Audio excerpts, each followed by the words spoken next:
Around the Christmas time, it simply becomes much easier to dox yourself. There's just packages lying around all over the place. I just did a quick glance. Thankfully, we didn't have any in view, although there was the edge of a cardboard box. Didn't want to risk it, so I've hidden it. All good, though. All good. Now, if you're wondering what was in the cardboard box, it was an array of mezcal and scotch. Of course it was. And, we might be consuming just a tipple tonight to help us through some of these VOD reviews. Beth did pass her test. Yes, she's a boss. She is fully insured. She's a goddess. And now she's potentially a designated driver. But we won't tell her that too quickly. So yeah, today's game plan is that we're going to go through some of these Afrika games. Now, I said yesterday that I was going to do this DRX PaperX game off stream. Did I do that? No, I didn't do that. I did the T1 EDG game off stream, but I didn't do the DRX PaperX game off stream. Quickly, I need a Sova lineup for a defense on bind. There's like a good retake B lineup, or, where are you playing? I would recommend just play B long, back off into elbow, try to use your shock darts and your drone. Like shock dart if they're going quickly, drone if they're going slowly to regain information, and then try to save your recon for when they're hitting the site and just recon above the choke point. Easy stuff, you'll be fine. Thank you, I died. Well, I couldn't help you any quicker than that. How's it going? Did you read the Leo letter? Yes, and I've got a video coming out on my YouTube channel about it tomorrow. So we won't be doing a live reaction to the Leo letter. There's actually a ton of interesting stuff in there, and it was interesting enough that I made a video about it.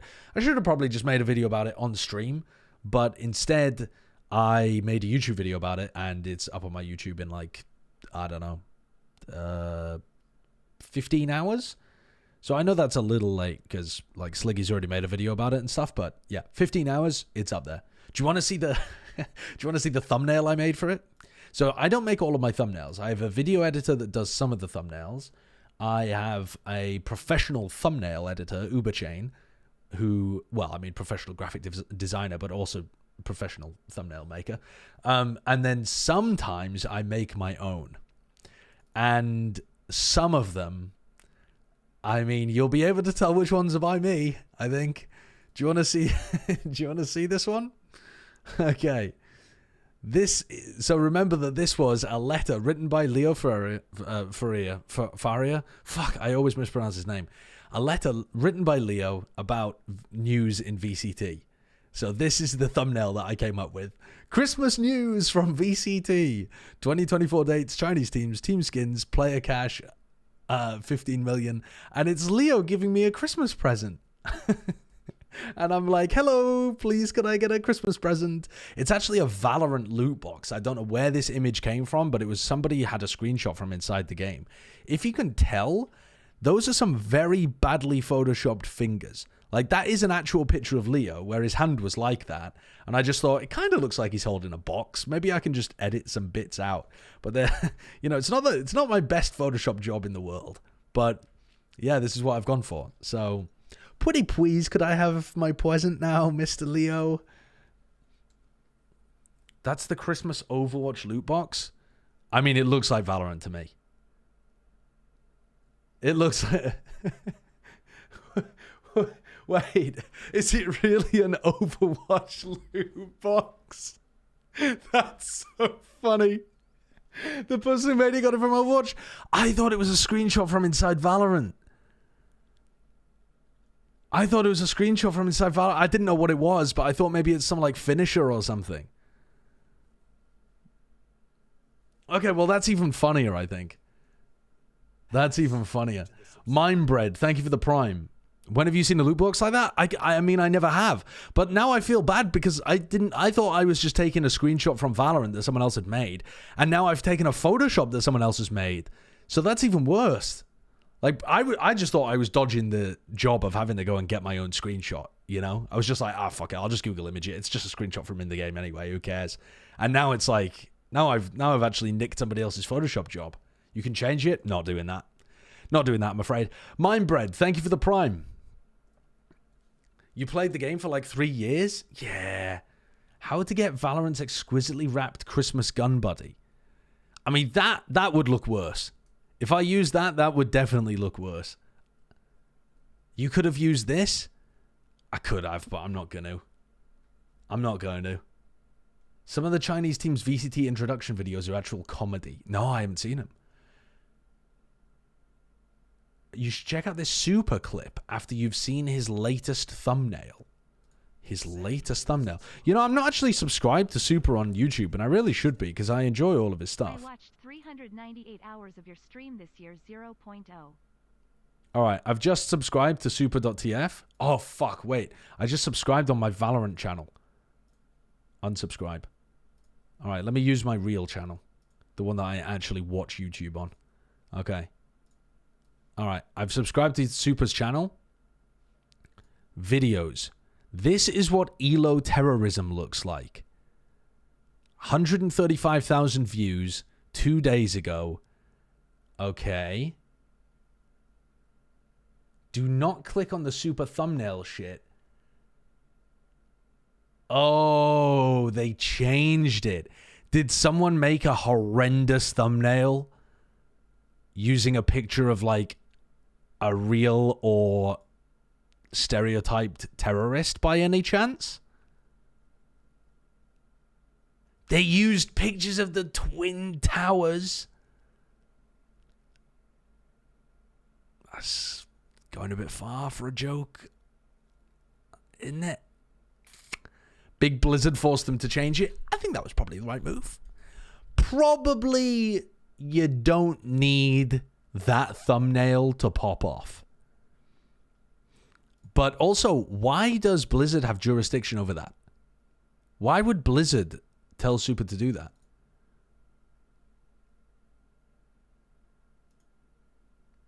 I watched because of thumbnail. Brand deals? What brand deals, though?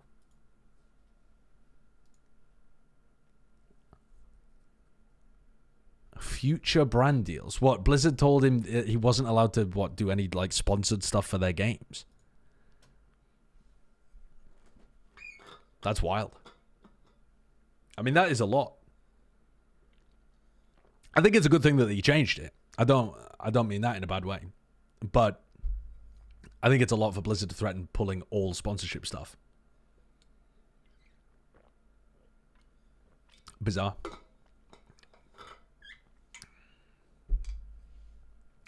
I already watched a T1 game off stream. T1 EDG. And I made a bunch of notes about it. And basically I made some notes about it. And I wanted to possibly make a video about it, like, but the thing is, I don't want to make a full video about just T1 EDG, so I might make a video about, like, all the T1 games or all the EDG games or something like that. I'm cooking some kind of YouTube video up there, but it's a bit of an old game at this point, so I don't think anyone really wants to see a review of it. What people want to see a review of is, like, the Grand Finals or the later games or something like that. Yeah, T1 Team Liquid was apparently a nuts game.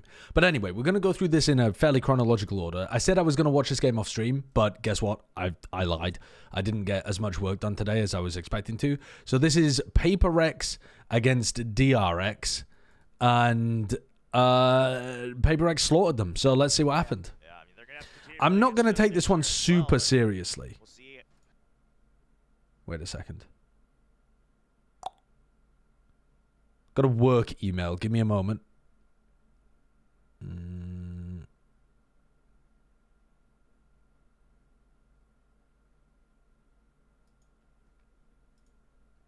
Okay. Yeah. Anyway, what was I going to say? I'm not going to be paying super close attention to this game and breaking it down in crazy detail because I don't think it's one of the most important games of the tournament. But, you know, we'll take a look at it. So, PaperX are playing here with the Cypher and Jet Rays. Now, this is also the first time that we've seen Moniet playing Duelist since he went back over to, you know, playing some kind of a flex role and joined PaperX. So that's cool. This is what I expect their roster to look more like. It's just weird because it puts then Forsaken in the Cypher kind of position, which is a bit unusual, but honestly could work. I could see Forsaken being a really a good Cypher player. We've seen him play Cypher in the past as well. A more standard composition on the other side of things, but that doesn't mean it's better necessarily, does it? Because it's Paper X here. Let's have a look then. So he's got a trip on the pistol round over towards here. Early B hit. Something opens up the door. They're going to try and play aggressive over here. Going fast B is really susceptible to just getting bogged in the choke point. I've noticed a lot of teams on pistol and bonuses tend to go... If you go 5B to start the round, you just don't have any options to go elsewhere if the B hit fails, which is a pretty big issue. This is why I like, in general, if you're going to end B, trying to take C control early and then having a couple people go back through B. Because when you open this door, you're going to be able to go back in. And, you know, you've still got options then if the B hit fails. You'll still have somebody around in C. You'll have taken this control, so you know that you're able to go in that direction. Something pushing out man there just was ruinous for them. Jay Woody, thank you for the 19 months. Watch this super quick. Nice moment to get to hear the Korean cast too. What's this?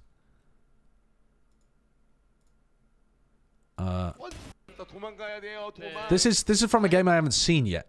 Dude, don't send me links of games I haven't seen yet that I'm gonna review anyway.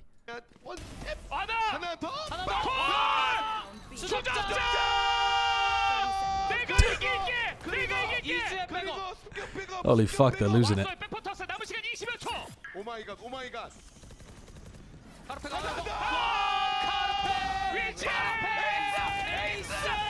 One of the ridiculous aces of that game. Only one of the ridiculous aces of that game, though, by the way. But yeah, don't fucking send me distracting clips while I'm about to begin. This is how the procrastination begins. But yeah, I'm gonna do a VOD review of that game. Just feeling the timing. And something just holding from C-side constantly through that door as well. All right. DRX just gonna stick. So Paper X flash over towards A, double trip set up on B, and push out through C as well. So another same situation here, pretty much. A little better, except that the fast flank comes through and just crushes them as well. That's an interesting idea, though. You never see any teams play like that. Play a 2-1-2 kind of defense where they have all of the Sentinels set up on B. And that lets them try to push out C, try to push out A, and funnel them into the B site where they're going to get caught by kill trips. Cool idea, but I do think that if they try that on a rifle round, they would run into problems if the attacking team decided to take mount control. They're basically taking a 2v4 or a 2v5. And if the attacking team decided to take a rubble, they're doing the same thing. They're taking like a 2v4, 2v5 kind of thing. So it doesn't seem super good on those kind of rounds. And if it's not great on a rifle round, it's probably not an amazing strat to go for. But might work against a team that likes reacting quickly. Dodging the flash. Monyet really thought that his opponent was going to be scared there and hiding in the corner.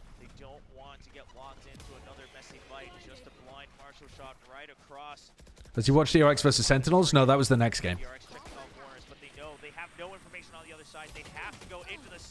Mako just trying his best to open things up, and Stacks will make sure he covers the side. A nice slide by from Buzz as he's now able to enter the site. Divide down to 5 HP, goes down, and Forsaken, his location spotted. Oh, he gets a nice headshot on Buzz. Spike planted. That's tough, man. Forsaken, the plan now. Opens the door again, maybe makes them consider that he's rotated around through B. Hello? Through the waterfall, but it's got to be a save, right? I assume he's gonna try to keep the gun. He bought up this round, which I was a little surprised about. You know, oftentimes we like to see him kind of greed for the Odin or really save up to it off this map on defense. But now that he bought down to 900 credits, just says, I'll wait here. He did use a revolving door earlier, right? So like you said, he plants it in there that he could have just entirely... I mean, we could just skip all of this, really, couldn't we? For 1 or 2 exit frags, DRX. Wait, I'm trolling. I just realized that I'm outrageously trolling, chat. Why am I watching this game before Sentinels DRX?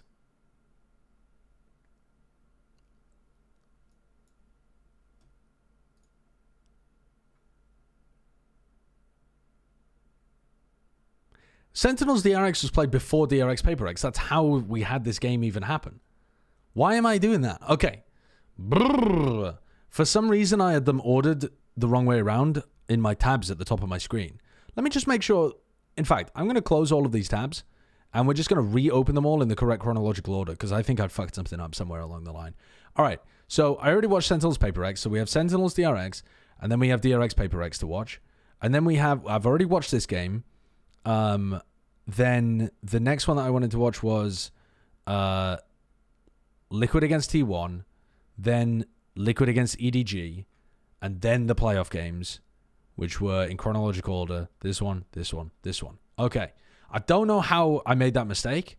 That's really weird.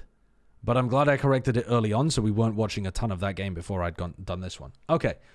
How did I get that so backwards?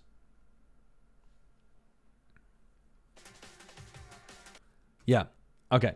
So let me change the title as well. Please use tab groups. No, not doing that. Not doing that. Okay. All right. So this is the game that people wanted me to review anyway. Sentinels DRX. I don't know how I managed to get those backwards in my head. But anyway, this is the first map was Bind. Second map, Tens played Omen and Pounded. I think he had like 32 kills. So yeah, let's have a look. So just to set the scene for you, I know that Sentinels are really good on this map, and I know that that DRX are quite bad on this map historically. Now, DRX domestically tend to play fairly well here because a lot of other teams in their region are also bad at Bind. But also both teams have a similar kind of style. I would call this kind of comp a bit of an APAC style comp that Sentinels are playing. It requires a lot of aggression to make work. It has to take the fight to you on the defense. And I suppose I think of it as being a bit more of an APAC style comp because the teams that have run Yoru in the past have been like Paper X. So, but in general, at the tier 1 level, slower compositions have been better on this map, rather than the double duelist and the Yoru kind of ideas. But this is a nice reaction from Sentinels. They see a triple push coming down B long. They're going to try and force them into the Cypher, so everything working so far for both of these teams. Sentinels with a nice read. RB's got people pushing into him, and RB gets value out of that. Zelsis runs straight into that trip.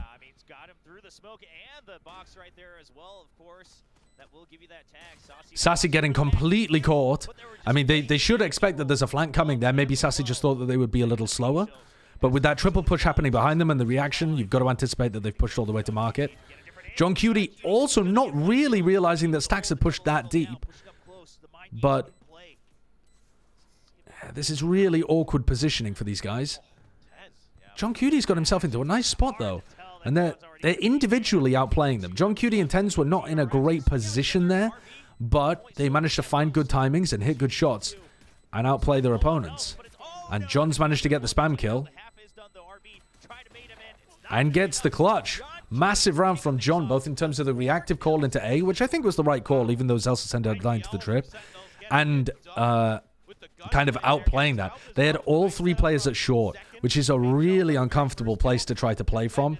When people are retaking via short, and then they also have showers control, it's just really difficult to win a post plant like that. But this play from John onto Marco and Tens being able to kill Zest, I think it was, are massive for their chances of winning. Huge round. Some big individual errors from the Sentinels players, though. You know, I feel like Zelsis should have been aware that there would be kill trips on site. I think that, you know, he's not under a crazy amount of pressure there.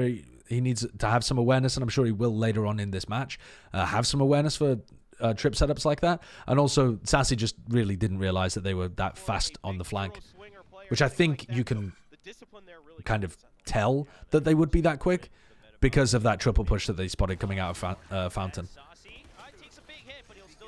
A lot of damage there onto Sassy and Zelsis. And now onto Tens, but they can all get healed. So Sassy's getting massive value out of his heal here. And now DRX have pushed a triple push, even a quad push, out of Fountain 2 rounds in a row. Wow. Zest actually gets a kill there. Nicely done, though. Overall, good round. I'm liking this Sentinels default. In some of the previous times that we watched them play Bind, the players that were playing over here towards Fountain were too aggressive. They were just out in the open. Do you remember, in one of my videos, actually, I was talking about Tens doing that when he was on Jet. He was just way too far out in the open, and he would get caught by stuff like the B-long aggression. But this time, they've got Sassy there spotting for it, and then Zelsis is there ready to swing in, and then, you know, Tens picks it up as a third player too. Tens can also play aggressive over towards Showers and then send his TP around to that area, which is one of the advantages of being able to default with the Yoru. So, yeah, I like what they're going for. They look pretty disciplined on dealing with this aggression early. What is the methodology going to be trying to get into the heads of the Sentinels based on that? So this round. All right, so bonus round, they have a Marshal, a Phantom, a Stinger, and 2 Bulldogs. And they're just defaulting again. Look, this is the Yoru TP that I'm talking about. I think this is a really high-value TP that Tens is doing in a lot of these rounds. I love his Yoru on the attack side of Bind. I think he's playing the best Yoru that we've seen from anyone on this map in the world ever. His way that he takes Showers is fantastic. This teleport is massively valuable. It allows his team to play a spread default, which is absolutely super valuable on Bind, and then also be able to group up so that he can go for site execs. And I talked about this during my video too, that his Yoru is world-class. Now, he's going for a lurk play with the Marshal here, so he's got some freedom on this bonus round to try and make something happen. What the fuck is a default? A default is when... So, the origin of the word means that it's just your default plan at the beginning of the round, like when you don't have anything else to do. But really, it's more than that. What it is controlling the map so that the defenders can't make some kind of aggressive play.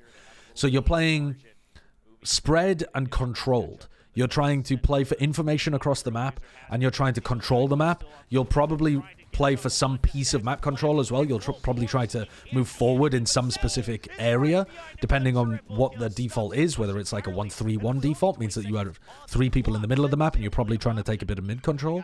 Or this kind of default that they're doing is a more B-leaning default. So they have people, they have more players. They have, you know, to simplify what Sentinels are going for, they have about 2 players here, 1 player here, 1 player here, 1 player here. So on Bind, because there's no mid, the defaults get a little more, a little weirder. But you could simplify this a little bit and call this like a 3-1-1 default, where most of them are leaning over towards B, but they hold a kind of passive at the beginning of the round to see if there's any aggression, and then they group up and take some control over towards B.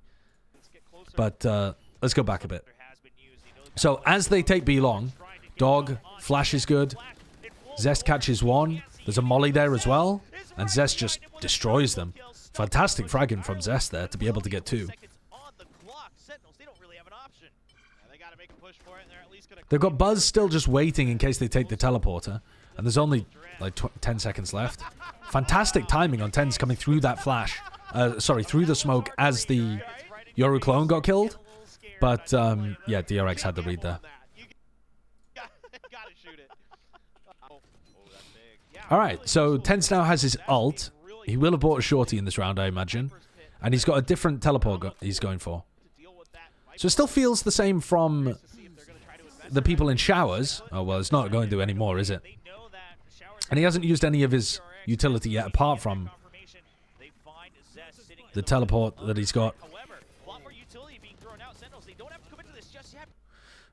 I'm not exactly sure what's going on there. Obviously, Tens is trying to line himself up with Zest so that they could get a spam kill on Zest, because Zest is like a little bit in the open. So he's pinging out information, and then he sees himself get mollied off, realizes that he needs to leave, but Zekken dies. So I think Zekken's trying to engage there using the information that Tens is giving him.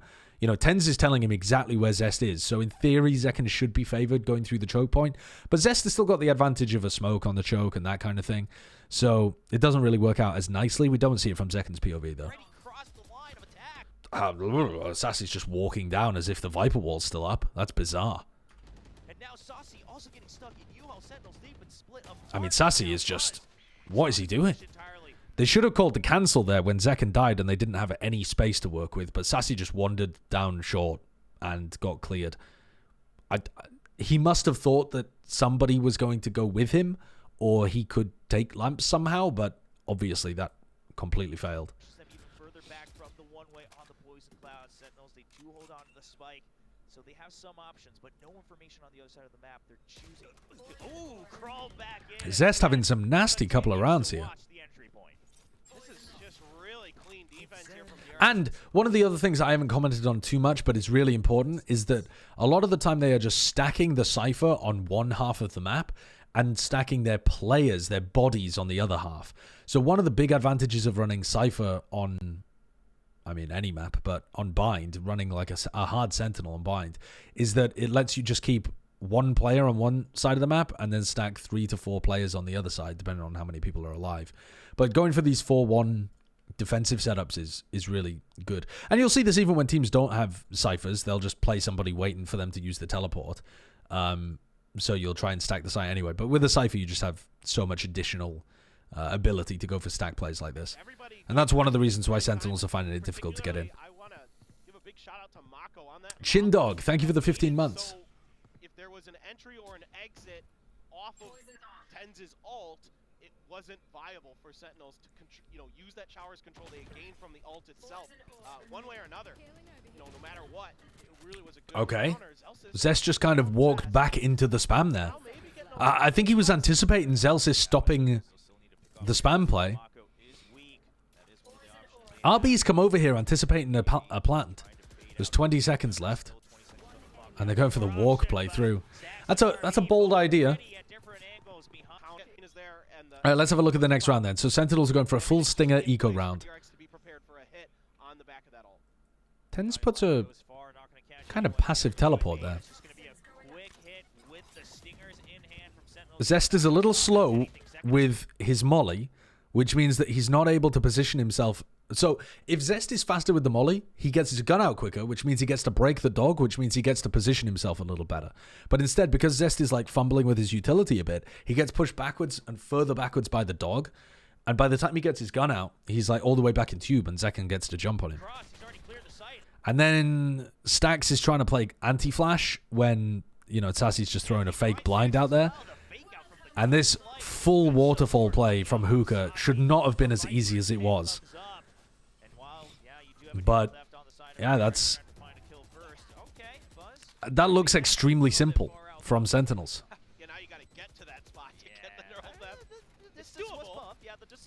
DRX really caught off by the pace there. Zest reacted slowly, and Stax wasn't playing somewhere safe like Elbow where he could get out. He was just caught fairly out in the open, caught by the flash of the people jumping out. I just realized it's called that because, like, the waterfalls. Yeah, a waterfall is called a waterfall because the water is falling.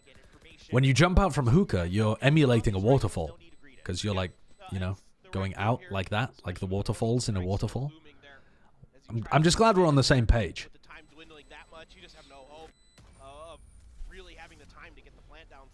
Next Plat Chat episode when? They're every week on Tuesday or Wednesday. This next week, I think they're on Wednesday. The entry there just very clean. Yeah, they get ahead of DRX even being really DRX is more Okay, patient. so now Sentinels are going to keep 2 of the Stingers. That's surprising to me. They managed to upgrade some rifles, but because DRX saved, they didn't manage to upgrade Folly. They want to kind of wait to control space, but maybe they'll try something a little bit different. Early on, I was curious if he was just going to... They have the money, of course, to upgrade. They're just deciding not to. No, DRX, they like to use these, when they are more convinced of where you're going to. I think upgrading here is probably the right play. Yeah, much more of a timing thing for DRX, right? Either you know it's coming, or it's to make sure that you don't have time. But at the same time, that would make their economy weird if they did lose the round. I think it's a better decision though, because your chances of winning the round just go up by, I would imagine, a large amount. Not that anyone's really got good data on it. All right, so they've got a dog going up towards B long, but it's all just from Sassy as a fake. The Brazilian nobody at work. Oh, Sassy is really fairly heavily committed over here, but Sassy is one of the players with the Stinger as well. So if they're just using Sassy as a fake player in this round, then he doesn't really need a rifle, does he? Sentinels are trying to take slow control of showers. This is one of the only rounds where they've gone into the Cypher. 40 seconds left. I mean, he knows that that's fake. What an interesting cage. RB with his cage there. He's been boosted up earlier in the round by the blast pack. And now he's playing inside the cage. Holy shit. Wow. And Buzz kills 2 off the back of the trips, stopping John Cutie. RB goes 1 for 1. And Sassy's not in a great spot here either. What a great defensive what a really interesting, I should say, defensive setup from RB. I'm not sure how great it is, but it's definitely interesting. They're trying to go for a bit of a counter spam setup. Buzz tries to deny that, but fails. Was he jumping at them with a shorty there? With a classic, I think that is. Doesn't even get a shot off.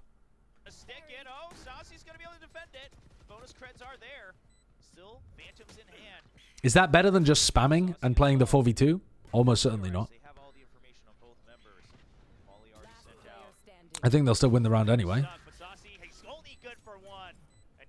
So Sentinels can still buy for the next round. And did having the 2 stingers really hurt them? I don't think so. I don't think so. I think what really hurt them was that they ran into the Cypher setup and they didn't have the tools to be able to deal with it properly. That trip at Showers stayed up for a long time, and they didn't realize that RB was playing inside his cage, because I've never seen someone play that Cypher setup before. That's really interesting. Tight defense. I like the way they're positioning Buzz to immediately respond off the back of RB's utility. They don't bite on the fake out this time from the Brimstone. Yeah, look at that. They get 1 kill off both of the trips. And then RB uses his cage to drop down off truck and play front sight as well. Cool idea, but probably only really useful for... I would assume it's only useful for like once ever cheese strat. Because if you ever see the cage in that position again, you're just going to spam truck, right? I guess it denies plant a little bit though, because you're worried about it. So the defenders pit short this round. John Cutie still can't buy, actually. I thought everyone would be able to buy this round, but John Cutie's only got a Guardian. They're playing the same spread default on attack side, but they've got to worry about so many defensive ults here.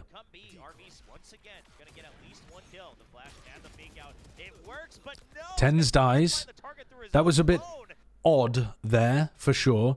The clone stopped Buzz and Tens having a nice, clean fight. But the molly was really nice from Mako. He was anticipating the flash being used to pop through the smoke. And a good defense overall by Buzz and Mako. They're going to try doing something reactively, because they know that there's 3 players on A right now, right? They know that the Brim and Rays were holding over towards Showers. They know that the Viper has pitted short, which means that they know exactly that there is a Sky and a Cypher on B. Zekin can take the ult, I think. Maybe not. Was the ult orb not there? Oh no, the ult orb wasn't there, so Stax has taken the ult orb this round. Yeah, Stax took the ult orb. Sorry, my bad. So they allowed Stax to take ult orb, which means that Zekin doesn't have a showstopper to get in.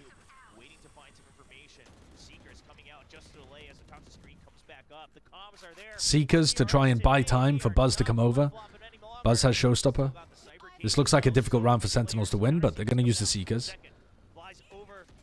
Here comes the ult from Buzz. That gets the kill on Zekin.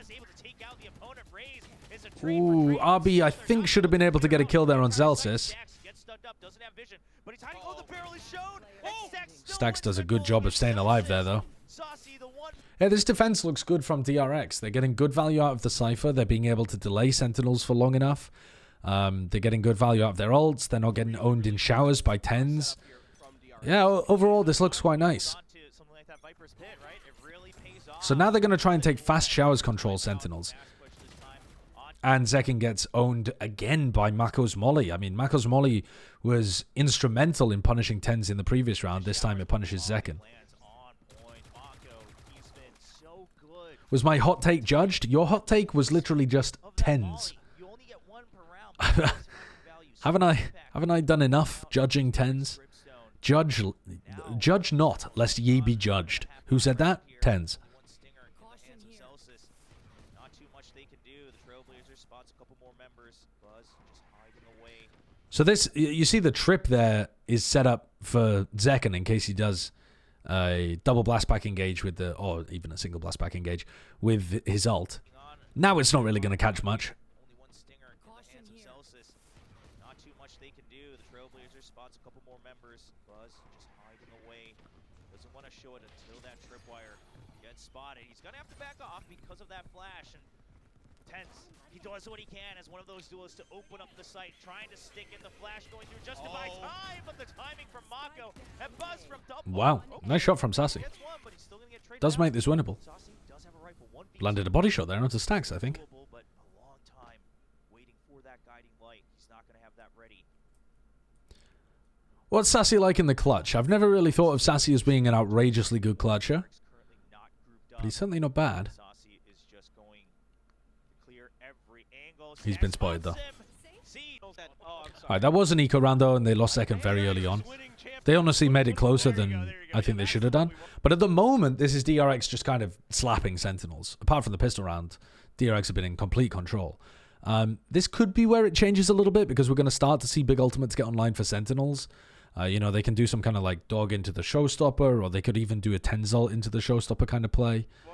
They're going for a 4-1 stack. Like I said, the Cypher really allows you to do that. So Tens is in. They use the dog to find one of the trips. Tens completely clears the B site. This time DRX, I mean, they're going to react in a similar fashion. Just say, just leave the site empty. So if you know that the B site is totally empty, does it mean that you're more likely to think they're flanking? I think probably. I think at they won't be thinking about it right now, but give it 5 seconds, 10 seconds, they'll start thinking about the fact that DRX could be coming behind them in market. Don't worry about it. Zekken's currently looking at it, actually. He's already on it. He might be thinking about them coming from teleport, but... So now they know that there's 2 in hookah. There are now about to be 3 pressuring hookah. Oh, and that ult is lovely. Great ult from Mako. That opens up multiple angles now for DRX. Elbow still held by RB. Good flash by Tens. Not able to get the headshot just yet. One more flash on the board. He just picked a timing that was a little too quick, but not his fault. Any plans to do a little balding? Still a good retake, though. It's still a really effective retake so far. Zelsis has ult, though. So the time is going to get pressured here. Here comes the ultimate. Now DRX have to push. And John Cutie accidentally killed RB whilst aiming for Buzz. So that's good. Sentinels used a lot of ults. So did DRX in terms of using the orbital strike as well. But, you know, Sen getting one on the board is important for them. To be honest, they only won that because they had Zelsis alive at the end and the Brim is excellent in the post plant. Other than that, the DRX retake looked really, really nice. Thanks for the 100 bits, Miles. Any plan to do a little bit balding of the gates this week? Yes, but I need to get through these VODs before Wednesday. Goes for a 4th round on the board. Oh wait, I was wrong. Sentinels are winning champions 2024. Zekken's only kill in this half was that stinger kill on Zest. Tragedy. Whoa, the overreact to everything? I'll have you know we perfectly react to everything. So Buzz now has an operator up, so they have an op and a Cypher defending A. It's only 10 seconds into the round, and Mako is already rotating off the site, right? So that's a bit odd to me, because you have, unless you're playing somebody close to the operator to get them posted on this line early, you already have quite a decent defensive setup. I know there's only 2 players here, but you have an op and a Cypher. That's not bad at all. On B, Sentinels have been leaning B more of the rounds, and Mako at the moment isn't really doing very much. So for him to be leaving within the first 10 seconds seems too early before you have a good idea of where they're going. Wow. That's a ridiculous cover from Stacks. So like I said earlier, dog into showstopper is a really common combo. I love this from Sentinels. They should have caught Zest here. I mean, this should be just Zest absolutely caught bang to rights. And yet, you know, they're not quite able to get it done. I think part of the reason for that But then, you know, is that, Stacks and Mako, let me just check. strike kill for sure. Then just even better defense from Yeah. I think, actually, no, I'm not 100% on that. But anyway, Zekken's just a little slow here in terms of getting his showstopper out. I was wondering whether it was because he was waiting to blast pack, but I don't think it is. He'd already put down his blast pack first. He just is a little slow, probably because they're not anticipating Zest being that close. He's probably thinking he's going to ult somewhere deeper into the site. It just gives Stacks like a fraction of a second longer, and he takes it. Stack cover from Stacks. DRX, they are always prepared. The Tens drops in. Stacks gets caught again, though, out in the open. So overall, it's not bad for Sentinels. 3v3 with site control. You'll take that. Sassy just decides to swing elbow. Okay. Bit of a madman decision, but it's probably won them the round. Yeah, I was watching Paper X DRX before, and then I forgot that that game happened later than this one.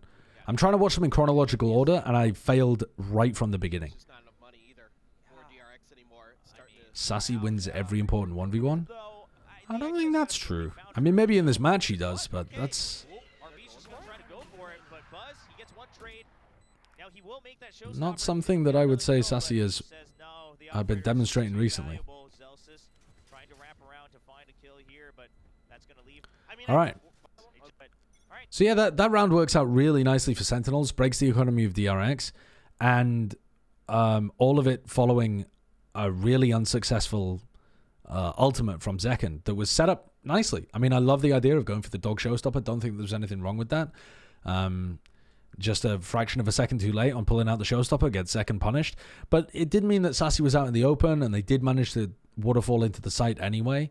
And they followed up on Zekken, you know, bursting through the smoke a little bit. So, yeah, it didn't end up being too bad for them. So anyway, you've got a full buy here against an eco where Buzz has the operator. Another 4-1 defensive setup. Great shot from Buzz. All right, so now you know the op is on B. You think that they've probably got 3B, because nobody peeks that aggressively out of hookah when there's only 2 of them there. At least it's unlikely. So there's probably 2A. Now, there's actually only 1A, but I like the reactive play anyway from John. Now they've opened up some space, not only with that pressure they've been putting on B, with the Seekers as well. Make sure they get it. The Molly's late. The Molly was good, but late. Utility has been just not able to get it sent in time. Going to be clearing so much here. There's big fight between the on the backside. This is uncomfortable positioning a little bit for Sentinels, but they do hold on to a lot of backside control, and they still have John Cutie watching short. If John Cutie dies to Zest, then it gets really uncomfortable. But John knows that there's probably a flank coming. He just doesn't know quite where or when. Okay, good molly from John as well. John Cutie does die, and the retake's coming through, but I think DRX have used too much time. Maybe? Maybe not. Oh, wow. What a clutch kill. Yeah, DRX just waited a little too long there, because actually, once they got to the site, you could see that the uncomfortable positioning of Sentinels, the fact that most of them are grouped just around here, with only 1 player back here and 1 player over here, I mean, I say all of them grouped around there, but they're playing 4 players, 1-1-2, something like that. And obviously, at the beginning of the round, or beginning of the post-round, Tense is up there. But if Zelsis hadn't landed that shot, it goes the way of DRX. If DRX had more weapons, maybe they'd play a little quicker. Touch and go there, though. Touch and go. Yeah, you can see what it means to them. But that's again an anti-eco, but it was an anti-eco in which Buzz landed a fantastic op shot at the very beginning to make it a 4v5, so that kind of equalizes it. I don't know what the stats would show, but I would imagine 4v5 with guns, like a 4v5 anti-eco is probably very close in terms of being even across the board. In terms of like win rates, you know.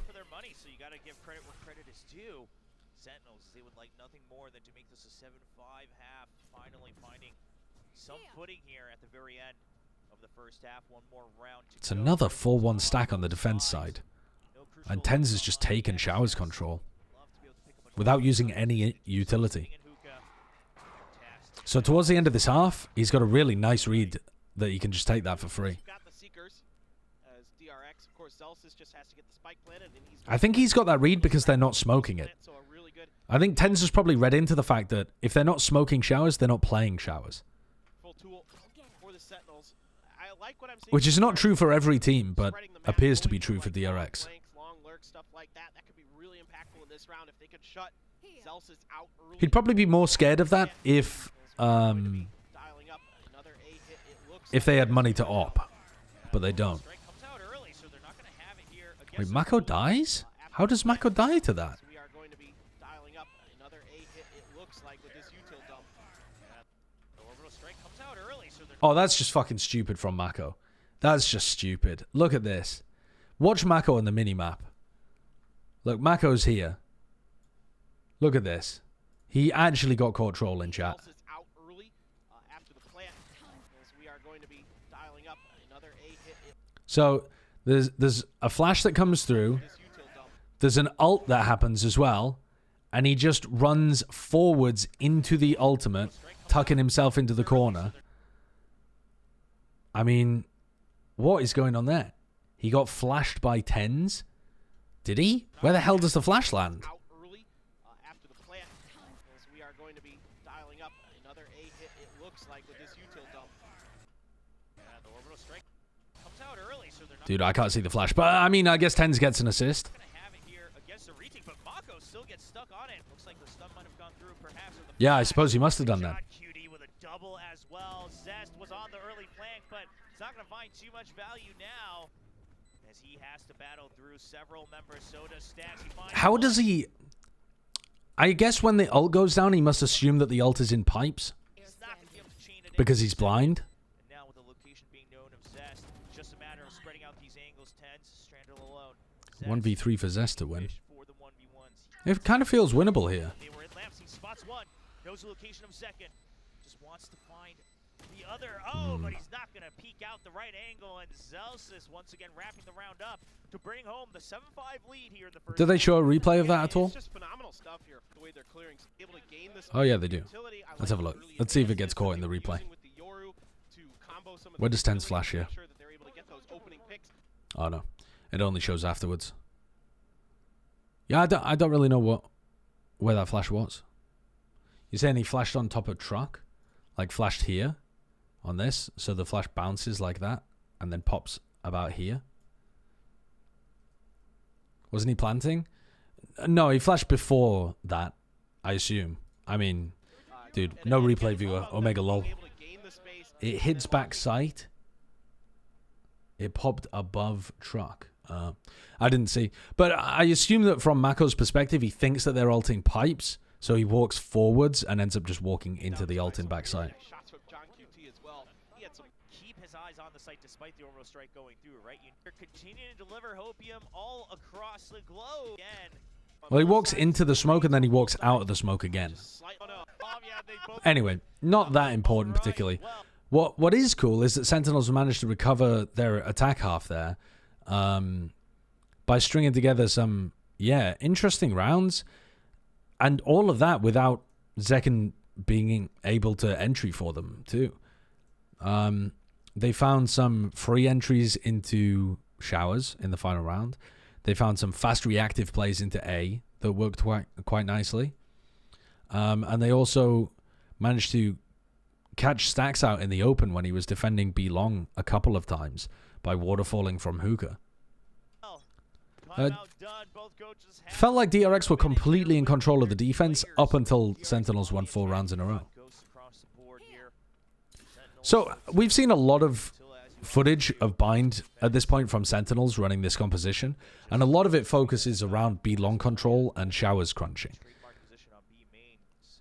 This round, however, doesn't look like that. They had Tens watching hookah at the start of the round, and they had Zekken and Zelsis watching short instead of Showers.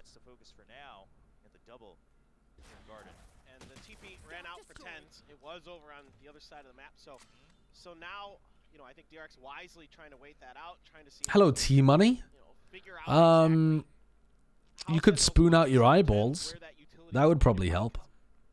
having that flexibility again. Are we watching other games after this one? Yeah. Is understanding, you know, where those gate crashes. Is this the main Sentinels team now? It certainly looks like it. How to read them.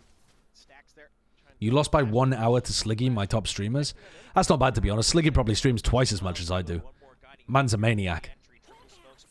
Alright, this is down to 30 seconds. And they're only just being able to get into B. I think DRX are waiting for some period of time to hopefully allow RB to make something happen over towards short. Or maybe just to cut noise and see if they can re-hit. But Sassy keeps getting information down B long. And they've managed to get 3 players over to B, so this looks good for Sentinels. That's a big shot to hit by Stacks, though. Oof. But the site has already been blown open. Saucy all alone gets spotted. And Oh, what is that? What in the world is that? Just a spam with That's the a crazy classic kill. all the way through. Delays it, allowing backup to arrive in time. Try to crash onto the site. What a lovely flash. Good. Mako just can't find the angle out of it. Sassy Sky Unbind looks so much better than some of his other maps, actually. Near elbow, sent Even though he had that really weird round earlier where he just walked down short into lamps, pretty much everything else that he's been doing is really good. here for Buzz, but Sentinel says we're just gonna stick it. If you're not gonna pop out, Second's even watches the back, and Second gets the kill. And Zess, yeah, not gonna be able to do it. Even gets taken out by Saucy with that people control. We always talk about that over on the B site, but Apparently you streamed 1,033 hours this year, and I watched you for 844 of them. You watched over 80% of my stream. That's bonkers. I didn't watch 80% of my stream. I literally didn't watch. I wasn't even present for 80% of my stream. yeah, delaying the time, getting those extra kills. The early teleport here from Tens. He's begun the conditioning with the gate crash. We've seen this time and time again when those Euros come into play on Bind. And now DRX, they have to be wary of a pop-out from any part of the map. I mean, yeah, you can try to assume that the Euro would have TP'd back, but it's going to be a risky one. DRX walking up behind. Just a smidgen. Zelsis spotted somebody. Throws down the molly. Alright, follow up on the flashes. Nice. Now, they should be aware that Zek can hold showers a lot. Oh my god, that molly is so nice. Oh, the nade. Unlucky nade. It would be nice if they made those surfaces smooth, so that things didn't get stuck in them.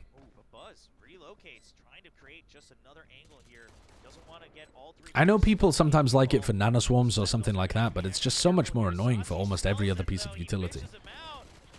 Oh, they took so long killing Buzz. But other than that, sensible retake. There's no way that this... Yeah. God, Spidey sense as well from John Cutie.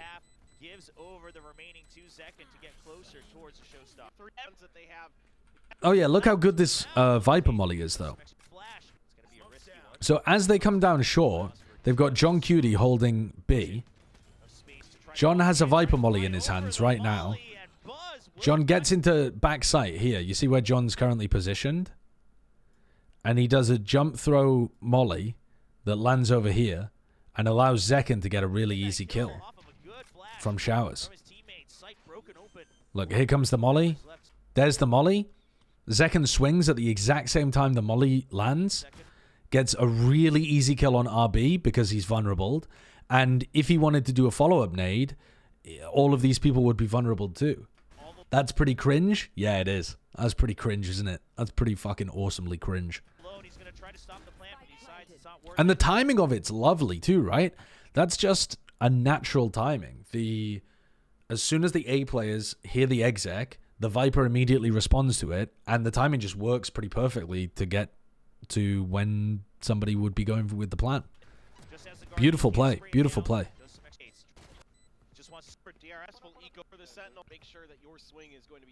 They're really refining small things, Sentinels here. Nice, good, small things.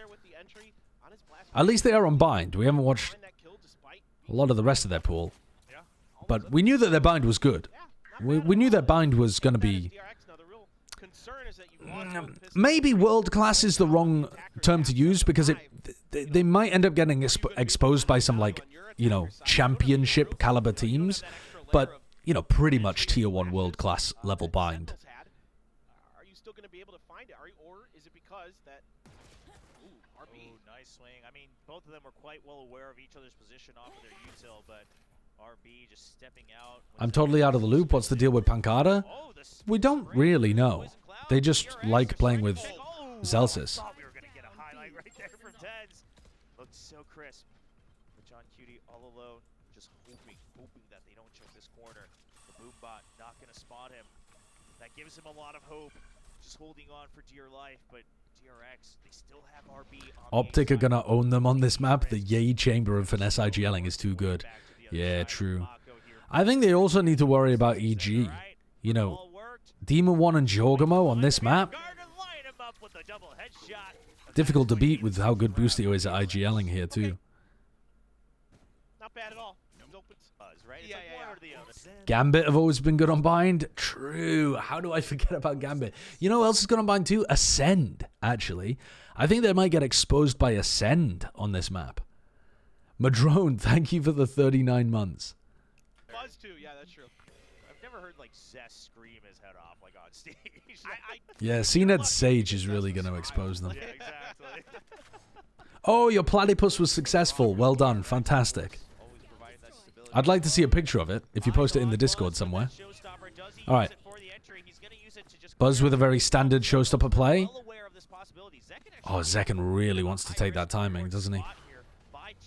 So they've cleared out the whole of showers there with that play. So the double smokes play, I really like it. Showstopper down short as well. But now they know that everybody's in backside for Sentinels. And when I say everybody, I mean like they think probably 4 players are in backside. Because they've taken a while at this point. They haven't got the spike down. Sentinels have probably rotated. There's probably 4 people in backside. That's not exactly the case. You know, some of them are going heaven. Some of them are still in, like, pipes area.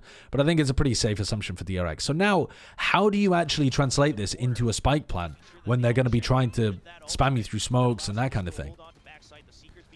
So they've got a bit of a task here still to get the plant down.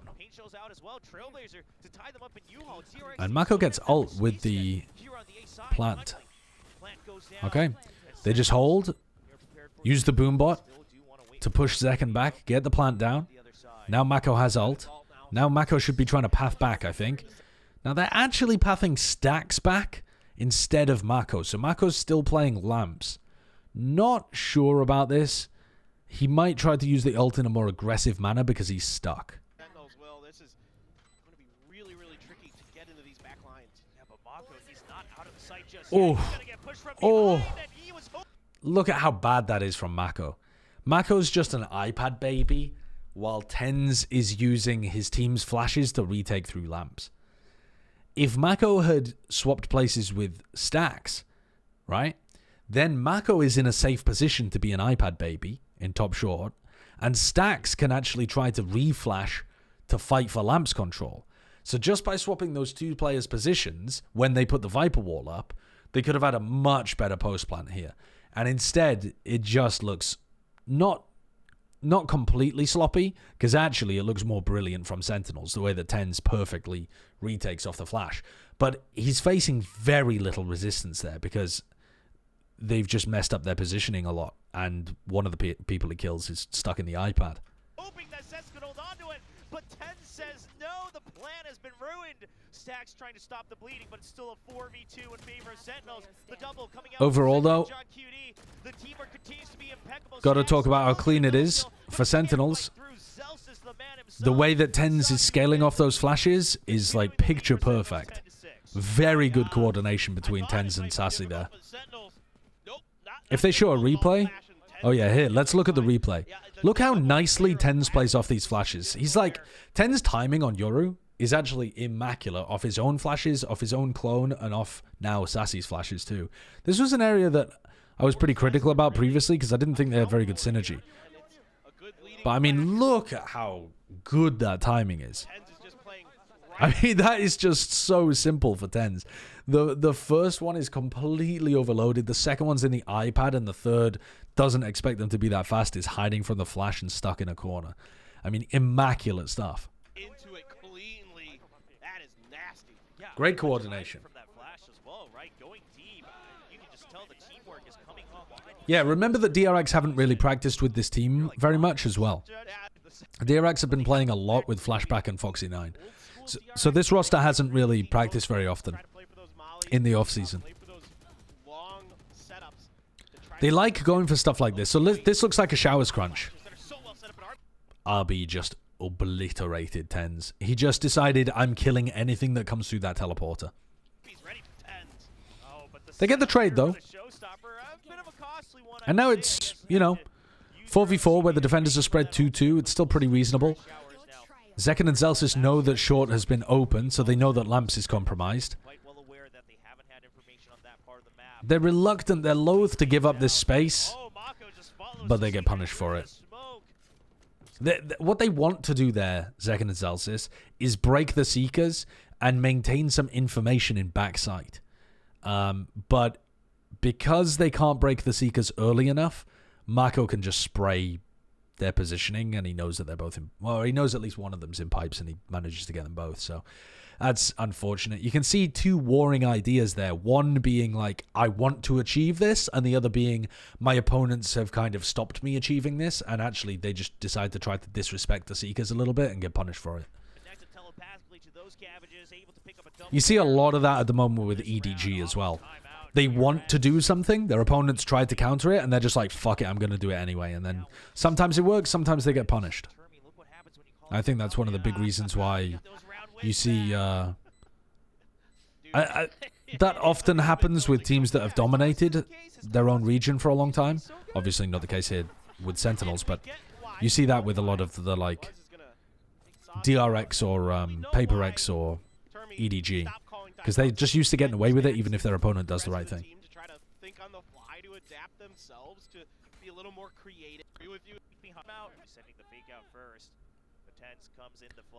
Yeah, EDG have been playing a lot. I think they need to take a break and just come back to the table with some fresh ideas and some, not necessarily fresh ideas about like big things, but just a fresh perspective on focusing on the basics again. The amount of overheating is still intense. Fantastic shooting from Tens again. He's the only player with a rifle.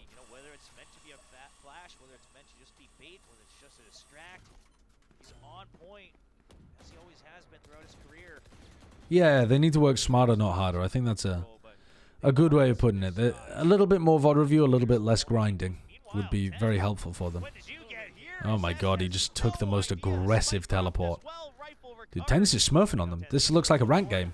Okay, it doesn't anymore. But yeah, a 3v4 anti-eco, this is still really even. You know, still could go absolutely either way.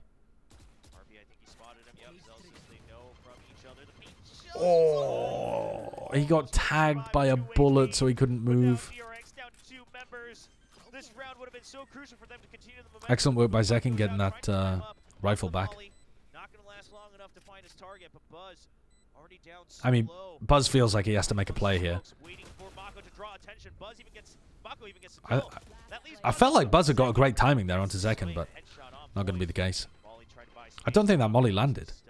That looks like it went too far. Yeah, it did. You can bounce it off the little roof there. Like if you look at where Mako fires it from.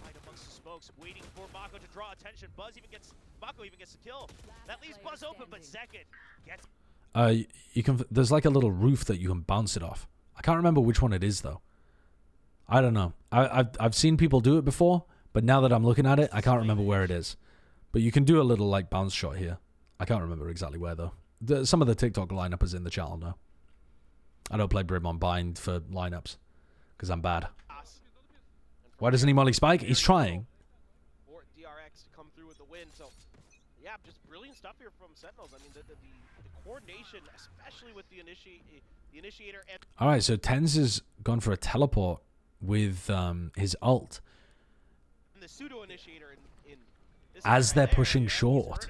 This is an interesting setup. So I'm going to go out on a limb here and say Sentinels were not expecting 4 players to be A short. The idea here is supposed to be that if DRX are running a default, they should have a weakness over towards short that can be exploited by Tens getting info with his ult. But Tens sees the Cypher over And the pseudo-initiator. outside showers. This guy right there. And then, He's hurting them all. I guess, I don't know. Tens doesn't really see anybody else, and they just decide to walk through the smokes. Big group, but DRX, they know They don't even do it with a flash.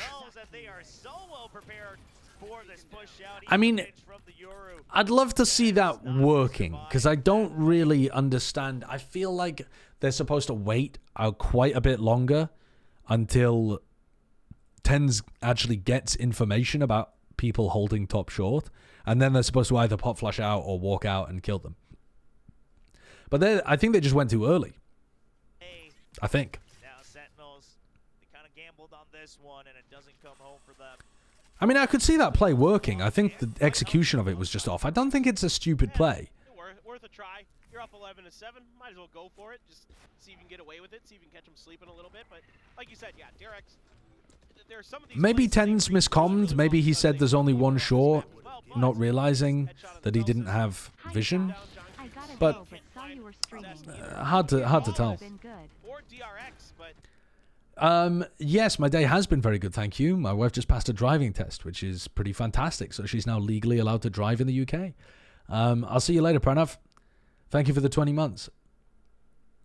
I don't mind doing these kind of plays. Rounds tried to well aware, had all the angles covered. So now DRX are up to a lot of massive ultimates. They're one away from their Showstopper, one away from their Viper ult, a couple away from their Brim ult as well. So massive ultimates available here for DRX possibly over the course of this round. And DRX, Is there a reason she didn't have it before? Yeah, she's American. To do with that play, 'cause they are not slowing down. They want to take control of the B side here. they're one away from a couple big ults. Our DRX, both Buzz and Zest. One out. 10's going to use the drift there to fake it through the teleporter, but DRX just going to stand pat. Yeah. So if you have a US license and you move to the UK, you're allowed to legally drive for 1 year, and then you have to take a UK test. That's how it works the other way around as well. You can't just exist forever on a foreign driving license. It's, you're driving on the other side of the bloody road, yeah. And they have a much stricter test in the UK too. You can if you don't get caught. You can do whatever you like if you don't get caught. That's a pro tip. You can do literally anything as long as you don't get caught. There will be no consequences. Sonjuo, thank you for the 2 months. VOD review is also a huge W. All around WS. Except me losing 15 games in a row, but it's fine, smiley face. Yeah, that's fine. It's Closing fine. parenthesis. Closing parenthesis. That's fine. That's fine. That's fine. That's fine. Really fooled too much. Yeah, it seems like that was used maybe. Europe drives on the wrong side of the road. Most America phrase I've ever heard in my life. The majority, the vast majority of Europe drives on the right. So unless you're meaning continental Europe drives on the wrong side of the road because you're from South Africa, UK, Japan, etc., some of the small amount of countries that drive on the left, you're just... You're blowing my brain. Boys of Cloud had a bit of a miss here. Doesn't entirely cover that. Alley here on B As an Englishman, they're correct. Yeah, weak side anyway. true. It's empty and still back though in time. Flash just to allow for a peek out. Saucy not going to find a target just yet. Yeah, Buzz going to chew through. I will say, having moved back to the UK, a lot of Americans are very dangerous drivers. Not the majority, obviously, but a large amount of US drivers act pretty dangerously on the roads. I would definitely be in favor of seeing a more strict test in a lot of states in the US. Holy shit. Driving in LA and Texas and people with Florida license plates, Holy mother of God, those people don't have a thought in their heads. Come to Italy? Dude, Italian drivers are nuts. Absolutely nuts. Nearly getting run over in Italy. Every day. Come to India, my brother. My dad is a driving instructor. He has taught many people who've come from India to the UK, taught many people to drive. And he said that a lot of his students describe the rules of the road in India as if you're bigger than the other person, you have right of way. And that's essentially how it works.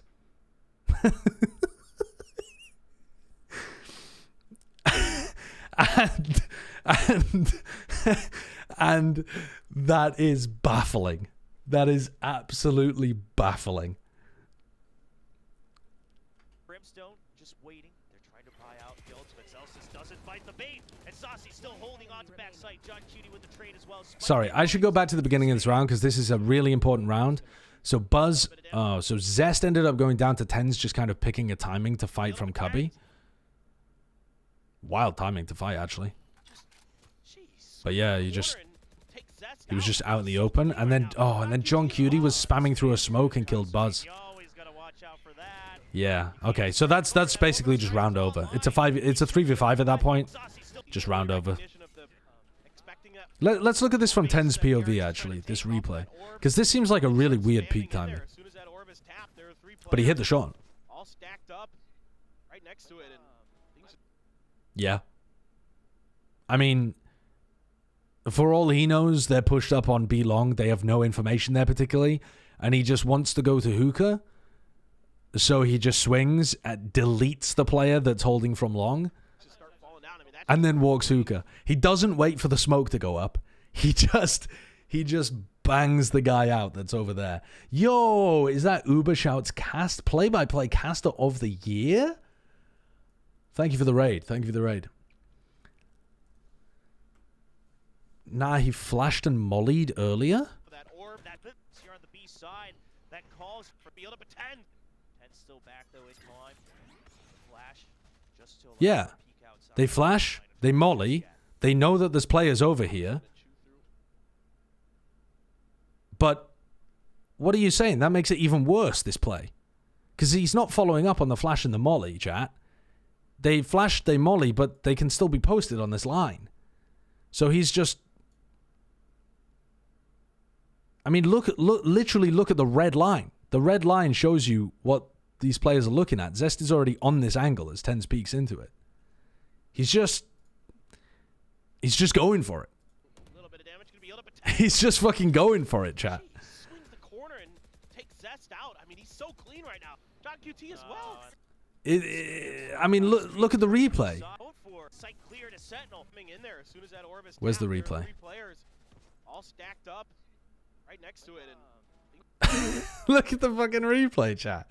He's not even going for a swing. He's just like sliding into the wall. Like, dude, this is just 10's things.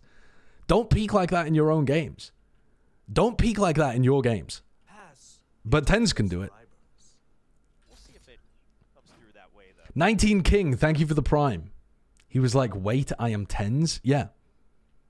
yeah, we need to see a little less, like Batman levels of seriousness from DRX. A little more Joker in them. You know what I mean? All right, so now DRX still have all of those big ultimates to work with, but setting up a fake teleport play there, 10's.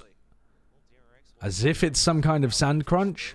Seeing if he can force a reactive play into A. And now he's on A. By the way, this teleport is busted. Look at this teleport, right? That 10's throws. This teleport here. Look at the way that it moves. It goes into the wall. And then it like fucking hugs the wall and goes around like that. Whenever I try and do this in my ranked games, when I play Yoru on Bind, it just moves so slowly here. And it like barely goes up. I don't know the tech, chat. I don't know the chat. I don't know the tech. Will even take that teleporter, use the gate crash to go back. It's so busted. Crashes have now been set up. They pushed out B main as well. So Sentinels, all the information that they would want. Anyway, DRX have really good ultimates, but they just got spammed through smokes and, you know, peaked and died very early into the previous round. Nothing much that they could really do. Zekken peaked, but weird part about this interaction. There's a dog through, so we have the showstopper and dog combination here, which I really like. We've got this. I really like this smoke. I think this is a good defensive Viper Orb. The only issue with it is that Zekken's swinging to try to punish the showstopper if he can, because he knows he's fucked anyway. And because the Viper Orb goes up, Zekken can't really see Buzz. So Zekken can't really do anything in this spot except die. But generally, I like this smoke. Now, also, if you're going to be running this Viper Orb, I don't think you also need Zellsis to smoke here too, because both of these things are doing the same thing. And one of the reasons why the Brims are going to be smoking here generally anyway is because a smoke in this position puts a lot of pressure on the attacking planter. The reason why it's become the meta Brim smoke to use as soon as the A exec comes through, it's a bit of a weird one, right? It almost kind of stops you from being able to see the planters from triple or from showers. But the reason why it's so good for the defenders is when you're planting, like right here, it threatens that you could get walked on at any point. And it also allows you to control, as the defenders, this crossfire between showers and triple really nicely. And I think in this situation, if John Cuty's going to be using this, I don't think it's as important that Zellsis also smokes this. I think it would be more important if Zellsis sent out like a molly on this timing, or maybe ulted on this timing to try and help Zekken or something like this. But usually in almost every other round, Zellsis is going to be smoking here and it's going to be really high value. Oh, the showstopper! So good. Yeah, spots one, but it's not like it's bad here either. No, he doesn't. Tense still staying alive. The flash just to make sure that they can hold on to backside. The Seekers are coming through, and so is the Orbital Strike. So yeah, here comes the ult to try to stop Mako from planting. Now we've seen a situation like this before, and basically Mako just at some point, after waiting a little bit, decided to just stick the plant as the rest of his team held for him. This looks like a nice flash from Tens. Now, this is the same, this is a similar interaction that I've talked about a lot before in the past, where if you watch what happens here, there's a bit of anti-synergy. As Tens goes for this flash, which, by the way, excellent flash. Lothar's talked about this a ton, little Yoru nerd, where if you look at the floor and flash like this, it pops like right up the top of the smoke, so it's very difficult to dodge. And Tens has got tons of these fantastic Yoru flashes all around the map. Now, as he flashes, he's expecting Mako to be blinded. He's expecting, you know, somebody, let's draw a little stick figure here. He's expecting this player to be blinded. He's expecting this player to be blinded as well. You know, he's expecting somebody holding over towards showers to be blinded too, which, to be fair, RB is. But all of these players here are not actually going to be blinded because of the Viper Orb. So the Viper Orb going up here, as soon as you hit that, as soon as John Cuty presses Viper Orb up, even when the Viper Orb hasn't expanded fully, it blocks all of the flashes as if it was fully expanded. So you kind of have to be careful sometimes when you're playing a flash agent into a Viper or with a Viper. It really isn't that important in this situation. I just want to mention it as a general point because we see it a lot on Haven, where the skies will try and flash in, but it's as the Viper pops the orb, and you just get these bullshit no flashes. I'd like to see, personally, the developers patch this, because I think unless it's a really difficult thing to patch, there needs to be some kind of like LOS check that checks where the Viper like line of sight was. Either that or the Viper Orb needs to bloom immediately, so that you don't have these weird situations where you assume people are flashed and they're just not. Anyway, I do think it's a good play overall. You know, I like the way that Tens is flashing in there. I like the pressure that they put onto the planter. I really like the Viper Orb in that spot. They deal with RB as well. Just great defense. And Sassy is waiting for the teleport. 1v2, but he's bought enough time for John Cuty to get in. Bold from Stacks here. 1v2 stacks. He's done this before. Finds the headshot. Can't get it. Oh, oh my god. I thought that was actually winnable there. I thought he got a full blind on John Cutie. Not quite though. And ladies and gentlemen, Sentinels will be leading the series 1-0 as they take Yeah. their map pick of Bind. Got to like what you're seeing. Again, the coordination's Do you think it's TenZ not coming with Flash? No, I just think it's something that the pro teams don't think about a crazy amount. I think it's the kind of weird, nerdy thing that you notice a lot when you do a lot of VOD review, but it's not like that important most of the time, so people don't really care about it too much, to be honest. It's not a big issue, though. I'm just talking about it because it's interesting. I'm not talking about it because it's a big issue. But what was I going to say? Yeah, you're going to Asda. Does anyone need anything? Yeah, actually, I need to make a run to Asda, but I'm going to go tomorrow. Blue the Jedi, thanks for the 2 months. VOD Dungeon Peepo happy. Yeah. So what are our overall takeaways for that map? I think overall takeaway for Bind is that Sentinels has a world-class bind. They look fantastic there. Their little micro coordination is really excellent. They've refined a lot of how they're playing. They weren't even that aggressive on their defense side. They'd actually added a lot of more passive defensive setups into their play compared to the last time that we watched them. For example, John Cutie's John Cutie and TenZ swapping sites, and John Cutie sending the Molly lineup over to A to help Zekken out. That's really cool. We also saw Zels is getting much more comfortable with throwing all of the good Brimstone utility that he needs to be able to deny plants from happening. We still saw some really nice crunches on the defense side as well by Sentinels.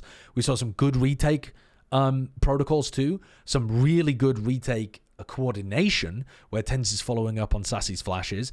TenZ continues to be the best Yoru in the world on Bind we've ever seen. The actual GOAT on Yoru. If you want to talk about TenZ being the GOAT, specify Yoru on Bind GOAT, because these motherfuckers coming at me saying that Forsaken was playing like this. He wasn't. Forsaken was doing a lot of interesting stuff, but he was also overheating like crazy and not playing with anywhere near the level of IQ that TenZ is currently playing with. Really impressed with TenZ Yoru on this map. I think it looks fantastic. If he got the rest of his play up to this level, TenZ would be a fucking monster.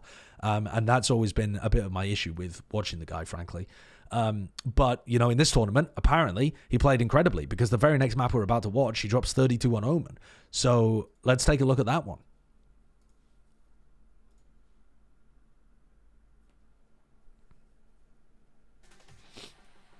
The level of, small details that Sentinels find out on Bind looks really nice.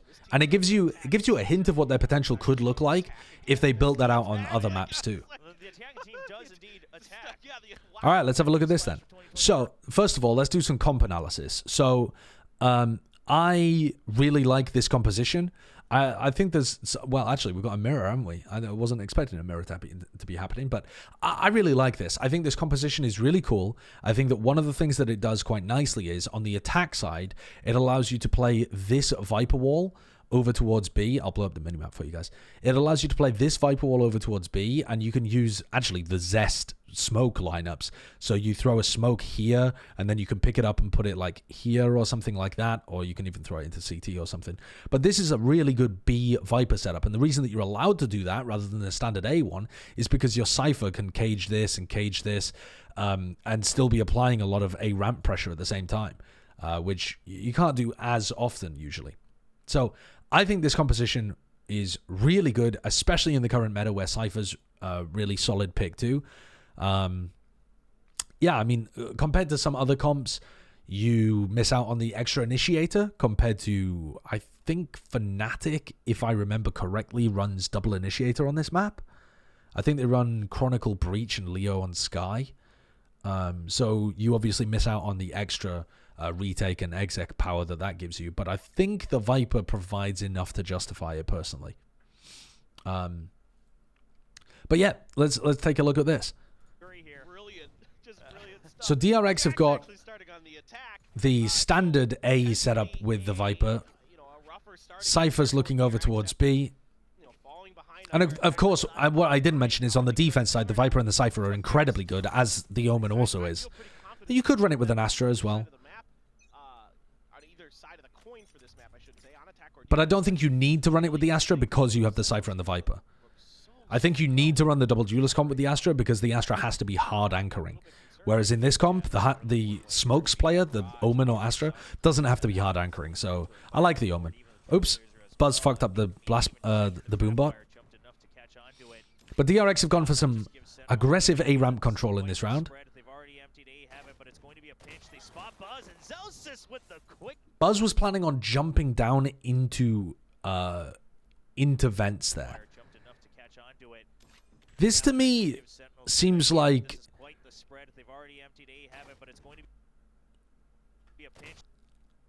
I think Buzz just assumes that Zelsis is scared of him. And maybe this is just conditioning from playing in APAC and people being fucking scared of DRX all the time. But that really read to me like he expected Zelsis to be running backwards, and then he's super surprised when Zelsis is directly underneath him. Because these two players just get absolutely mangled. I mean, that was like a gift. Just mana from heaven. In the meantime, you had Sassy flashing over here. So Sassy knows that there's players in B main. These players are not a surprise. Half armor for Mako. If there's any hope, there is that paranoia and both smokes, but DRX are trying to wait to find a timing. They'll send this one smoke out. Try to just walk forward. They have to just get through and find some early kills, because otherwise the spike is just not going down. No creds will be earned by DRX if it happens this way. RB trying to check inside the smoke. Gets broken immediately. Mako going for some trades, but no, he can't do it. In the Good luck. Good luck getting the spike down there. Good luck. Hello. How you doing? It smells in here? Yeah. Of what? Mezcal? Yeah. Or just general stink? Yeah. No, mezcal. Oh, it smells like mezcal. If I lit a lighter, it would just... Do you want to try it? It's quite nice. No, I'm not. No? It's not the Pachuca one. It's the... just... I can't remember what the other one is, but... Yeah. Right. Okay. You going to bed? Okay. I'll say good night.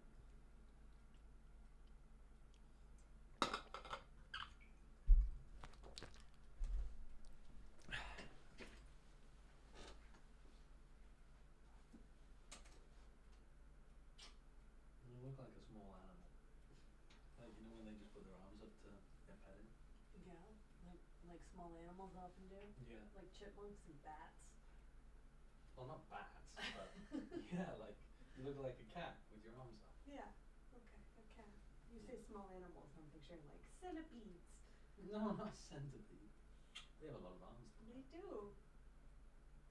Cockroaches. So weird.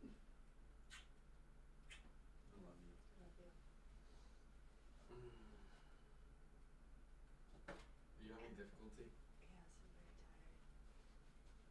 Come on, I'll take you to bed.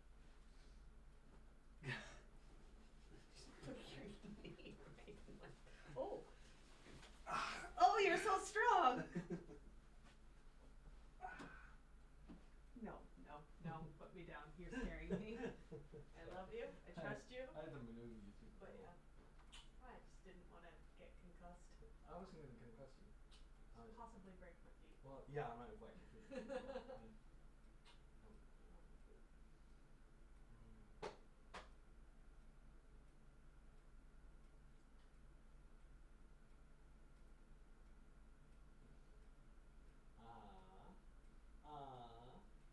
just making biscuits because you make me so happy. I'm in pain.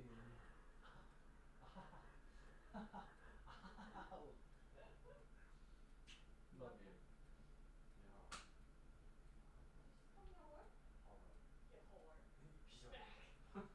I said you horror.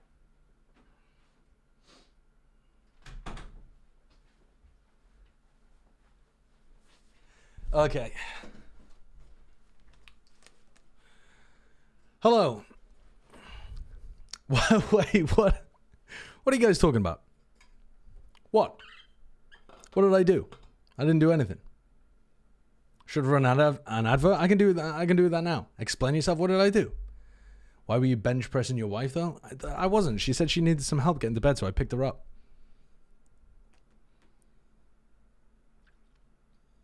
And then I called her a horror, and she said, "Did you just call me a whore?"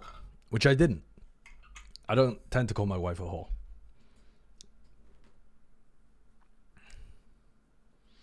Okay. Right. Time to continue with the VOD. All right, let's have a look. So this pistol was not competitive at all. DRX just tossed it. Well, it wasn't even a good play by Sentinels. DRX just actually threw it away. Even though they're able to get up into A heaven there, get at least Any other relationship technique tips? but he kind of whiffs it. He sees the head initially, and I could you could almost sense that he wanted to No, go for the shot. that's really my only one. Spot of the opponent, and then they set up for that double swing, and it just kind of makes it a little bit easier for the Sentinels. They just react incredibly well with those classics. A great situation for those classics, and kind of just all snowballs out of I like nowhere. this We're gonna snowball default out for of B it. main control. I like throwing it in a couple of times, because also then you can fake teleport, and it's really powerful. If you condition them early to respect this one way, you're going to get a lot of value out of it later on. There's still even more backup already. 4 members down. Poor RB all alone. No big surprise that he's continuing to I don't think you'll find that difficult, to be honest. Average Valorant enthusiast. There's banks that can help you out. They will allow Zelsis to pick that up, get 1 point closer.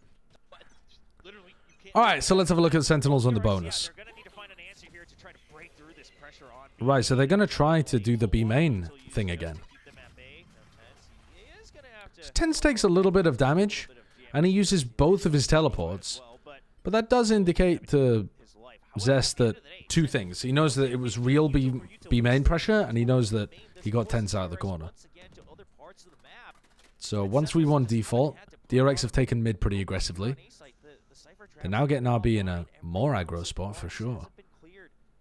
Does he know where John Cudie's cam is? Not yet. It's up in heaven.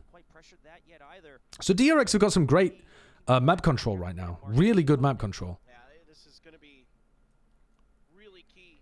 This camera is now going to be able to see him. Until you get a little bit deeper, and then you're going to You have to get really quite with deep. the player potentially trying to trade off It's supposed to be deep enough so that you can't see. Yeah, I mean, look. So when you put the cam in this position, even if you crouch, so I'm going to draw like a person stood up.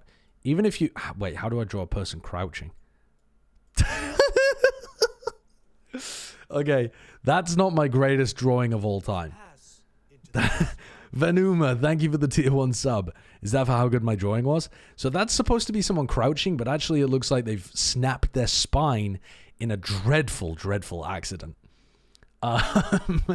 Yeah, and they're working incredibly well, yeah. Knees? I tend to bend in the middle of my back. Okay. But the point being that if you crouch, you're also not supposed to be able to see this cam. So you're supposed to have to walk all the way up to here before you can see the cam properly. If you place it in the right spot. potentially RB's camera gets deep. So RB still hasn't broken John Cudie's cam. There's those traps already in there, so even if you get deep in, you're gonna have to spend the time to clear all those. That's me when I jump out heaven on Haven A side. Yeah. Oh, but the paranoia, it's so good. Tens, he finds 1 going into the stairs. All right, wait there. Let's have a look at this then. So they have Tens and Zekin defending B heaven. The paranoia seems really nice there for Tens to swing on. Paranoia, it's so good. Tens, But then, you know, because he doesn't actually catch anybody in it, and because Zekin's already been pushed back, then they've got a really easy re-swing into Tens, who's just out in the open. We'll see how he plays that on rifle rounds. Zekin just peeks through, grabs one, and backs off. So nice play by Zekin there. Playing off the fact that they were distracted by Sassy. Is this winnable in the 3v? Probably not anymore. Doesn't lead to a kill just yet. Sentinels, they just want a bit more, so now they keep focus on the lure. I mean, if they kill RB and take the weapon... No, never mind. Alright, so this is not going to be a particularly competitive round. It smells like a trap. It probably is a trap. They do a good job identifying that. Pivoting over to B heaven, clearing the space through there. So this is what I'm talking about with the fake teleports, right, chat? So Tens for like round 2 and round 3, when I can't remember if he did it on the pistol. No, he didn't. I don't think he did it on the pistol. I can't really remember. But anyway, they're now going for the fake teleport version of this. So there could still be someone really deep in B. But he's actually up in B heaven. So I like the way that Sentinels are playing this defense. I think there's a lot that you can do with Omen on this map if you're good with Omen. Huge amount of one-ways. A lot of proactivity that you can go for. Can we get the Platchet emote of you twerking in the garage? I don't even know where you would find it. Alright, so they've sent a flashback in from Stax. Stax used both of his flashes at the beginning of the round, and he's just used his third flash in the round to clear out B main. So he's just used 3 flashes to clear B main. That's how powerful this setup is with the Omen. But also, DRX using this really nice Viper setup. So I think, personally, that if you take a look at the minimap, what I said earlier, this Viper wall is better. So this Viper wall, rather than this Viper wall, is going to be getting them more value. But it seems like they're prioritizing using the cages, or like, you know, using the Viper wall at least instead of a cage, which is going to allow RB to hold on to his cages in theory more, although he's used both of them this round. So he can maybe use them more reactively, etc., etc. You know what I mean? But I think one of the biggest benefits of this composition on the attack side is that you get to use this B Viper wall instead of the A one. And you have pressure on both sides of the map. But, you know, it doesn't really matter if you only get control of B main at 1 minute into the round. Anyway, nice Viper Orb by Zest. We've seen him throw this in Masters tournaments before and stuff. And they're going to go and try and lurk in. That flash did not connect on anybody.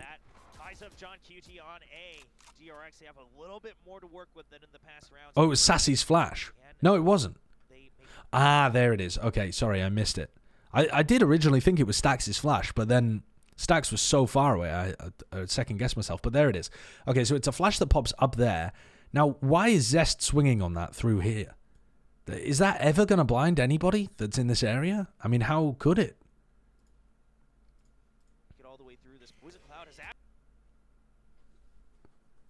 I guess, actually, it does blind somebody in this position, perhaps?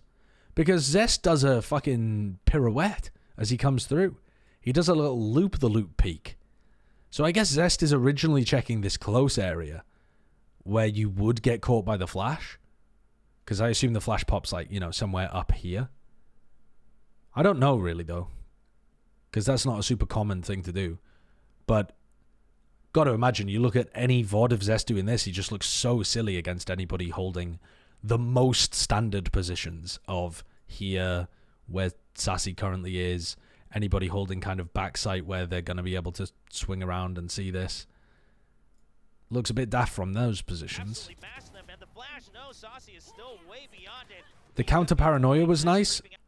Tens just teleports into Buzz's face. No fucks given. Good hold here from second as well from above. Tens filling the site as well, and now John QT here as well. You still have Zelsis watching for the lurk. Every point covered, but RB wins the fight at mid. Still 30 seconds on the clock. DRX, they're trying their still best winnable, isn't it? up, but you can't get out of the site oh my god. Just Tens left in a 1v1 against RB. And RB wins it. I mean, how does DRX win this? And the flash, no, Saucy is still way beyond it. He's going to be able to find Zest creeping out of it with his back showing. Good hold here from second as well from above. Tens filling the site as well, and now John QT here as well. You still have Zelsis watching. I mean, really, one of the most important things is just that fight that happens in mid. We don't get to see it on the camera at all, but it looks like Zelsis has an awesome timing on RB, and then RB hits a flick or something. Maybe they'll show a replay of it, but that just brings it down into a 3v3. And Mako pops off on site. 30 seconds on the clock. DRX Oh yeah, I mean that's a disgusting flick by RB. They're quick to respond. That round, DRX's RB in particular, able to outdo a couple key players. And so still going for this same Viper setup, where Zest throws Orb B but Wall A. And RB's still using both of his cages. It just doesn't seem... So only the Cypher is seen over towards A there, though. They don't see anybody else. just a second earlier. Now with this eco from Sentinels, they want to go for the classic push out of mid. Stax is going to get dominated here, surely. No? Stax says, I want none of that. Wow, I thought they would maybe try and run towards that. But they decided to run away. I think Stax got a little lucky there. DRX they're so very cautious, so it gives time for Sentinels to reposition. Very proactive, though, from Sentinels. They go for the gamble in mid, and then they go for immediately rotate everybody over towards A. DRX Zest trying to get some space on Garage, but he gets pushed back. However, Stax responds in turn. Now looking for the other angle here to catch Saucy off. This looks like a nice lurk from Stax. Just finds that empty gap all in mid. Sentinels are very much going for a gamble setup on their defense. Okay. Wait a second. RB could get caught out here. Yeah, he does. Ten's teleported past the trip. Okay.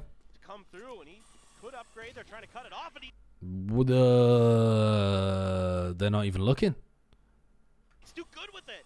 They just don't expect him to be that fast, I guess. So now you know that Tens has a rifle. He's looking to just hold Stax in position. However, his teammates don't have rifles in hand just yet. So he has the only firepower, but second with a long-range Stinger burst. And Tens with a nice kill as well. Second with the showstopper. Split second decision-making from the Rays of Sen. Good God. I mean, Tens kills 3 in that round. The first kill is really nice. Teleporting past the trip, you know, causing chaos in the round. The second kill looks like bizarre lack of awareness from DRX. I mean, they know that they've already... The weird part to me is they've already got a boombot going in this direction, and they have 2 players over here, but they're still looking towards market. They're not looking towards spawn, which is... RB must know that he died from spawn, right? It gets pinged on the minimap as well. They know that there's somebody there. I think they just don't think Tens is going to be that quick. Well, that snowballed very quickly, though, didn't it? Maybe RB didn't know? No, I think he did. Look at that ping. You see that ping on the minimap just then? Look, it pings him out. Right there. He knows that Tens is here. Just for whatever reason, they're just not expecting Tens to be there that quick. And to be fair, Tens is there incredibly quickly. He just knife out runs. They're trying to cut it off, and he's too good with it. Oh, well, that's 2. Looking for another, trying to use. And the thing is, though, you don't need to really be paying attention to mid while the boombot is there, right? They could be playing that more passively as well. They could just be playing from B main, watching the gun, but they just run at him. It's just a really bizarre situation. But credit to Sentinels and Tens for causing chaos in the round and thriving in it. I don't think most teams should give that away to them, though.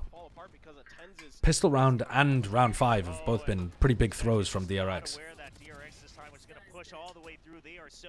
This time DRX punish the fake pressure of Garage. Nice anchor position from Tens.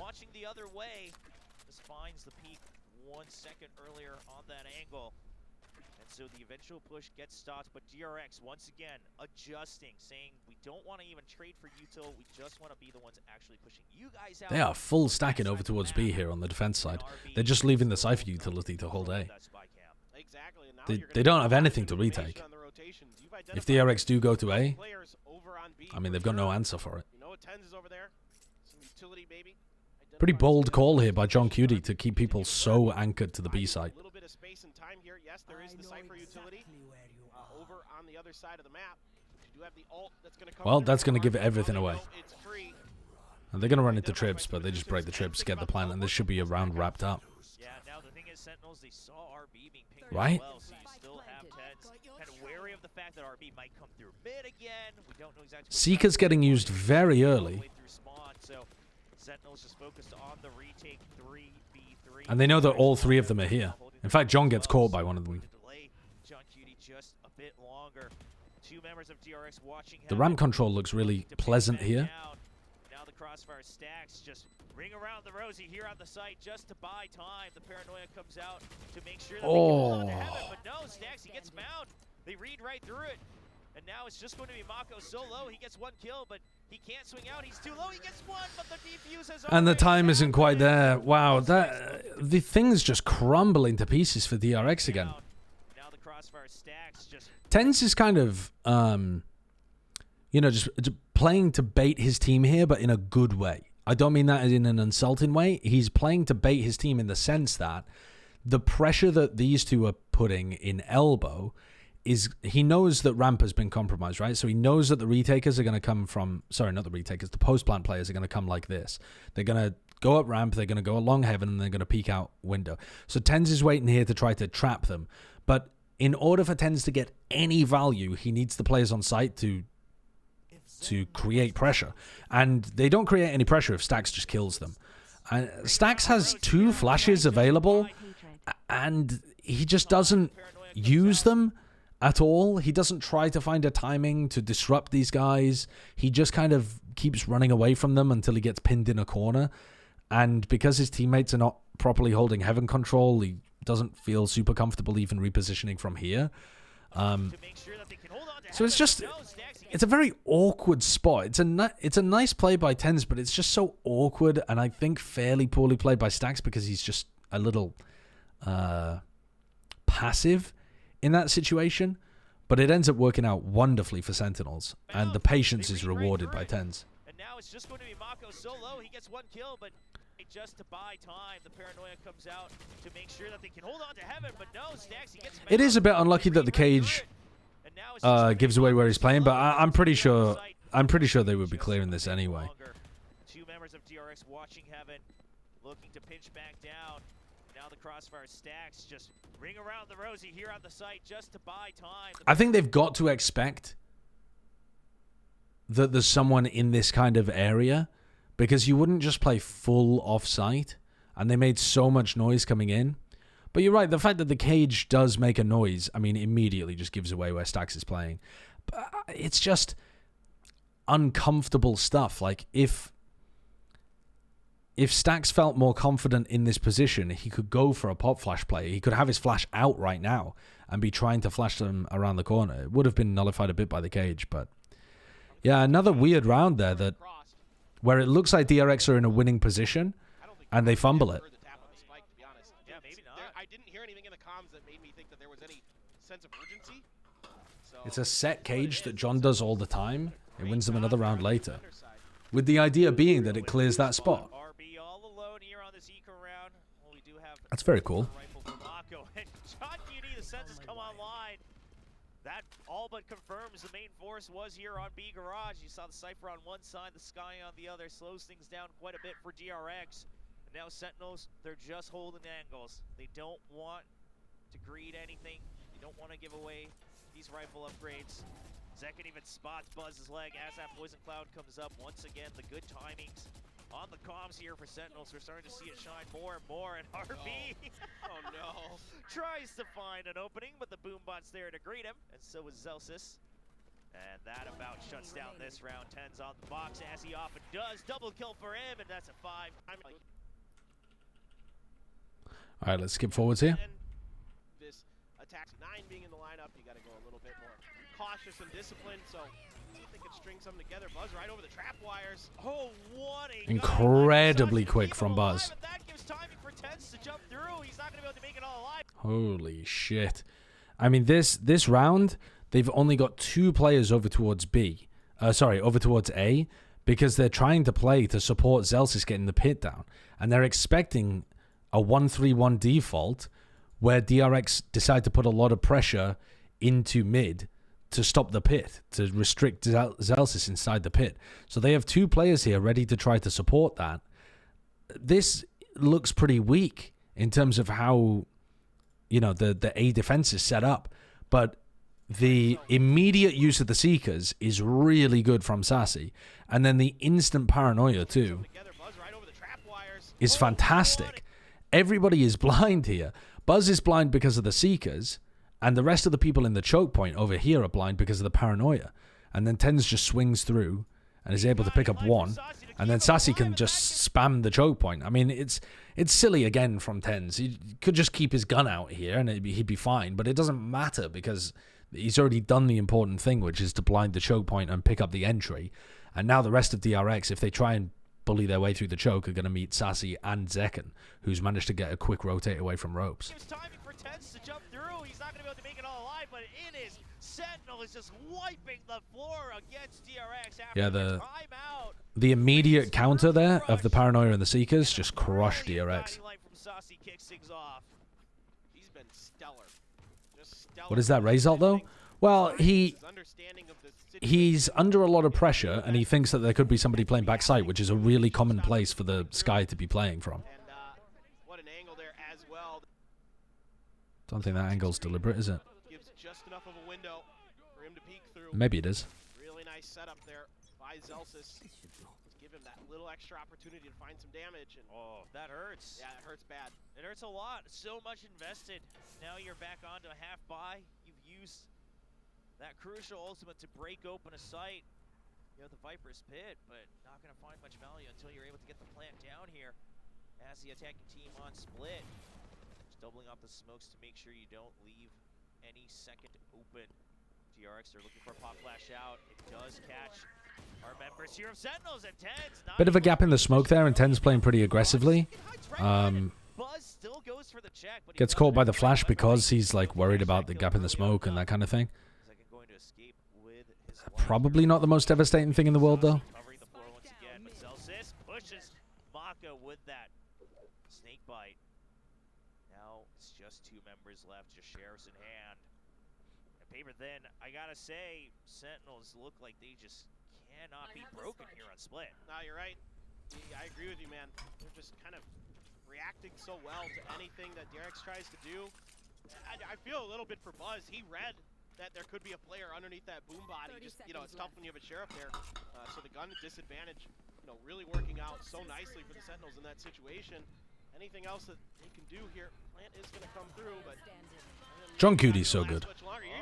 He's got such high game IQ. Ideally, I think Zest would have hoped that RB won that duel, but Such a phenomenal pickup for Sentinels. But there's just so many mind games here, so many obvious places he could be hiding. John Cutie waiting for the wraparound. They're trying to bait him in. They draw out the first sink bite. Still one more in the chamber here for Zest. So Sentinel starting to feel the pressure from time here. And Zekken is able to set up so and in terms of your ult cycles, and none of it has. So this is devastating for DRX so far. They need some more rounds on the board. You know, at least 2. I think Sentinel's still doing that B main control and getting value out of the, you know, apart from the round in which DRX just bullied their way immediately into B main, they have been respecting this Omen one way. And they're getting decent value out of it. And now Zekken is going to push into spawn. Oh my god. I don't like that play. I think it's too aggressive without having info that there's someone there. Like, I think that showstopper would be fantastic if DRX were trying to spam this angle, or you could see someone sending flashes, or somebody was dogging into B main, or, you know, something like that. But getting all the way out here is really quite exposed, and I think unnecessary with how good your defense has been so far. Just having B main control and being able to get the ultimate up is already a tick in the box. So I don't think that's necessary at all. Might even push out with the Trailblazer. He looks ready for it, goes for the blast back. Doesn't find anyone close, but that does keep DRX at bay. Yeah, Stacks is covered by the rocket, but it doesn't really matter. The fact that you're so pushed forwards into their territory and open to so many angles is the real killer.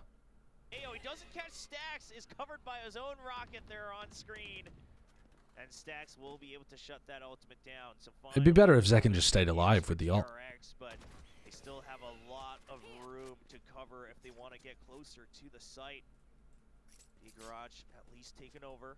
And RB now with a bit of an earlier move towards A site. He knows he needs to put pressure on to make sure. Okay, so this is proactive from Sentinels. In a 4v5, they're looking for information, trying to catch RB.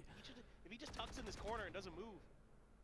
There's fights going on both sides of the map here. This is difficult to cover. you know, some attention too. The paranoia is going to catch Tens off guard, and oh, Buzz! If he just tucks in this corner and doesn't move, he should go undetected. Yeah, but he needs to draw out some attention too. The paranoia is going to catch Tens off wow, that blind works really nicely for Tens.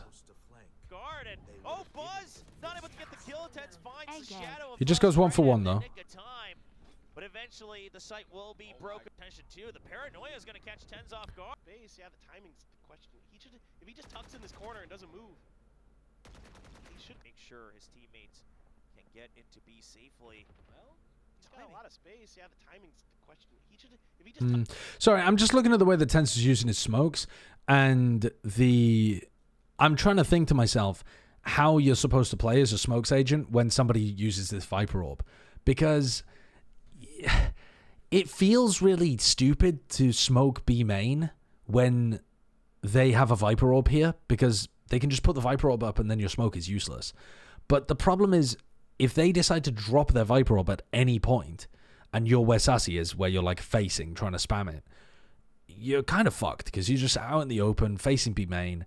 So I'm pondering to myself, is it a good idea to use smokes on B main, or is it a better idea to try and save the smokes and use them as like, you know, a smoke here, for example, to help Sassy play around this area, or even if Tens was playing here, to smoke in this area, so that he could try and limit DRX. Even if you get in, you don't actually get the entirety of the site. You only get this small front site portion. But to be honest, I'm not really sure. I think this Viper Orb is just a very difficult thing to play against, which is why it's a really valuable orb to throw when you have a Cypher on your team too. But I don't think it's wrong the way that Tens is playing, where he smokes B main like this. I don't think that's wrong at all, because I think it does allow Sassy to more aggressively try to spam the Viper Orb when it comes up.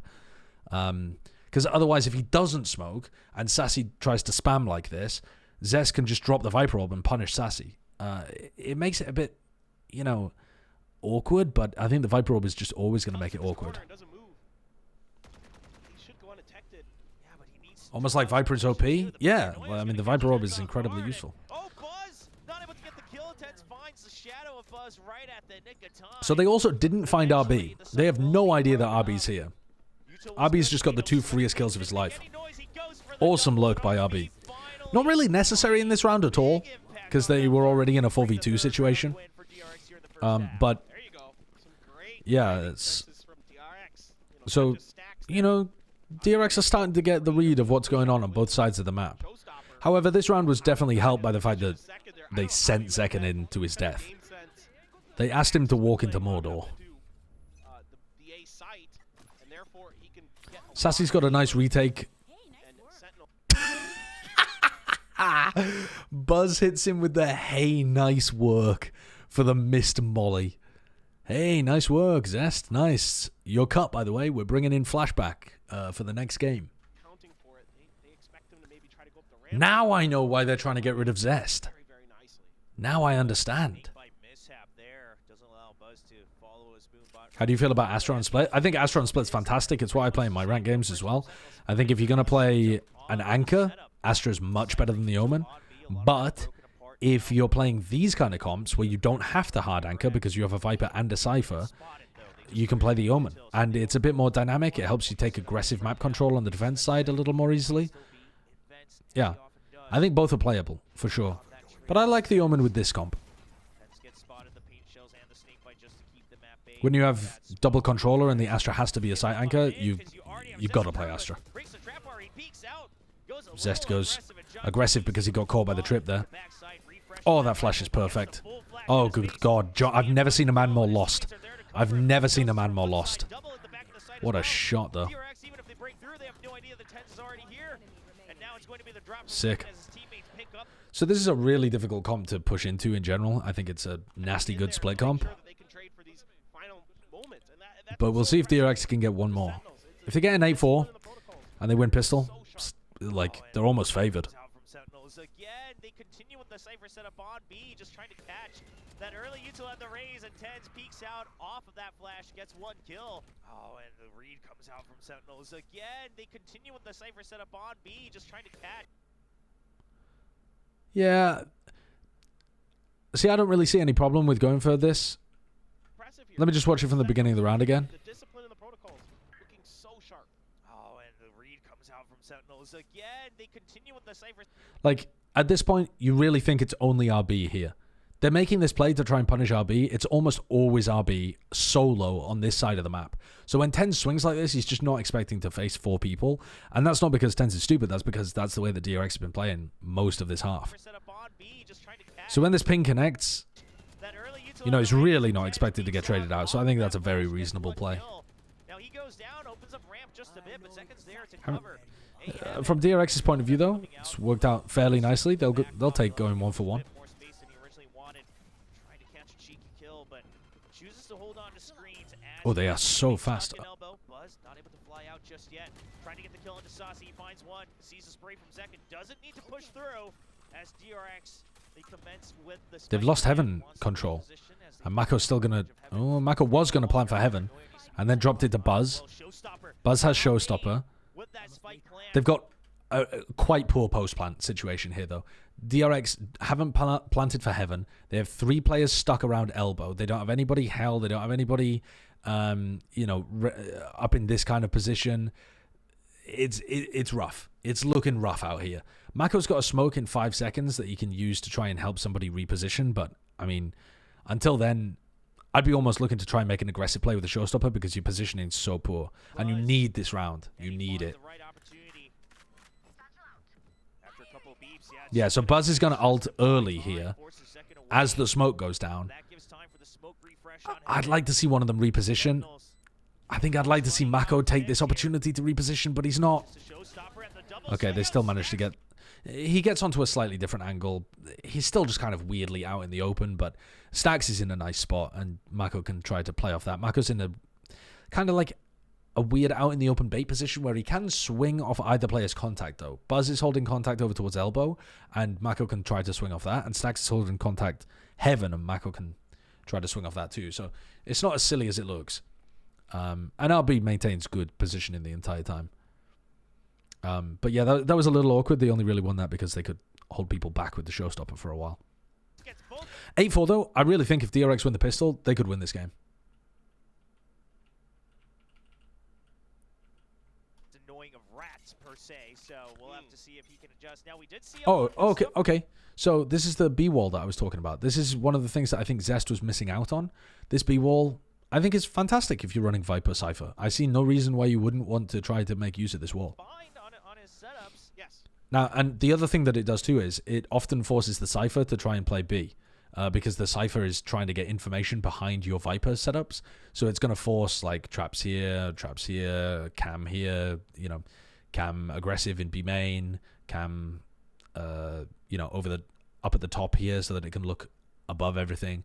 Well, you know, whatever. The Cypher's often going to put some utility over there over towards B. And I think that can free up your Cypher to lurk a bit on A ramp too. Let's have a look at how they play this. Still the cam on A Heaven, as that always provides so much value early on.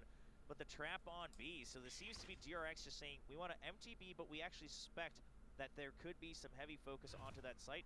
Even a better read with that toxic screen as well. That's what I was just thinking. I was literally just thinking the same thing, Will. I was like, this toxic screen means that they have read that this mid push is going to happen. Yeah, that allows them to keep all that other util just to buy time here in mid. They still have the toxic screen. Yeah, I mean, talking about the defensive Viper wall, that's a very... it's an older one that's just designed to put a lot more pressure on taking mid. So they break the trap wire. I like that flash just to push back anybody that might be trying to fight them at Heaven or Rafters. I'd like to see a smoke in Heaven. It's a little late from Tens, but they get it there in time. They're looking for the lurk from John Cutie. Meanwhile, pushing out with the dog. The spike's still not down. Sassy was prioritizing dog first.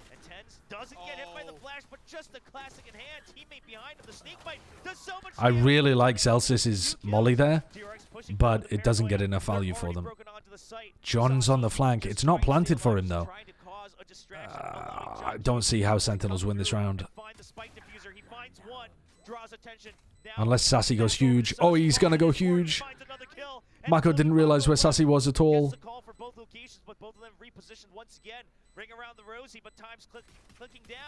And he's not finding the shots. Wow. Sassy just hid on sight the whole time. Mako didn't know where he was, and he found the wraparound. I mean, it's just hiding new box and pillar. Getting the timing on the guy trying to defuse. Fucking hell. That's a brutal one for DRX to lose. Another situation where it looks like they're in a good position to win, and they end up throwing it away by playing their players like really spread apart from each other and not being able to cover angles for each other. I'm not sure where people are, allowing a bit of chaos to slip in. On this round, I was watching very closely for John QT's rotate. There have been so many rounds where DRX are in a winning position and lose anyway. DRX because he waited so long to make that rotation through mid up to B heaven, and he found a great timing to punish DRX. Not on this map necessarily. There were a lot on bind, and there've been a few on this map. Guaranteed old dwarves go for the early push out. They recognize the Cypher setup from John QT on attack is on A side. Stacks, And some of those are the Sentinels players going nuts, but a lot of them are DRX looking sloppy and closing things out. I think that's to be expected because they haven't scrimmed in a while with this roster. They were playing matches with Foxy 9 and Flashback. I've heard you say I don't see how Sentinels can win this 3 times this map, and Sentinels won all 3 rounds. Yeah. Okay, he finds another. And, a clean shot running up the stairs as well. It's just, man, there is very little that I have to say about Sentinels that isn't positive right now. Alright, so DRX are doing the same kind of aggressive defense over towards B, but they've also got a trap there just in case. it's been a long time coming. Aggressive ramp control from Sen is nice. Ah, that's cool. Look at that. So here's the cam. It's in the right spot. But they use the dog, they find the cam, and they break it by wall banging. Like that idea. Very cool. So both cams got broken here. But in terms of the style and the foundations that we're seeing from this roster of Sentinels, Hello. it is looking good. Exactly. Yeah, there might be mistakes, but So they've taken A ramp, broken the cam, and that's going to lock 2 or 3 players over towards A for DRX. They're playing in front of this trip. So DRX, at the beginning of the round, threw a one-way over in B main, and they had B main control. They still had the trip to be able to play off, but now, at a minute on the clock, they're looking for info on both sides of the map at once. So they're dogging a ramp for info, and they're trying to push B main. So when this dog sees nothing, Buzz and Mako are going to realize they're kind of fucked. So this is why you normally don't try to grab info on both sides of the map at once, because you're almost guaranteed for one of those attempts at info grabbing to meet a large stack of people, unless they've just gone back into a default kind of setup. And obviously it's fine if it's like a dog or something that ends up dying, but in a situation like this where you have a trip, you have 2 players that could just be playing passively on site, buying time, the dog is enough. If you don't see anybody A ramp, they're going to be coming towards mid or B. Let's see this though. The dog does not see anything towards A, just as Buzz rounds the corner. Oh, but Buzz kills both of them. That's massive from Buzz. Another 2v2 they had to battle through, and Saucy going for that Weapons though. Now, bonus round for Sentinels. And Zest picks up the lurker. So again, this should be DRX's round. After Buzz has picked off an unlikely, ridiculous play, this should be over. Tens has found his way into B heaven. Yeah, he did. Civi, thank you for the 7 months. Now, obviously Sentinels are not going to win this round, right? Obviously Sentinels are not going to win this round. 10 seconds. RB knows that they're coming here. RB could play inside the smoke. Okay, great play by RB. Only 2 seconds left. Okay, it's fine. It's fine. We can breathe, guys. We can breathe. DRX closed it out. So Buzz is 1 away from Showstopper, and they have Seekers on the attack side. So Seekers, really good tool for being able to get into sites. It's been a pleasure so far, and at this rate, we're going to continue to see them through the weekend. As they are only I could breathe before. I mean, hopefully. Not being able to breathe is a big problem. ABL. That's not normal. South Korea. Sentinels putting pressure on to A site, but mostly quiet, just waiting for DRX to make a move here. So they're making it feel like they're taking some mid control. They've smoked off towards male. All right, well, RB just checking the cams as Sentinels kind of figuring Dog out comes exactly down. what they want to do, waiting out the Trailblazer, trying to put some pressure on a mid, but And Zest Zest punishes Zekken for trying to get up mid Just try to without create support. through there. Not blast packing, just trying to find a surprise angle. But that allows So Zest loves doing this, by the way, as well, where he picks up his Viper Orb in mid and then he puts it back down in B heaven. kill and even reposition Gives up a here. bit of space, Zest is but Poison Cloud. That's it gonna allows be him to over keep retreating in the like future. a Ten's just trying to clear the rolling field, retreat able to do going. so. A defense That with puts multiple pressure on. You can see it on the components. minimap. DRX starting to shift their focus over to A, but Buzz gets is there another to one hold as well. strong on B. Thoughts on EU ranked? Personally, I hate it. Utterly based first message. So now the overall move for DRX, it looks like it might First be Garth two and members Mondays. still in the site, only 25 seconds left to go. Sen waiting to drop down altogether. Guiding Sentinel's doing a lot of contacting around the map, though. Look how deep they've got him before they decide to use utility here. Obviously, they used a smoke to put a bit more pressure and push the info away in A heaven. But the point at which they decide to use exec utility, they're already out on rafters. So that's a very nice call again by John Cutie, realizing the way that DRX are playing this defense. light at the ready from Saucy. The paranoia as well. RB is trying to hide. They're hoping that there's only one player there, or that they both got caught by both of the flashes, because that's a bold play by Got Tense. a cyber cage, but Stax is there to hold strong. Still two members spread apart wide. Zest going for another kill from heaven as well. RB knows he just has to play for time. Not going to peek out unnecessarily. It's such a winnable round if Tens doesn't do that as well. Sen They have a 3v2 here over on A, although Heaven is going to get backfilled by Zest very quickly. But if Tens hadn't gone for that, if Tens had instead teleported on the bottom area of flowers and then swung around with a Sky Flash or with the Seekers, he's pretty likely going to get that kill on Stacks. And then they've got a great chance of winning the round. But bit of an overheat. Going for the jet dash play. Looks like it's just going to be more mid pressure, and they're going to kind of double down on this and see if they can. That's an interesting comment, actually. When you jet dash, what is the delay between arriving at the location you dash to and being able to pull out your gun? And what is the delay on Omen between teleporting to a location and being able to pull out your gun? It's way longer with Omen, right? It's like twice as long. That's just my speculation from playing the game, but I don't know what the numbers are. It feels like it's twice as long, right? Because like there's the whole teleport animation, and you have to kind of get built, and then you still have a time to like take the gun back out as well. Can break through. Yeah, it looks like it's really just here to just see if DRX makes any adjustments. We'll have to wait. It's also way more telegraphed. Yeah, because they can see exactly where you're going to. Because, yeah, like I said, there's this big animation. Yeah. That actually draws out the paranoia. So in terms of util trade, Sentinels coming out on top. It allows to draw a little bit of extra attention to mid. We do see the showstopper is online for Buzz and DRX. They are 4 rounds behind, so no matter the weaponry. I suppose the biggest difference with it is that the entirety of the delay is when you're in one position, static, and able to be punished on Omen. And if you calculated like as Jet from when you first press the button to when you're able to use it again, that would be a really long delay.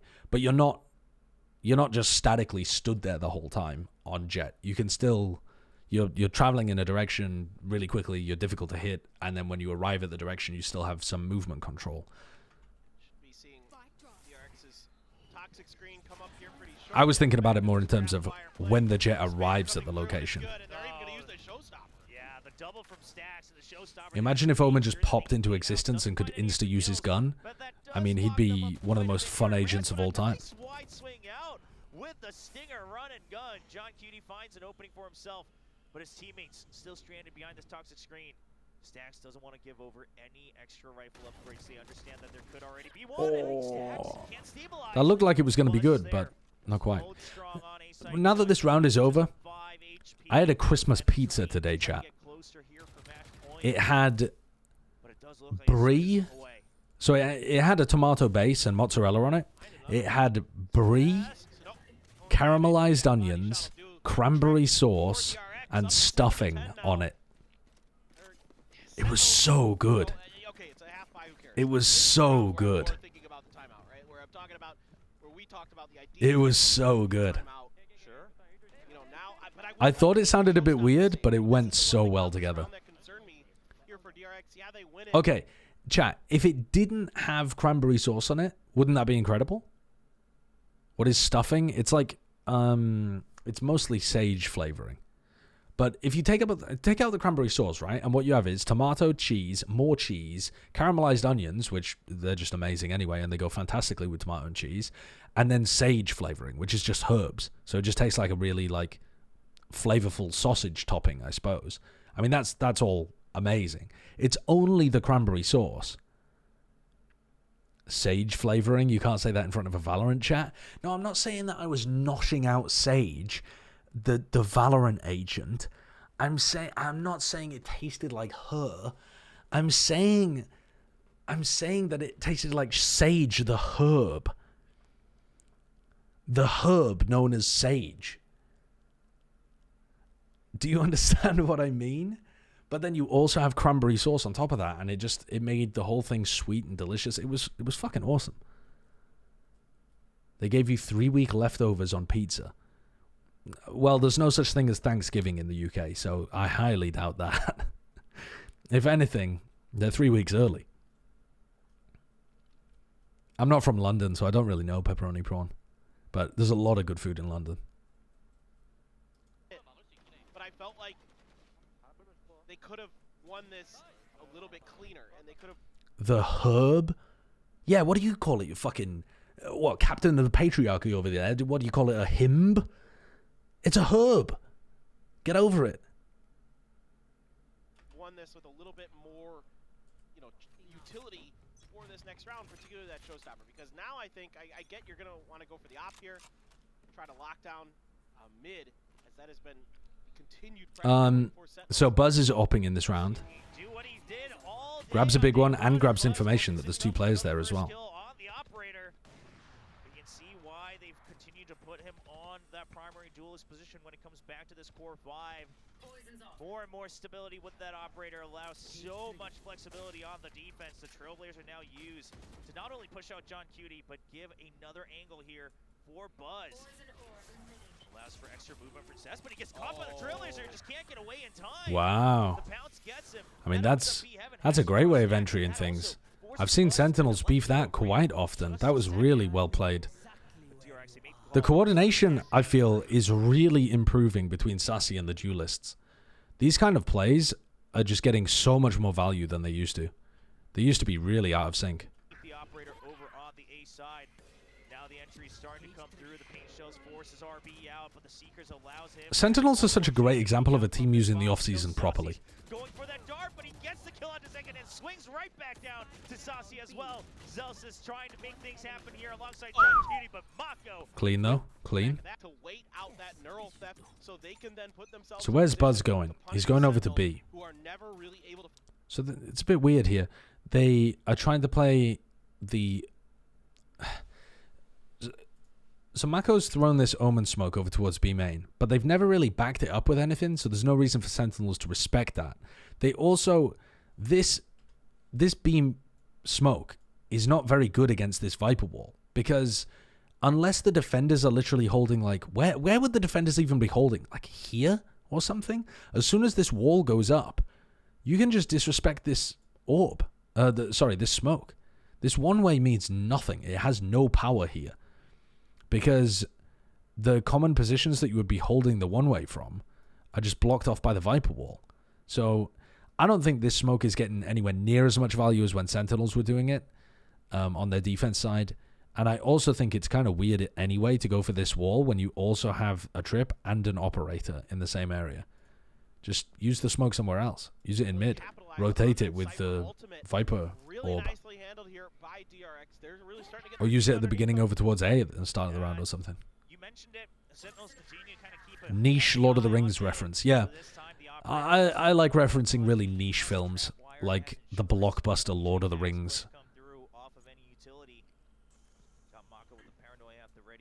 DRX, you want to make sure that they keep this op alive.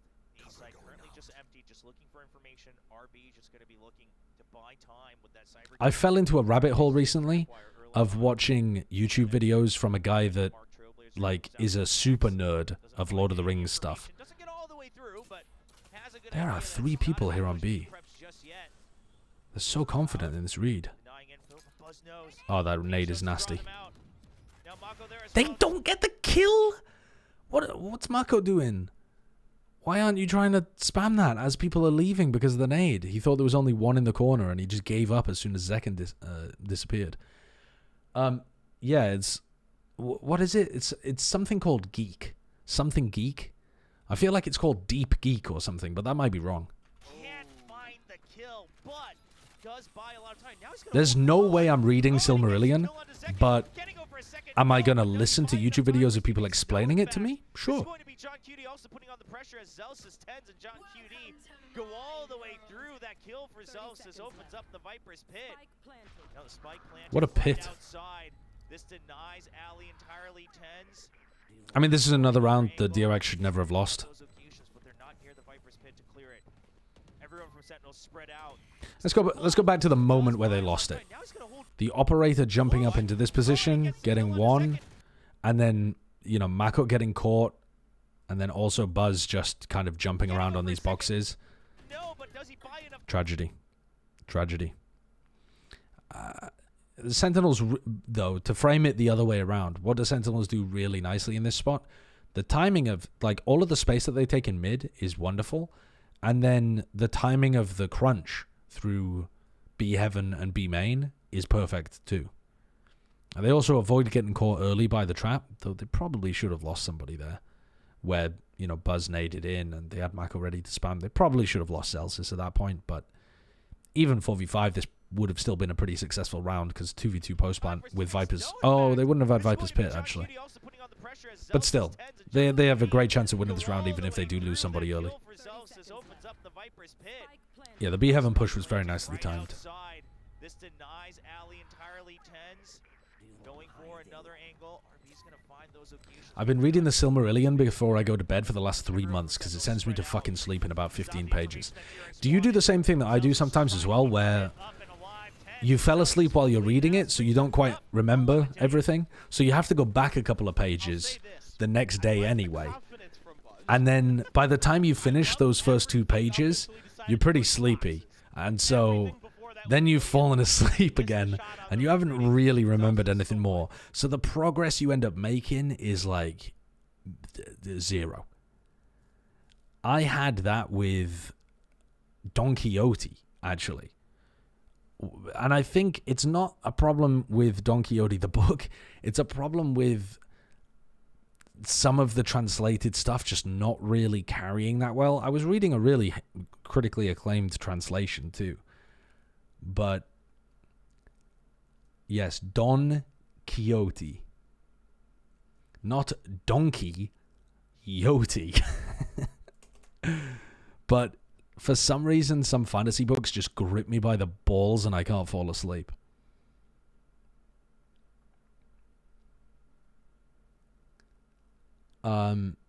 So yeah, I've been reading the Malazan books and they are just like crack to me. Freeman, thank you for the 9 months. But yeah, getting into the Malazan books is difficult. Because it's actually not difficult as soon as you get halfway through the first book. But the first half of the first book, it just throws you in the middle of a war zone. You have to figure out who is on what side. Then there's like betrayals happening. You have to figure out if the betrayals are even like part of some more elaborate plan. They never explain the magic system. They literally don't explain the magic system the entire series. You just are expected to kind of figure out how it works. Yeah, it's wild. Is it the problem with all the time? Is it the problem with the time you read these books at? No. Reading books at 4 a.m. when you've spent the entire night doing other things is actually a great idea. Yeah, I've read pretty much everything that Brandon Sanderson has written. I haven't read his YA stuff, but I've read everything Cosmere. Yeah, they explain Warrens a little bit, but they never fully explain Warrens. So, you know what? I don't really fault him that much. I get the idea. I think it almost worked if he just maybe connected one more of those shots. So Sentinels are also using this incredibly good Viper orb. Here's the wall being used with the dog. Forces out one of the cages. Sentinels tried to cross. Dominate the sightline. Now they could have thrown a blast pack to try and break any potential trip. Oh, they got over the top of the trip. Trip gets broken at the cost of Zelsis' life. Tens goes for an aggressive teleport. He does get a kill. He does die, though, immediately afterwards. And the smoke is really nice from Mako. This is something that Tens wasn't doing. I don't think he ever threw this smoke, actually. I might be wrong. Maybe I'm misremembering. But I don't think Tens ever threw this smoke. This is a fantastic smoke to be throwing. Everyone who plays smokes on Split is going to be throwing this at this point. But Tens was also not playing a hard anchor over towards B. So he's playing, you know, more around the map a little bit.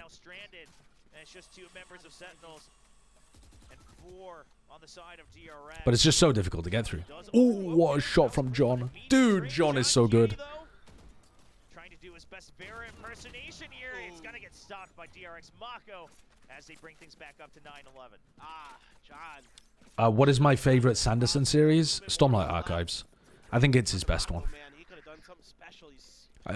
A lot of his others are very good as well, but Stormlight Archives is the best, in my opinion.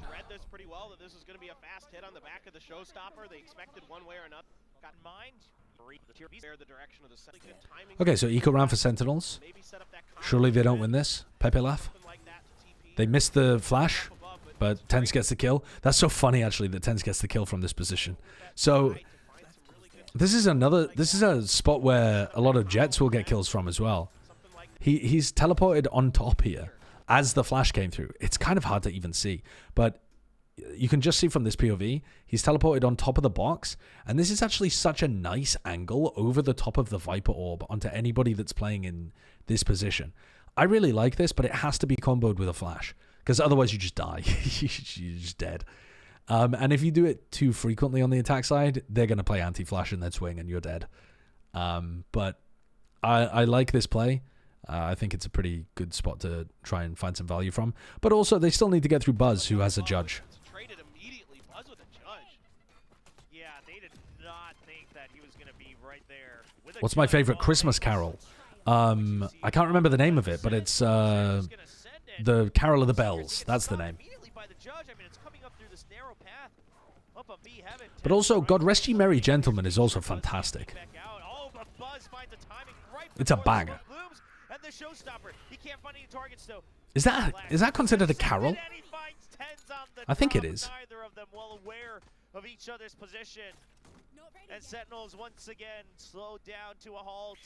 Buzz is ready. Sing it for us. It's the one that goes, God rest ye merry gentlemen, let nothing ye dismay.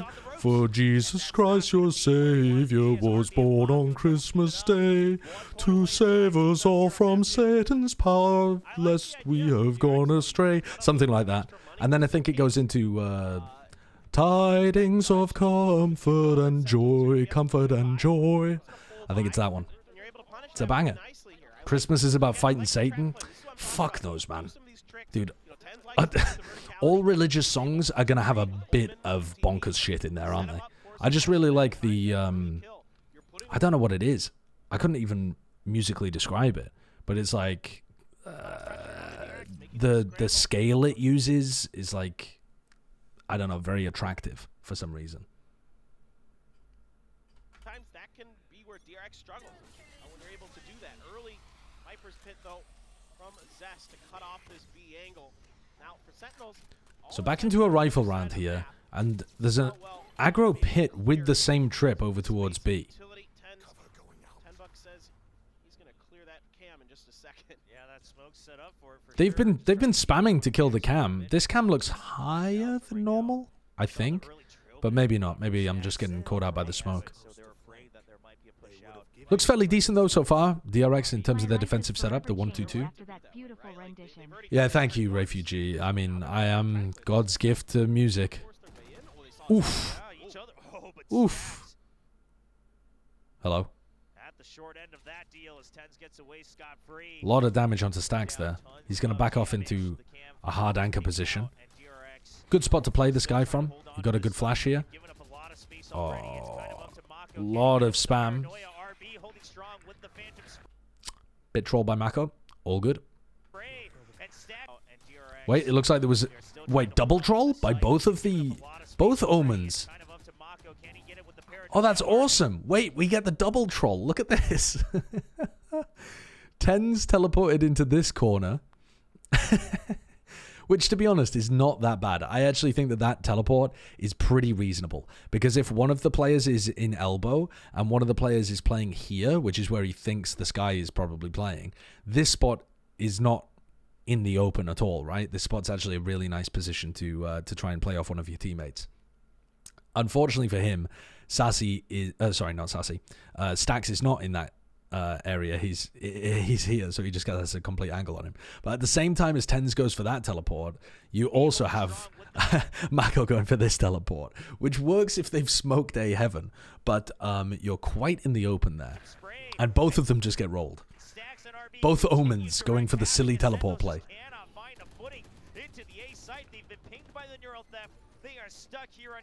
But I think Tens' teleport, I think both of their teleports are actually fine, as long as either they're teleporting into smokes or they know that the player is playing in that like anti-flash spot rather than in that tuck corner, which Tens thought Stacks was playing in.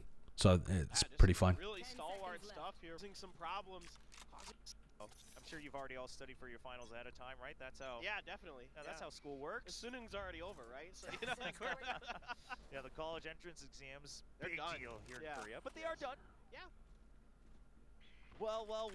DRX now on a 3-round win streak. Can they string it into 4 to finally get? I don't think it really matters if Tens goes out with a flash there, because to explain, I mean, let's go back a little bit because a few of you said the same thing there. Let's see the moment at which it happens. So here's the flash, right? So there's a paranoia that goes like this that is going to blind somebody that's playing here. And then there's also a flash that pops around here. Even if the flash, though, pops in a spot where Sassy could get blinded, like even if the flash popped right there, Sassy... Sorry, I keep saying Sassy. I mean Stacks. Sorry. Even if Stacks did get hit by the flash, he's a pro player. He's probably going to turn that flash at least to some degree because it's a long, floaty flash that's coming towards him.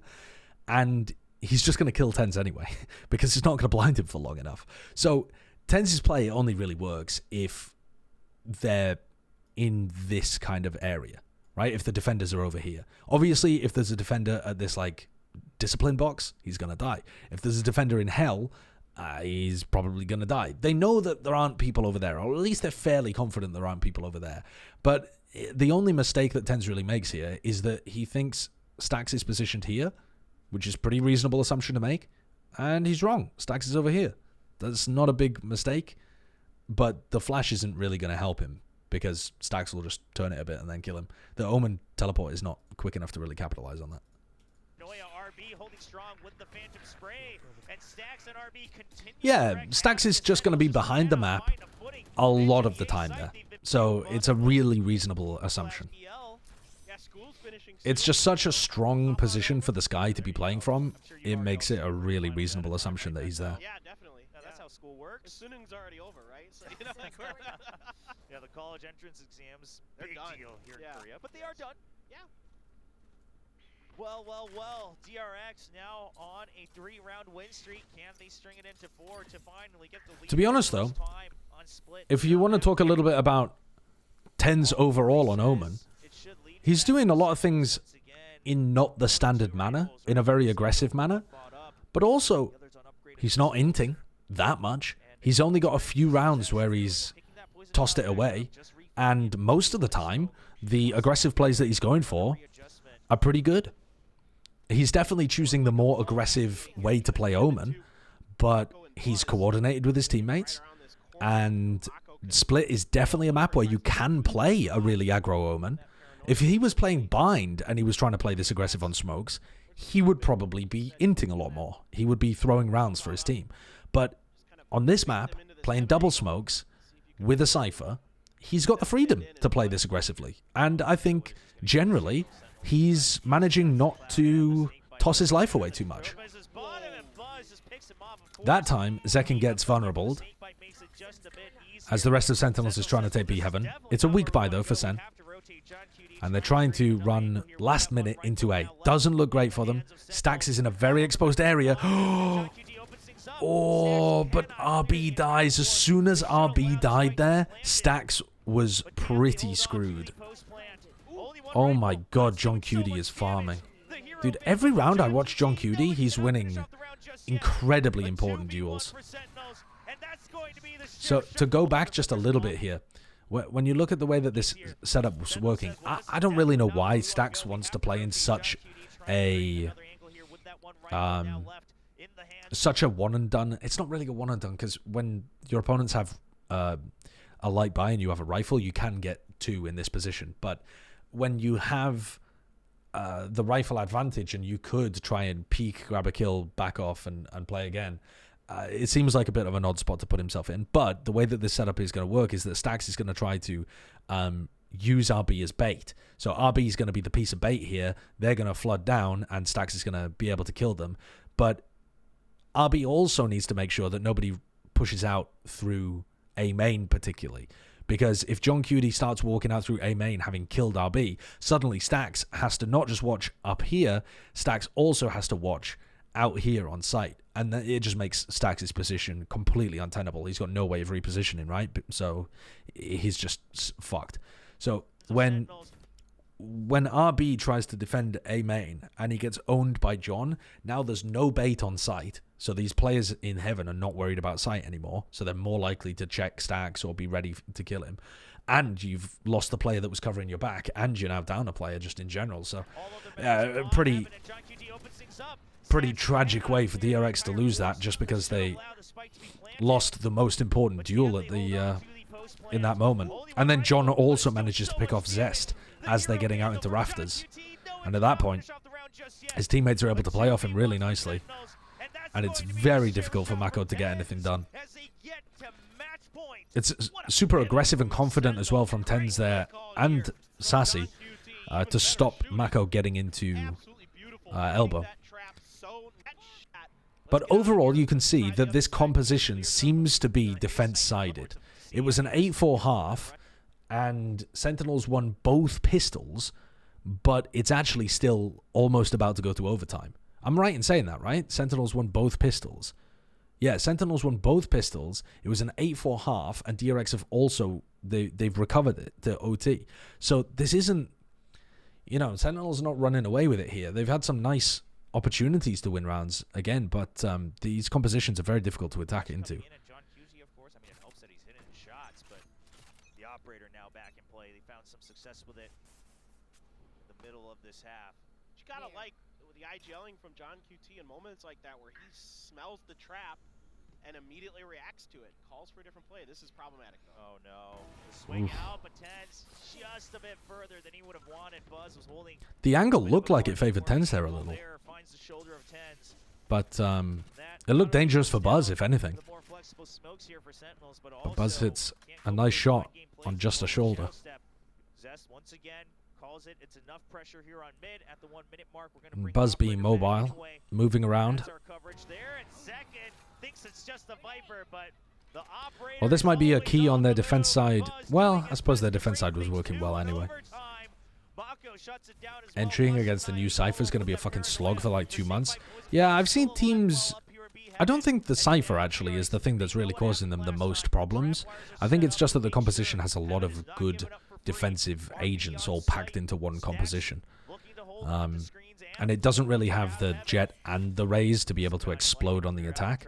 So you're kind of forced to play a little slower, and you have to get through the Vulnerable, and you have to get through the Viper utility, and the Cypher, and the Raze nade.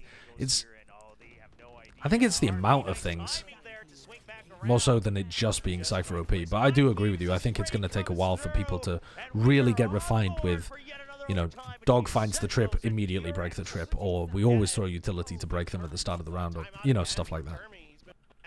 Yeah, we have to remember, Sentinels on their attacking side, they even got the pistol yet again. Having said that though, Retro, every single map was trending attacker sided bar Ascent.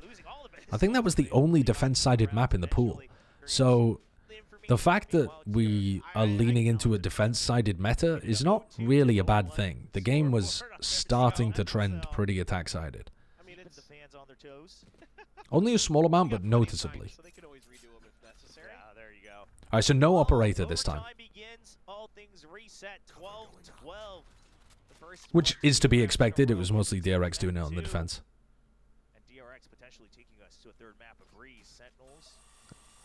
Ten's deciding not to go for his smoke in mid. The adjustment is that Sentinels, they like to just constantly juggle. This mid hold got ruined by Sentinels. I'm curious if there's going to be any plays for orbs here from DRX, if they're going to try to put any pressure onto those positions. And Tens throws a smoke so that Sassy can try and hold a more aggressive position over towards A. They're really conscious about RB's lurk. They've been thinking about that a lot, which I appreciate. Double trips over here on B.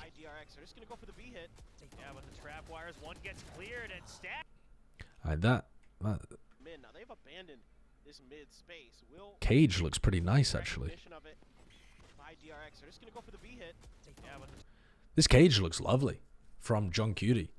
He's pre-placed this one along with 2 trips. He's done like a really heavy defend B setup here. And as the paranoia comes through, they play like to hide from the paranoia and swing back in when the Cage isolates people. Stax manages to kill both, but that doesn't mean it was a bad play. That's just ridiculous from Stax.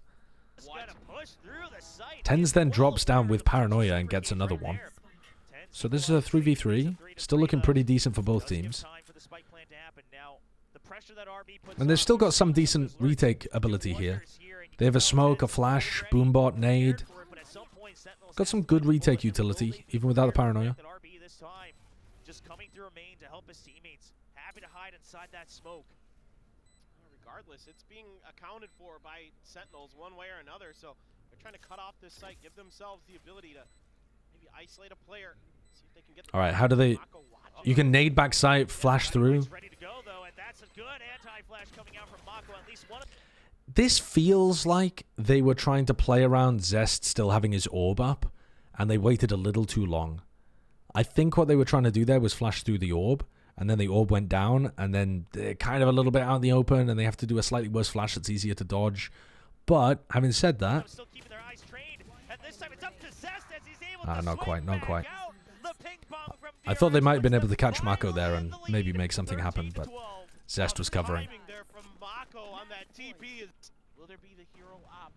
I want to see Glass Cannon. I wanted to see Glass Cannon from Buzz. Yeah, a Glass Cannon operator from Buzz could have been possible, but on Raze, on Split, your utility is just so useful. Alright, so here goes Tens trying to take some control. Smoking for his team over towards Mail as well. The Tens Omen does look pretty decent pretty quickly here. Oh my god, what in the Lord's name? So...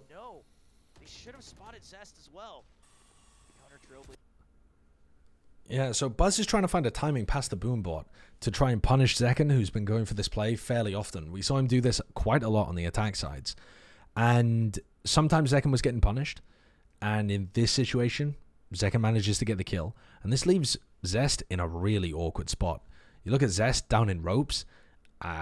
He can get pushed from A ramp. He can get pushed from mid now. And he decides to just run up the ropes with the dog exactly as Sentinels are going the other way. So this is just super awkward from Zest. He tries to make an aggressive play thinking he'll be able to catch a timing, and he's really late. And Tenz is already in ropes. He's gonna get the swing around onto Buzz and Tenz. Wow. They surely knew about another member there in advances. They're able to get that kill. The paranoia not finding its Little target. jump peek as well for information. To say, okay, if there's even more on And they go for the pivot over towards B. I love the mid-rounding from this team. John Cuty's mid-rounding has been lovely. On multiple maps. Mako spots Tenz up in heaven. What is that from Zekken? What is that from Zekken? Another great call here from the All right, Sentinels. 13-13. Shuts that right down, and this is just such a great series between these two teams. Now we're right back, both sides winning their attacker side. Yep. Who would have thought? Well, that happens a lot in these overtimes, right? You have so much data that you stacked up during the 24 rounds. They missed the Omen smoke. Celsius missed it. Early poop bot coming out a second. Just forces RB to stay put. Trailblazers being heard in mid as well. So DRX have got a slightly easier control of mid. They're going to try and force RB away. RB breaks the dog immediately. Just to pressure things out on A main, just trying to get a better glimpse of, okay, this is uncomfortable for Sentinels on defense right now because they don't have anybody able to play for B heaven, but they also don't really have anybody able to play for A heaven. Zekken's trying to fight aggro with Sassy, but that just leaves mid to A heaven super open. And so Tenz finds himself in an awkward position here, not of anything of his own fault, where he kind of just has to ask his team right now where they would prefer him.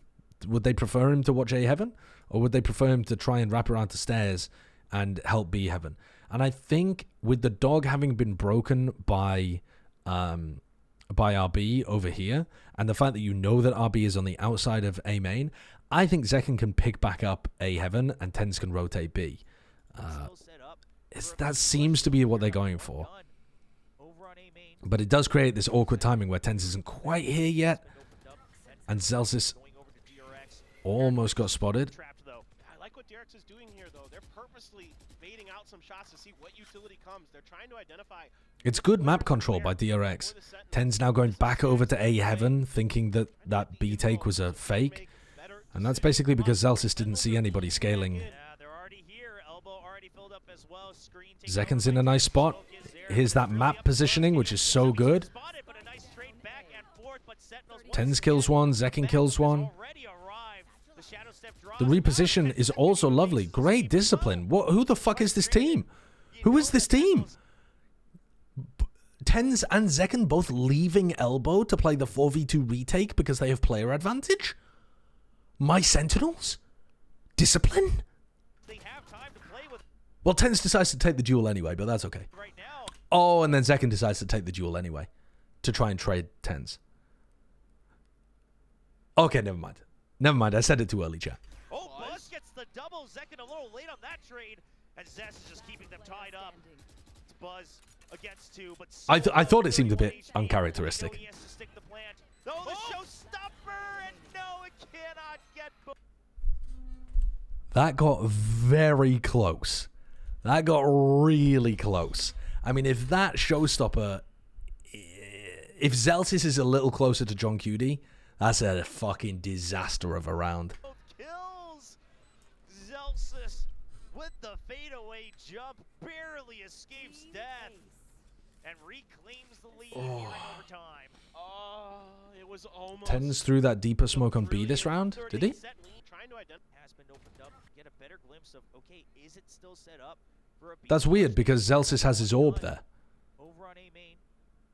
Second, wary of the fact that mid has been opened up. Net control going over to DRX. Paranoia just to keep them trapped, though. Are you lying to me, chat? He threw a smoke in B heaven. Oh, he threw it as the Viper orb went down. So the Viper orb was up here, and then as the orb went down, he threw a smoke for them. So yeah, I assume that was called by John Where? For the Sentinels. So this is Stacks leading the way. so that he could cross. Get the info so he can make better You weren't decisions, lying to me, but thank you. Sentinels are leaning back in. Yeah, they're already here. Back up. Oh, stick the plan. But yeah, that would have been really nice had Tens and Second just decided to play passively in screens there and play the 4v2. They went for the overheat instead, though. Not enough. And DRX, they have to take us to yet another overtime if they want any hope of going home tonight and resting up for the weekend, because the losing team has to wait for match 3 today. Yeah, I think a calling structure of John Cutie and Zelsis seems like a great core for a team to build around. A heavier setup on B here with the Cypher. Tens is just body blocking the dog. But not too much backup just yet. Only Maka with that paranoia. Nice teleport, though. He's already gone. I like that. Looking to maybe go even deeper. The Cyber Cage not coming back up yet. He hasn't made noise. They're not quite aware that he's entirely. Oh, and the flash as well. Lovely play. Great entry from Tens. Now, the smoke over towards Heaven was compromised as a result of that, because Tens is fighting on the entry. You know, they don't have the Viper wall up at this point, and they don't have a smoke for A Heaven, for B Heaven. What they could have done is Zek and Sassy could have just waited for Tens to smoke. Catches RB off guard. Baka just trying to hide away, but can't find the They both died because they decided to go out, but the issue is if they don't try to take that timing, then maybe they get blocked behind some Viper utility or something. But I think they could have afforded to wait there a little bit for Tens to smoke. I mean, Tens has already done such a good job teleporting past the trip, getting a good flash timing, reading the fact that somebody's going to have dodged Sassy's flash and then catching someone with the paranoia and getting the kill onto RB. These are all like such high value plays by Tens. I think Zek and Sassy can afford to wait a little bit for the smoke to come out. Clearing up the remaining forces. Still 2 members. Tens. It would be a pity if they ended up losing this round as a result of that. Here's Zest, but just can't find. Jesus Lover, thank you for the prime. Time for Zelsis to enter, but That's what people call me as well. quick. And this timing over on B Garage, it's hard to read. Zest a little bit ahead of his teammates, though. This is all set up for Buzz. He's able to catch 1 kill. And But that's because I used to date a guy called Jesus. B1, near held for Early days in LA were all wild. From the shadows for the mind games. He goes a little bit Decent forward. plan position still. Stacks, he has no idea. He has to check every corner. He has to wait for the peek out. And now he knows. Wow. And now it's going to be Sick Tens round over by the head. Tens. Okay. That map has definitely changed my opinion of the Tens Omen. The Tens Omen looked a little silly last time I watched it. It didn't look like it had too much going for it. It looked like he was uncomfortable and just trying to make the most aggressive plays possible. This map, he managed to find good timings to mix up aggressive plays and actually incorporate them with his team. He was given the freedom to do that because his team's playing a very like defensive comp still, playing the double smokes, playing the Cypher, that kind of stuff, so he has the freedom to be able to play aggressively. He still has the freedom to some degree on Haven. He was just trying a bit too much weird shit. It might be the case where he builds his map pool out slowly. I think Split is just a phenomenal map for Omen. Anyway, it's an Omen's playground. But you haven't really been able to play Omen on it recently because of the double duelist comp requiring the Astra to play hard anchor. And so you have to play Astra rather than Omen because, dude, you cannot smoke for yourself while a Jet and Raze are flying at your face. It's just too slow. And the Paranoia doesn't get enough value either. So you just need the Astra with the insta smokes to be able to play around. But yeah, I'm intrigued to see this carry on because as far as I'm aware, he played more later on in the tournament. Where have we got more of these games? Sentinels against Team Liquid. He played full Omen here on Split and Haven. I mean, he went 7-15 and they got destroyed on Haven. So okay, maybe that's not going to be the greatest VOD to take a look at and talk about Tens Omen being good, but again, he seems to have played fairly well on Split, so it might just be a case where he needs to build out his map pool a little bit. And then he played solo smokes on Sunset. That's going to be intriguing because previously their Sunset defense was terrible, and they won a lot of rounds here on Sunset defense. Oh, wait a second. Didn't we see Tens? We already saw Tens play Omen on Sunset. I already watched a VOD of this. And it wasn't that he was terrible.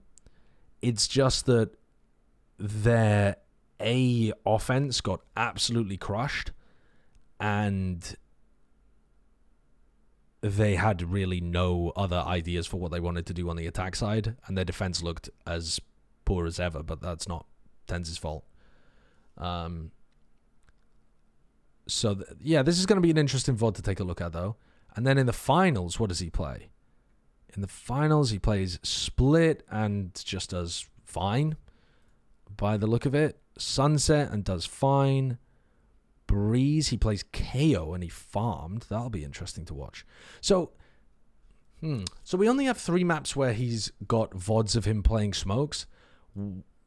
Split, just from the small amount that I've watched and looking at the other stats, seems to be pretty good. I am intrigued to watch him play Haven, though, because when I watched him play Haven, it didn't look that great. And well, I do wonder if it's just understanding how the Smokes character plays on each map. Anyway, yeah, really carrying on improvements for Sentinels. All throughout the offseason, we've seen improvements in how Sentinels are playing, and the combination of John Cutie and Zelsis on this team has given them such improvements in terms of the coordination, their calling structure. They, for the first time in this series, I think what I was really impressed by was the coordination between Sassy and the duelists. And that might seem like a silly thing to say when Zekken had one of his worst games of all time. But the actual timing of how they were entering off the utility was really good. Even though Zekken ended up being fucking -13 in his first kill to first death. They had a lot more coordination off the Sky Flashes and off the Skydog. It looked like they were playing sensibly. Sassy looked like he was in good positions to get value on both of the maps on Sky. So that aspect seems to have improved quite a lot. And like I said, Tens continues to be the GOAT on Yoru Bind, and looked like he was incorporating some aggressive stuff really nicely on Split. It's got legs. It's definitely got legs.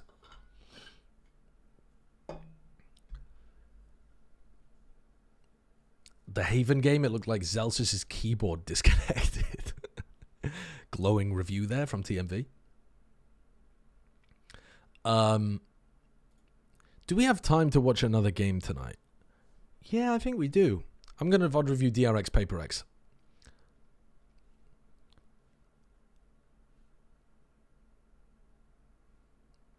I have to go to bed at about 1 a.m. and it's currently an hour and a half away. So I've only really got like an hour and a half left to stream.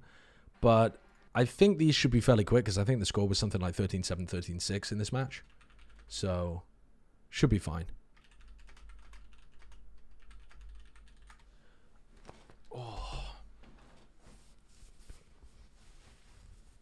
Sentinels just don't seem to understand Haven defense. Yeah. Well, I would agree in terms of the previous VOD that I watched, but I haven't watched the game that they played in this tournament against, was it Liquid? So I can't comment on that one. All right, so we have watched some of these rounds already, so let's skip forwards.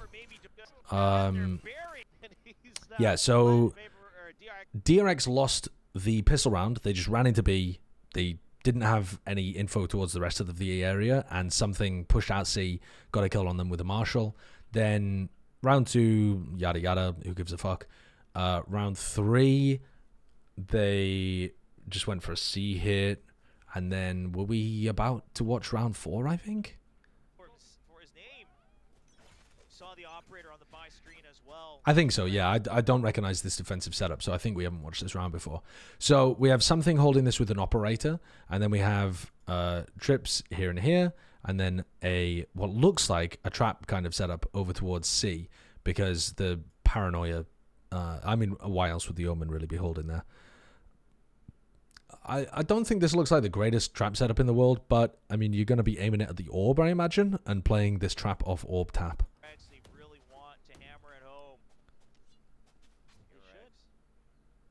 They should. Actually doesn't look like Mind Freak's aiming it at the orb at all. Possibility they want to check for some early peace out.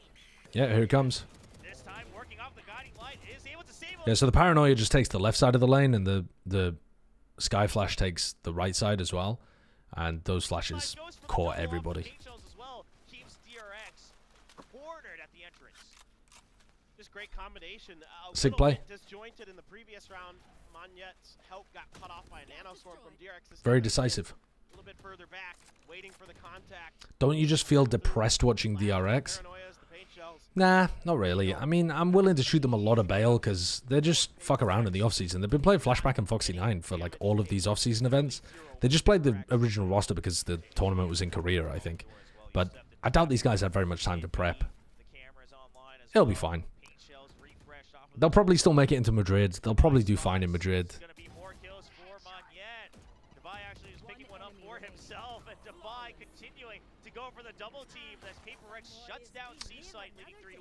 If they end up not making it to Madrid, then maybe the depression will seep in. No slouches, no doubt about it. And that's some good stuff right there. And T1 could upset them. the map a little bit more Yeah. this time around at DRX. Doesn't matter. Zest pays the price for trying. Yeah, something just actually walks right through the toxic screen and looks like. Suppose concern in the back. Yeah, he takes a headshot. Doesn't matter. He's got the far superior gun there. Now he's got an ult to boot. So that's very, very scary. Buzz has his as well. So the dueling showstoppers. Are we going to get the mid-air missile battle? I don't know. We've seen. Sorry, I'm just taking a look at this Cypher. What is going on over here? So they're running the Cypher with the operator, which is already weird because they've got an aggro cam in an area where they're already getting aggro information from the op.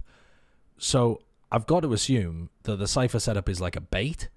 You're supposed to break the Cypher setup and then the jet peaks with the op on cam contact or something, which seems overly elaborate to me, but we'll see. But then they also placed a trip. Like Forsaken has some kind of trip for info on C that you can't just jump over. That just looks so jumpable. I didn't exactly see where he placed it though. Quite a few martial arts moments there. Monyet bounces right through, but the one-way blooms right over him. Me when I push my own one way.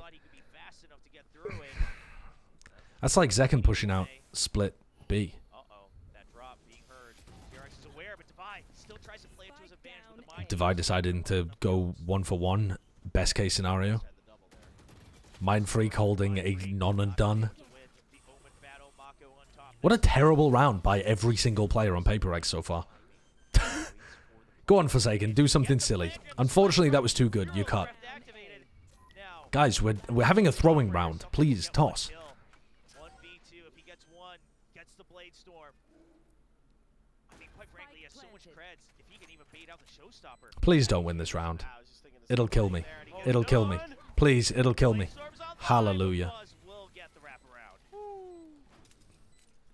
I'd rather easily get. Really liking this round was Mind Freak's position there. He has no hope of winning that exchange if DRX is disciplined about it. He's got no backup.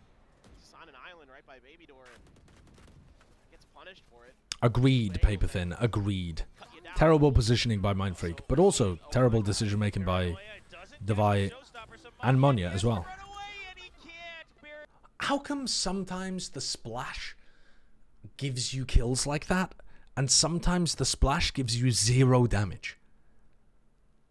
Barely lands on Evan as he gets blasted away by the rival Rays. Forsaken here. It's bizarre. Do you think it's a good idea to fluctuate rosters like DRX are doing? Yes, I think it's fantastic. I think actually the ideal Valorant would be played by a 20-person roster that rotated randomly by rolling a dice and then doing a D&D dungeon. And, you know, you roll 3 D&D dice and then you consult the wild magic table and you see what happens. And then whoever reacts with the best role play based off the wild magic surge gets the spot on the team. And you repeat that 5 times to come up with your roster, and then you plug them in, and that's going to give you the best Valorant possible because everyone's going to be sharp, everyone's going to be thinking, everyone's going to be role playing, and it'll also build team morale as well. So in summary, yes, I think what DRX are doing by rotating their roster, excellent decision. To find an angle. Seeker's dying out right before they reach their targets. It's something. He's got his eyes trained on Rubble. He's waiting to buy time for Divide. The trip C was definitely a kill trip, by the way. I would assume Jet is taking his one-shot dashing, and the trip is to kill people going for the punish. It's so far away, though. The Jet takes contact when people are coming around the first choke point in C main. Like that first, you know. Like the Jet takes contact on people here, and the kill trip is here. Can't do this alone, and here comes RB on the wraparound. Looks like it's just going to be one. That seems like a really odd setup. All right, now we're back into it. DRX was just able to shake off those rough early rounds pretty quickly, and they're just right back, you know, with a pacey hit here. Able to really With Foxy and Flashback, DRX have 21 possible rosters. How can the opponents prep for that? 21 possible rosters. Combinatorics, I've always struggled with. For some reason, my brain just cannot wrap my head around permutations and combinatorics. Is 21 7 choose 5?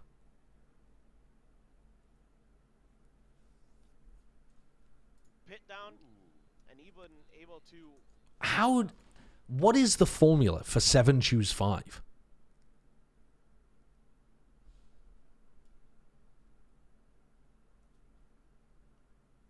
You know, punish that attempted. 7 times 6 over 2. 7 bang over 5 bang times 2 bang. What?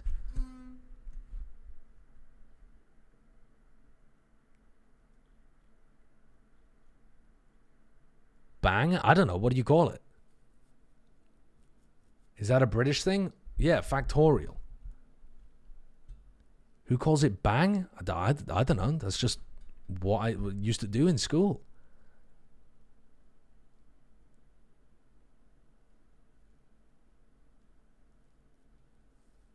I mean, obviously the official word is factorial, chat.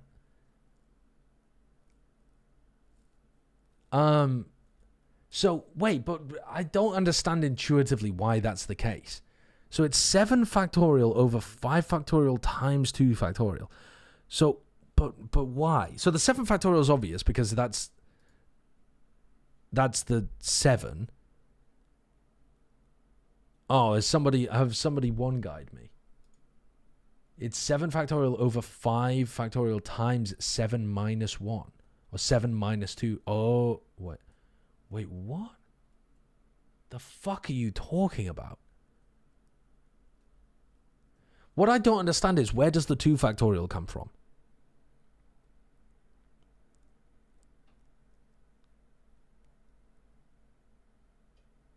It's 7 minus 5? Okay, but why? Okay, let me write this down. Chat, you're teaching me maths here. You're saying the formula for 7... So 7 choose 5 is 7 factorial over 5 factorial times 7 minus 5 factorial. Is that correct? Have I at least got that much correct? Right. So that part makes sense to me. What I'm struggling with is why you need both of these components.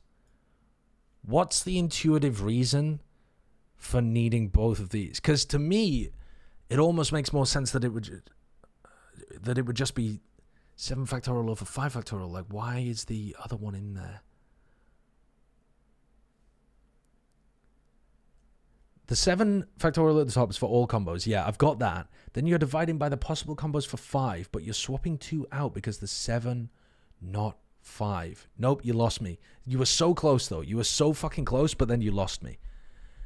Divide by 5 factorial to account for the number of different ways to arrange the 5 players playing. Yep. And then divide by 2 factorial to rearrange the number of players sitting out. See, that's where I'm getting lost. I don't understand that part. Divide by 2 factorial to rearrange the number of players sitting out.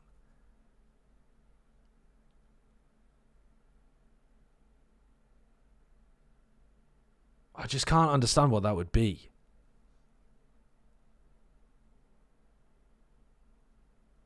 When you choose, as opposed to permutate, you have to remove the duplicate rosters. Okay. But how does dividing again by 2, in this case, get rid of the duplicates? If you don't divide by 2 factorial, then it counts Foxy and Flashback sitting out, and Flashback and Foxy sitting out as different. Ah.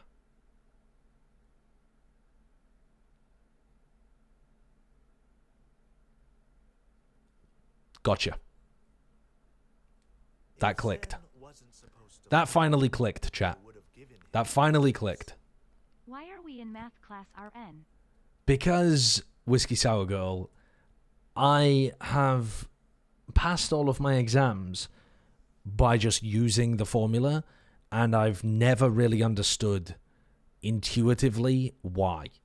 And I don't understand things very easily unless I can build them up from the bottom.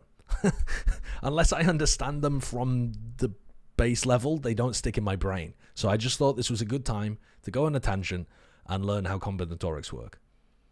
I got it. I've got it. I don't understand. Doesn't this just reduce to 1? No. The exclamation marks are not just there to look pretty. And also, this is a times. This is times, not add.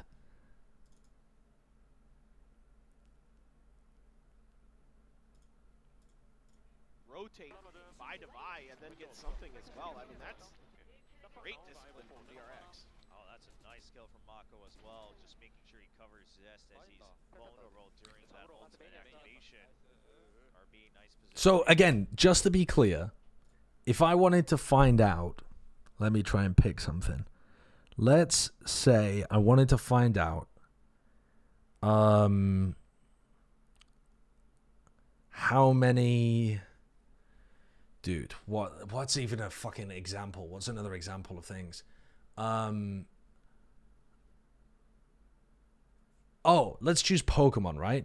There's 151 Pokemon, and I want to pick 6 of them. 6 unique different ones. You can only have 1 of each. Then I would do 151 over 6, or 151 factorial over 6 factorial times 145 factorial. Right?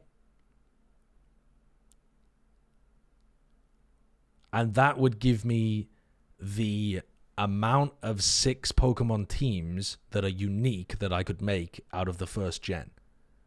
Can you say why? Yeah, because there's 151 Pokemon in total. I'm trying to select 6 of them. And then we also need to account for all of the other times that the 145 Pokemon are sat on the side when they're not just all the same. So this is the 151 Pokemon. This is the 6 that I've got in my party. And these are the 145 that are sat out every time I have a different 6. And we don't give a fuck about these all being jumbled up. We only give a fuck about these being jumbled up, so we have to get rid of all of these. Yeah? Did we pop off?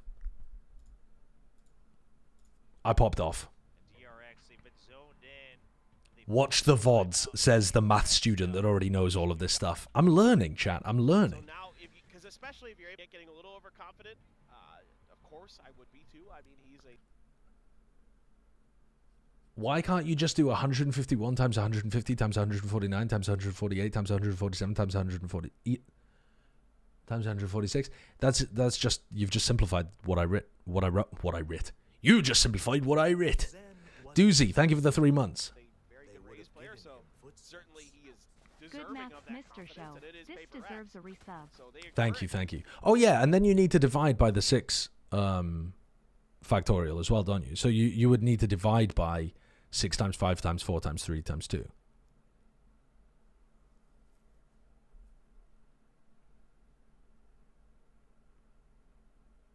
He didn't simplify it, he expanded it. That kind of pedantry will earn you a one-way trip to gobbling my cock. Fuck off.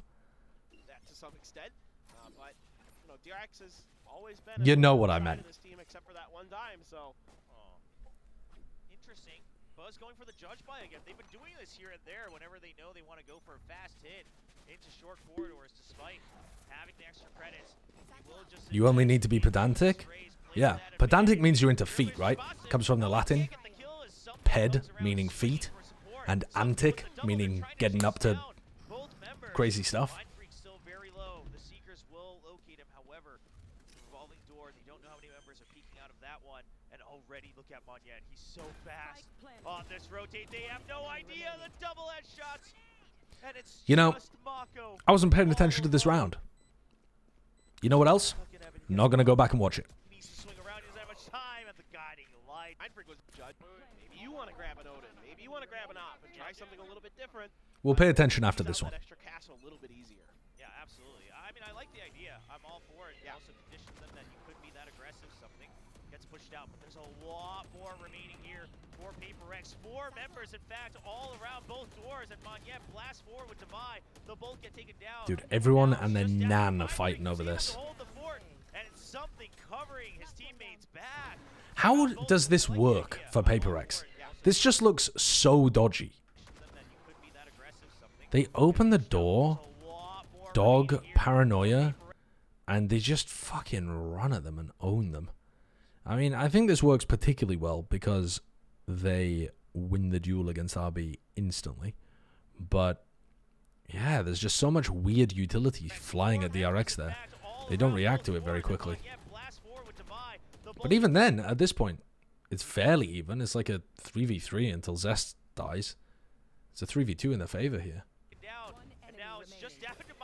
It is really chaotic. And it's something covering his teammates back. DRX, they are starting to fall into the hands of Paper X. Just right. Then they start giving him the old 1-2 there. Really good trades. Love the high energy. Looks pretty crazy. From Paper X and Mindfreak, he just seems like he's so DRX immediately just does it again on the eco. We don't care. down to the sheriffs. Run it again. Lockdown you mentioned earlier still. I haven't really watched much of Liquid in this tournament yet. I will be VOD reviewing them though. I mean, they just haven't been able to approach. Yeah. Haven't gotten close. Trap wire activated. And they're Oh, trying to oh, follow that through on nade. the Trailblazer, but not able to secure the Hello. kill. Thank you. Now they're stuck here on tree. Can they find a way out? It's up to RB. He needs to make something happen from the other side. Breaks the trap wire and a nice blast back in. RB did get the kill on RB Monyen. with the pinch as well. Something just clearing out. What a bold move. Trapping the That play from I was gonna say simple. That play from something is so cool there. His movement and the fact that he gets rid of the alarm bot in the sight. and his teammate can come in and trade him afterwards. Finds Divide. He just fits so well into Paper X. Time It's wild. for the lockdown. Freak. Moving forward, goes for the gamble. Not aware that there's more members. Tries to shadow step out. Oh, and the lineup for something. Just say Smith. Just knows he's over. Why would I Right call out him of it. Smith? RB peeks back out for the kill. Who calls him Smith? Cross gamble lockdown does Mindfreak, completely whiffs on it, and then something's like, okay, anything you can do, I can do better. The Japanese casters call him Smith. That's terrible. That's awful. Daymans, thank you for the 24 months. Meeting you at Owls to watching an Egg Watch VOD. Happy 2 years, Egg. Happy 2 years to you as well. I hope it's been as good for you as it has for me. Trap wires. It's only gonna find one, but that's enough time for Buzz to locate where the shot's coming from. Already having flown. It sounds like we had a really bad His teammates are night nearby, together. but not close enough. Hey, I hope you liked it too. Mindfreak gets one kill, and the guy It was who good for finds me. right Was it by good the for side you? with the fire, but yet with the aggressive showstopper instantly stops DRX in their tracks. 7-4. Just phenomenal stuff there from Mindfreak, just getting in there and getting Finesse calls Divide David. to his team. He's like, "There's Wait, so And he's like, I got the first Between one, you guys Finesse get the rest. and the And then Japanese with the casters, Cyber we Cage have setup David Smith on from this team. Forsaken. This early one gets him that one kill. Oh, He that has to combo put of it David done, Smith is but he's so under a good. ton of pressure inside of there. Beautiful Buzz British just kinda name. has to, predict where he's going to be, and yes, Buzz does it correctly, but Forsaken at least able to This carry game is so himself fast and so one chaotic. setup. There's honestly not a huge amount to talk about. They're just running at each other using a lot of utility. There's a lot that you could analyze with the micro play about it, but like when they're playing the retakes that quickly and they are just sending it at each other, everyone knows what's happening. Like for example, here again, Forsaken's just sat inside the nade and just decides to fight Buzz, and then he's just going to swing again and fight that. Do I think that that's the right play? I don't know, probably not. But fuck it, they love fighting super aggro. The tempo is just so high, like what on earth is Something doing over here as well? But he plays off the Seekers quite nicely. He's on a rampage. Can he continue through to get a couple more kills? Cloudburst draw attention. It's just a series of people trying to overwhelm their opponents with utility and try to find timings on them. Overwhelming. Fast, very fast. Fast and furious. I mean, Finesse told a completely deadpan story about meeting Devi at Champs, and Devi insisting that Finesse called him David and that he would get upset when he wasn't called David. Wow, I didn't know that. Didn't know that. long enough that they're able to clean out the rest of the site and get this done. This is just absolute chaos. How? Are you kidding? He got hit by that. Yeah, he just remembers exactly where he last saw him. I mean, just the thing. They knew I think DRX dealing with that in post-plant fairly nicely, considering as well that they were stuck on site getting flanked as well, so they don't have any safe presence over towards Mound. They've got Something and Mind Freak both peeking them from Mound and through the door. And dealt with it fairly nicely. ABL. DRX now on the defending side, just a turret on the A site. They're going to empty that out, potentially looking for a retake. That indicates a little fast push for both sides. Buzz barely. Monia just tapping the orb, trying to bait the play out of DRX. Oh, we're not just setting it down mid this time, guys. Love this reaction, though, from Paper Eggs. They go towards B, they tap the orb, the door gets opened, so they know that it's going to be some kind of aggressive play over there, so they've baited people over towards B, and now they're trying to react into A. RB, nice scratch onto Something. Eventually we'll find a target. Getting the kills through smoke, though. Very fast flank. It does look like DRX are playing like Paper Eggs right now. Both teams playing so quickly. This is going to take some pretty nifty shooting from Paper X to get out. They're going to try and push stairs. Looks horrible. DRX have to remember this. RB goes for the jump down with the Sheriff.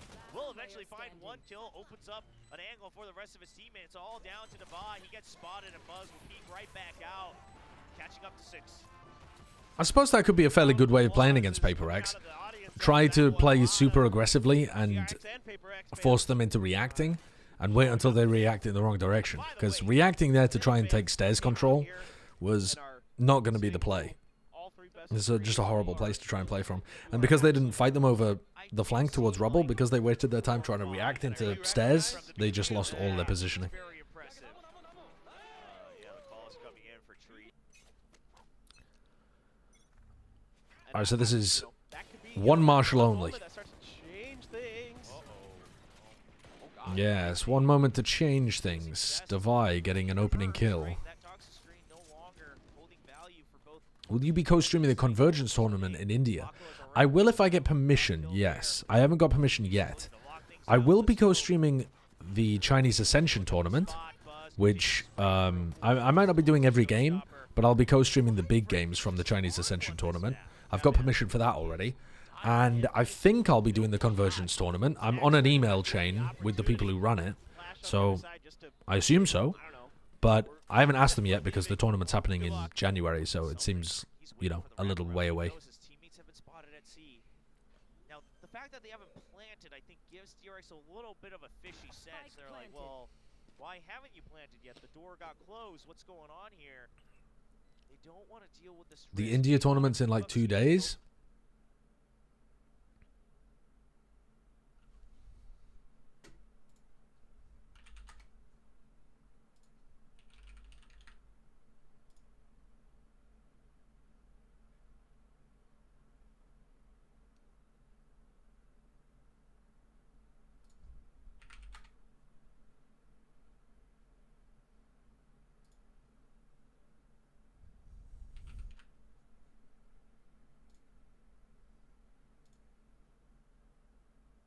I was thinking about Superdome Egypt, chat.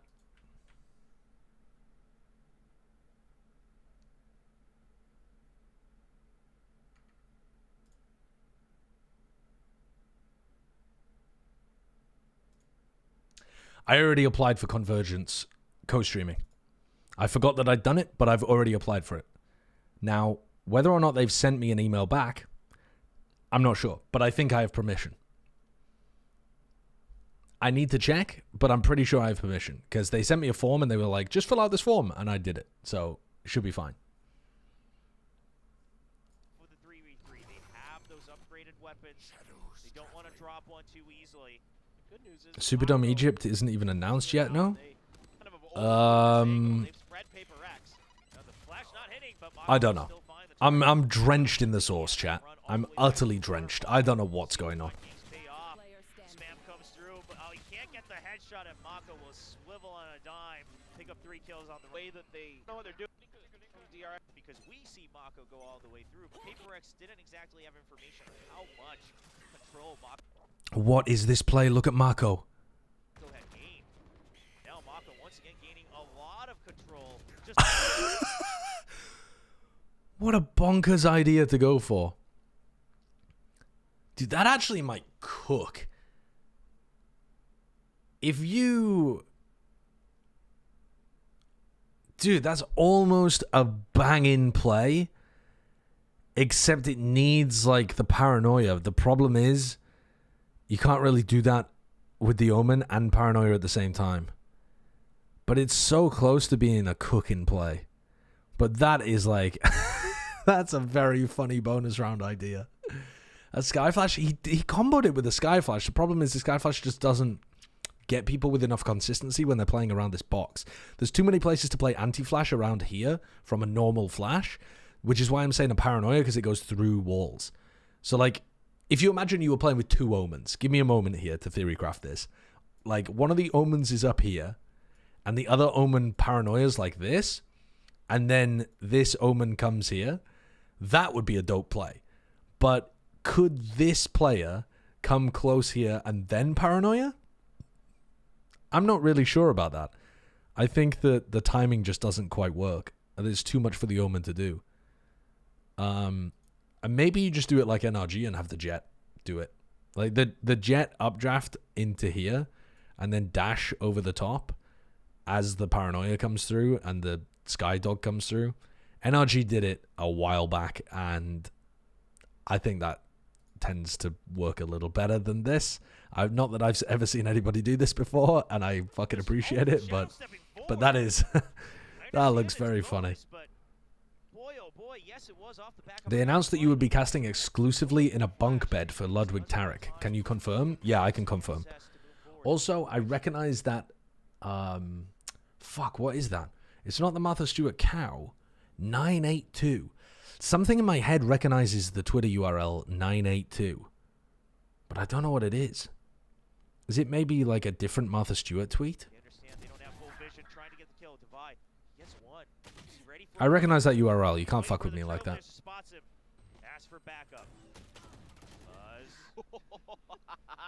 God, I mean, DRX are fucking sending it on this bonus round. It's nothing you would recognize. It looks suspect.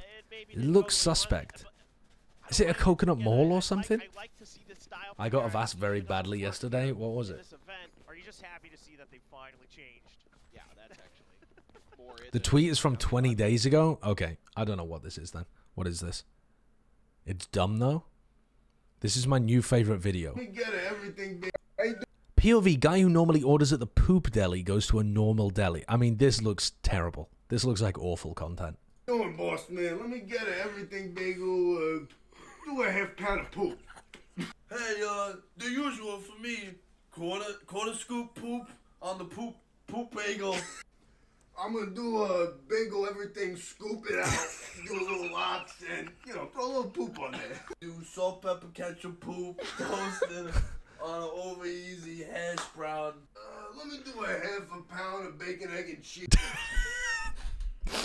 The guy who can't do the impression is trying to dub an impression at the end just to get his face in the TikTok. Holy fuck. It's gone too far. It's gone too far. Brutally honest. But they need this. They need. I got him with this one.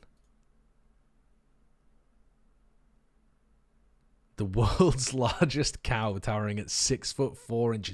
6'4". 2 cows milking each other. Wow, that's like a perpetual energy machine. They don't need any other source of energy. Why didn't we think about this with humans eons ago? One of these is a bull.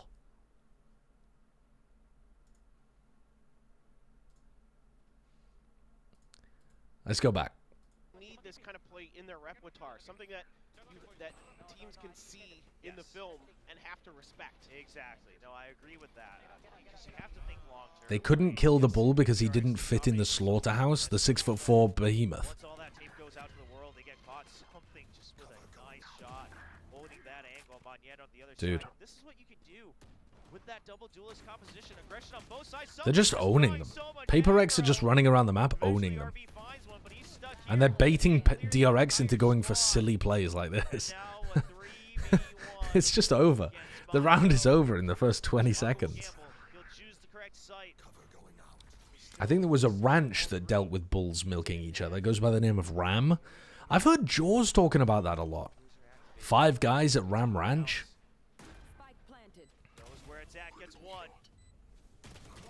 I never looked into it personally. By the way, I have my first DayZ video made.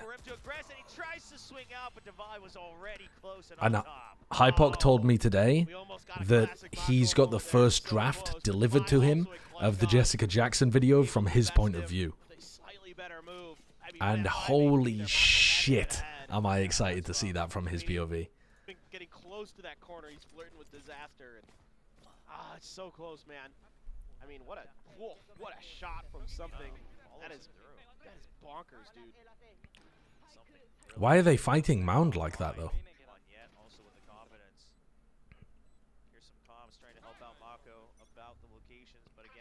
Okay.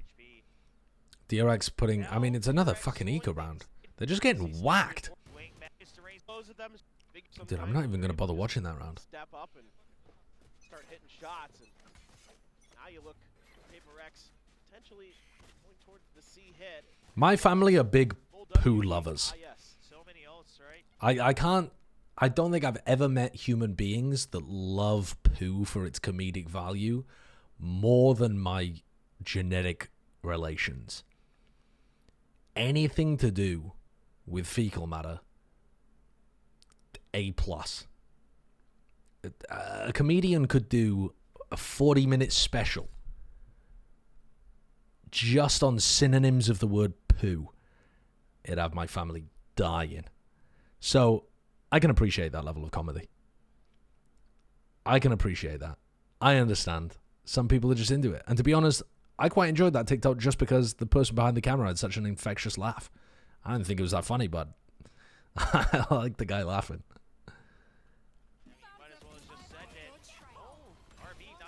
All right. So this round, big exec. Magnet. So I really like this setup, by the way. Look at this setup. Okay, you can't exactly... I've paused it too late, but I'll show you where they were. So you put one of the nanoswarms on this very corner, and then you put one of the nanoswarms out in the open, like this, and it creates a circle here and like a circle here, and it's really annoying to get through and quite difficult to break as well, because if you come close to where like the jet is and you're looking for nanoswarms to try to break, you're not going to see one in the first spot here, because it's tucked on this top corner. It's out of sight, out of mind. And then the other one's way back there, which is a little more difficult to break. And one of the other advantages of this is that it kills people if they try and scale that way, but it also kills people if they try to scale this way, especially when it's combined with the snake bite. I've seen a bunch of teams using it. Seems like a really good setup that not many people were doing prior to this. And in this situation, it lands them a kill. Because as Monier goes in, he's getting caught by this one that's like on the high ground. He's getting melted, and he's also getting vulnerable because he's got caught by the snake bite as well, which Zest was rotating in, but sometimes you can have the Viper be the hard sight anchor too. But yeah, really good Killjoy setup that some pro teams have started using. But that doesn't mean they have any better clue. Okay, Mind Freak will secure a little bit extra space, but he hears Mako, and Mako has no idea where the landing is happening. Mako getting caught there. Site continues to be open for free. Oh, unbelievable. DRX reads the landing spot of Monier so well. They've got a trap set Where the road is here for DRX.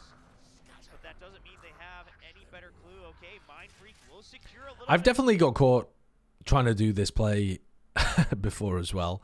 You know, expecting that the attacking Omen is going to ult to tree, or expecting the attacking Omen's going to ult to backside on Ascent or something, and trying to cut them off, and then they just ult to a totally different place and kill you because they ulted before you. It's very annoying. It's very annoying. extra space, but he hears Mako. bottom on yet so well. They've got a trap set up for him. Now, Paper X are fighting this so aggressively instead of just playing post plant.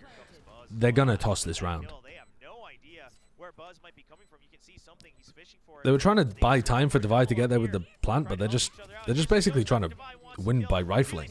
Oh, and they win it anyway. Dude, it's so fucking... Dude, watching Paper X games... There's nothing to say. Doing a VOD review of this team is fucking pointless. They're the team that absolutely defines 5 people doing something together is going to work a lot of the time, even if it's technically the wrong thing.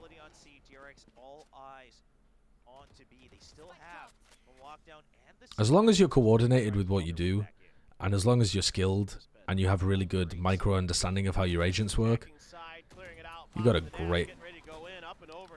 great chance of being able to win. I like that idea, though, from Something, getting up and over the Killjoy setup that they've seen recently. So they're in, 3v3 retake. Paper X have been winning a lot of these post-plant setups by just trying to fight. Oh, look, they decide to swing and fight again. And if Monier doesn't fight this, he's going to get cut from the team, so he's forced to fight. Forsaken bullies him into fighting. So he gets into a aggressive position. And now Buzz is left in a 1v3. Ranger Buffalo, thank you for the 2 months. And you need to aim that well? Oh, yeah, absolutely. You have to be incredibly skilled, too.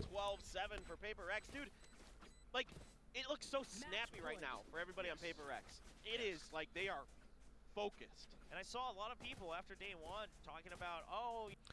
I was once on a voice call with one of my friends, and randomly she got really freaked out and suddenly said she had to go.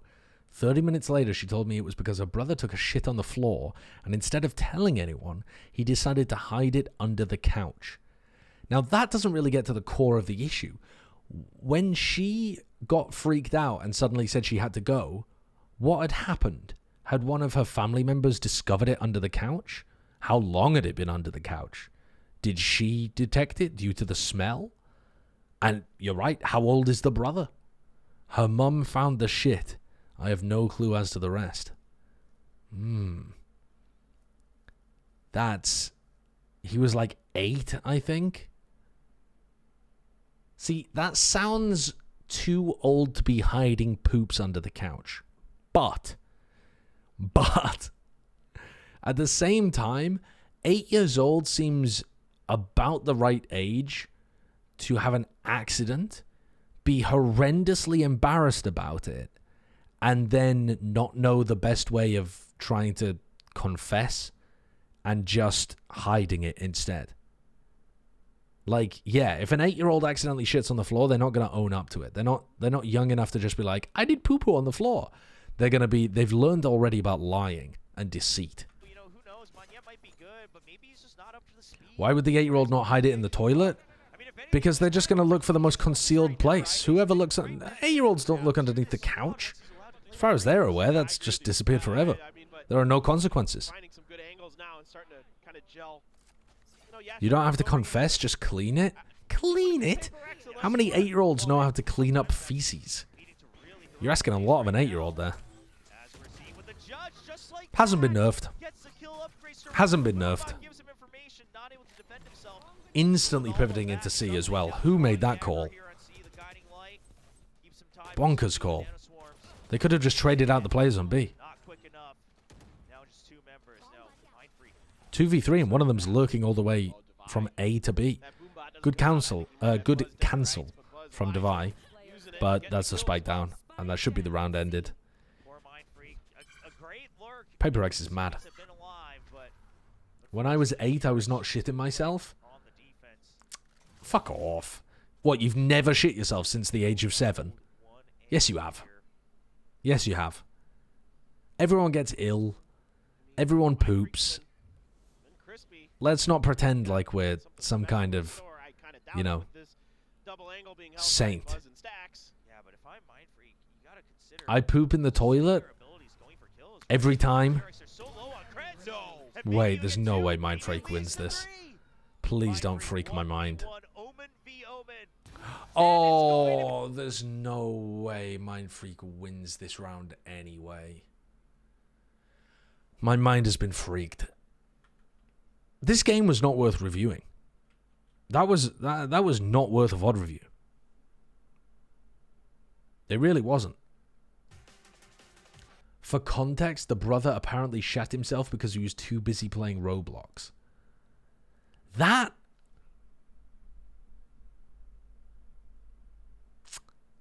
it kind of makes sense.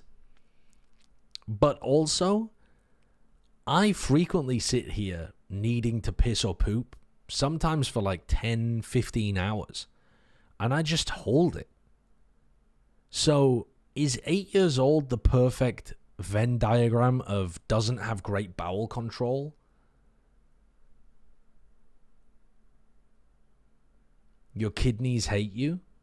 I mean, I could piss right now if I wanted to. I kind of need to piss. But I'm not going to.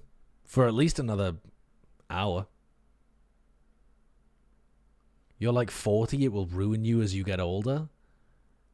Nah. It'll be fine. I once pissed myself because I was in the middle of my StarCraft campaign. How, though? I piss and shit when I please? Yeah, that's what I'm saying. I have enough bowel and bladder control that I simply decide when I would like to piss and shit. Kidney stone coming soon. My granddad had kidney stones, and my dad said they were extremely painful. But, I drink enough. I mean, fuck, I've got through an entire bottle of scotch in the last week. I mean, that's a lot of fluid running through my system. Wow, okay, well, that's See, now I told you, I get tired and I get weird. Okay, so Jet Yoru composition with no Sentinel, one Initiator from Paper X. I like DRX's comp, but they've been losing a lot recently on this map. That doesn't help. That's a weird little spot for Mako, between his Viper wall and the Harbor wall. And Mindfreak hit him with a nice shock dart there to soften him up for the final blow. Nicely done. Good start. Good cover there onto the recon dart from Zest. Bladder stones go burr. What is a bladder stone? I've heard of kidney stones, but I haven't heard of bladder stones. A lot of pressure on RB. Try to keep him in check potentially, or if it's going to be, Devi or whoever. Guess? Are they just the same thing? People just call them a different name? It's going to be out there on those lurks, so pretty excited to watch this as Forsaken just going to TP out. Because, I mean, kidney stones are made in the kidney, but they pass to the bladder. Right? So, I assume they're just the same thing. Way over to the other side of the map now. Interestingly enough, there is nobody over there. Yeah, it's a full stack here for DRX, and it might be paying off. Not able to pick up any of the weapons just yet, but already some damage done. No, Forsaken. Bladder stones are hard masses of minerals in your bladder? Is that what happens when people drink mineral water? I don't drink mineral water. When I was in the US, people would tell me, you've got to drink the tap water. You've got to drink bottled water. The tap water isn't safe in like LA and Vegas and places like that. And I used to think, no way, man, I'm not drinking the bottled mineral water. I'll get minerals in my bladder. So I used to just guzzle down tap water. Tell you what, that LA tap water, that changed me. I used to be a different person before drinking the LA tap water. They got some wild shit in there. They got some wild shit in there. The tap water is fine in most places. Yeah, I don't know about where I was living. He's looking for someone under, and Zest is already right on top. Quick headshot there, lining up for another one on Devi. But Devi's not giving the time of day, but now there's going to be 3 members of I think the worst tap water I've ever had was... I can't remember if it was in Vegas or Thailand. I seem to remember both of them were pretty bad. Gets 2, but there's still 3 more. Everyone's still left alive. Has to take out the dart, gives time for DRX to catch up. Not much time. Just looking for kills at this point. Can't find it as Okay, I mean that's a huge thrifty to answer back with. Now the aim still seems to be on point. We'll see if he's continuing to be able Definitely change the tide of this map. as we go into this 3rd round with Paper Rex. Different harbor wall from Stacks. I haven't seen that too much. But wait a second. I swear Mako was playing the harbor last time, wasn't he? Oh, maybe they weren't running this composition, actually. I think they were running double initiator before, weren't they?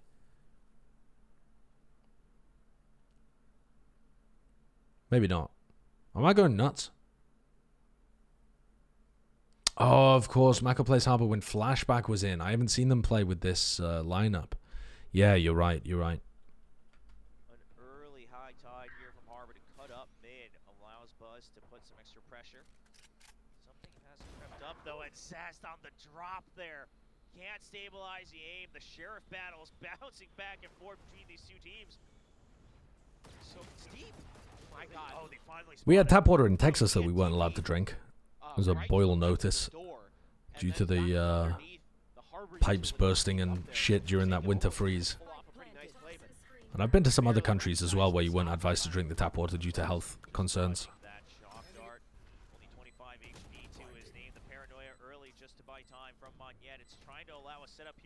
I'm going to Vegas in a couple of weeks. Any non-gambling thing suggestions? Oh, any non-gambling thing suggestions, sorry. I did not like Vegas. I thought that it was gratuitously large, and just kind of the entire thing was a monument to greed. But apparently there's some very good shows in in Vegas, if you're interested. And I'm pretty sure there's very good food in Vegas. And there's apparently very good rock climbing in Vegas as well. It's where a lot of rock climbers live. Ah, look at that. That's cute, actually. RB's put his trip in the choke point so that it doesn't get broken by shock darts here. Just messing with the little meta game between the Cypher and the Sova.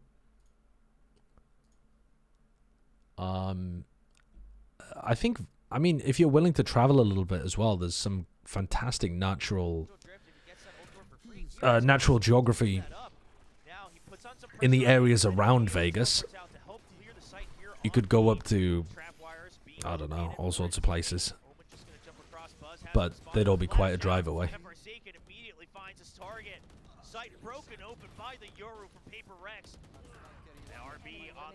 Well, despite that tripwire surviving, RB couldn't do too much. The Jet Yoru seems really capable of being able to burst into the site. Mako just killed 2 on a spray down.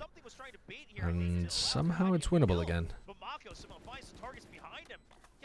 Isn't all geography natural? No, actually. A ton of geography deals with... I mean, geography as like a study deals with the man-made world. I mean, the studies of cities and populations and stuff like that is geographical as well. Phenomenal, but that might be much you can do there on backside. The floodgates open for Paper X. They get the plant down pretty much no problem. And isn't that like sociological? That's too long of a word. I don't know. Mako is going to pop his and try to cover that orb this time. Try to keep Forsaken from grabbing, more dimensional drifts. Yeah, but they push him out just a little bit, so they get close to the orb. Even do some chip damage with the shock darts. But the rare early Viper spin from DRX allows them to force the enemy. Flanking Frida, thank you for the 8 months. We hate long words. Meanwhile, Zest Yeah, we do. gains some control of elbow. Still no clear information just yet. Might lock eyes. But Forsaken should be in. Down with long words. Look at this. Forsaken's already Up with short on their own. They're just words. feeding him. Yeah, he's just farming orbs. And Don't necessarily need Hunter's Fury. condensed sentence structure. You're out. Some of the Fuck, I areas ran into the long word with that problem again. operator online, but he needs to stay alive. He needs to hold on to this. What a flash coming out from the Euro. Forsaken So, lines up decent with attempt to try to shut down this A Buzz. split, but that's a Stranded ridiculous shot by back. Forsaken The onto operator Buzz. dropped. Smokes out for Omen, trying to plant for the And back. Forsaken again being able to pick up Here RB. he goes. So much of the way that Paper X works. Oh my god, oh my god. Holy shit, I thought Mako had missed Moniette there. They have no idea.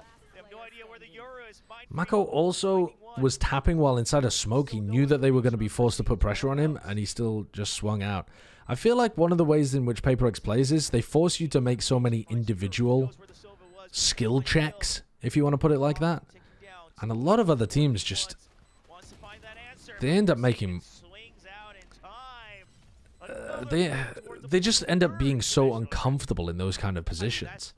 Back-to-back rounds with dimensional drifts. I don't. The Paper X way that they play lends itself to so many individual moments. Forsaken skill onto Buzz, Forsaken skill onto RB. And then they get into a post plant and suddenly it's not even planted for them, and yet they bait Mako into making a mistake, and suddenly it's a 2v1 that they can win. And then he's dimensional drifting and It's just, it's bizarre watching this team. He might not even know sometimes. Hating long words is called hippopotamonstrosiquiladibiladabilophobia, if you wanted to know. Easy for me to say. Yeah, I mean, you just start that journey, right? It's the magical journey of Yeah. Forsaken. You don't know what the destination is, but you will take it. It's like that poem, right? The road less traveled. The road less traveled. I like it. One of my favorite poems indeed. But right now, DRX, no time for poetry as they need to strike back, and they don't have the firepower to do so. Who is the road less traveled by? I read it recently. I can't recall. Any value. It's gonna need to. But look at Moniette, right? Uses from the shadows to pressure Hall. It's an alright poem. I would rate it a 7 out of 10. They heard the Omen ultimate. They know it's gotta be Robert somewhere Frost? that's ready for the flank. DRX frozen in place. This allows people. Triceratops, thank you for the 6 months. They heard a little bit of noise on the site. Some pings are coming through, but Yeah, this game is weird. everybody on I would say you DRX is can't really learn scratching much their heads from trying this to figure out where they VOD. went. I mean, the mind Oh games well, time for BG3, I here. guess. Paper Rex are just I'm not going to play Baldur's Gate 3 tonight. I need to go to bed and wake up for pottery. Look how weird this round is, though, for an example. I mean, Paper X on the attack side have altered Moniette into this position. The spike is left behind in spawn. They've got 2 players pressuring B. They've got 2 players pressuring A. No mid control at all. It's just... It's absolutely bizarre. Alright, just keeping that Cypher locked in place. This should give the cue over to Moniette to make his move, and he's going to start to creep out of halls. Slowly clear that out, get ready. I mean, the entire thing is just to try to drag people to the outsides of the map so that Moniette can make a play. But what a time to go for this on an anti-eco as well. It's just nonsensical. Do you feel like you're making progress potting? Yeah, I was pretty happy with what I made recently. I'm learning more about the glazing process. Eventually, Sax and Mako go down. The site is clear, but Buzz is back. Trying to find one more kill. Not hit by I haven't done very much practice throwing, but I think I have a natural affinity for throwing. Something swings out. RB not going to find the timing onto something, and Paper Rex lead 5-1. Oh Ay, ay, ay. creating. They can get what a statement performance. But here okay, from Paper Rex. DRX now have rifles back. I mean, just the control they have over these Big mid players, right? clash. Points away. Stax manages to find a kill onto something. Moniette almost dies as well. Sacrifice as he moves a bit too So now they're going to try and fast react it into A. Fake out, gonna be shot out, so they have him. This Viper wall looks pretty good. Another gate crash off of the flash. Mako does not hear him, but neither does Forsaken, and he finally hears Only good for him. one, though. Coming in, wants to make sure that he has his back covered off of that teleport. Alright, Stax has a harbor cove that he could use. He has a cascade as well. But he just ends up kind of swinging around and dying. DRX, what do they have? Just an operator. If they can get get a kill. It's neural theft, but They know that Monyet could be in the smoke. Oh, the Cypher. Oh, God. Oh, God. Zest is so close to the smoke. This is what I mean. The way that PaperX play just induces so many mistakes in their opponents. Like, if Zest just holds a little further back from that smoke, he's gonna punish Monyet. He's just so close to it. And then Stax is overwhelmed by the fact that he's got hit by the drone dart. Doesn't think about using his utility. I mean, he probably hasn't practiced that much as well because they've been playing with Flashback and Foxy 9 for a while, but it's just so many individual moments outplaying them. When the individual moments are going this dramatically in favor of PaperX, it's over.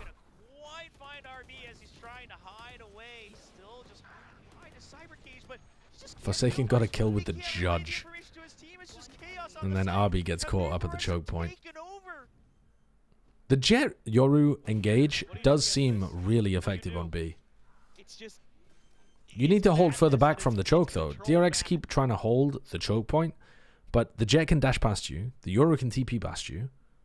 How are you going to get any value holding the choke? I mean, unless the Jet and the Yoru just both entry and then ignore you completely and you kill everybody else. It's controlled chaos from PaperX because once that dimensional drift is in play, this is a horrible game. Forsaken able to break eyes on this. The way that PaperX is able to snowball Forsaken here, and the way that they're. Can we have another pottery video update? Yes, I'll give you one before Christmas because this week I'm going to be picking up another 2 mugs. I'll show them on stream, but I won't do a full video about it. And then the week after that, so 2 weeks from tomorrow, I'll be picking up some Christmas decorations. And then we'll be off for Christmas. Actually, wait a second. No, tomorrow's the final day, I think. No, not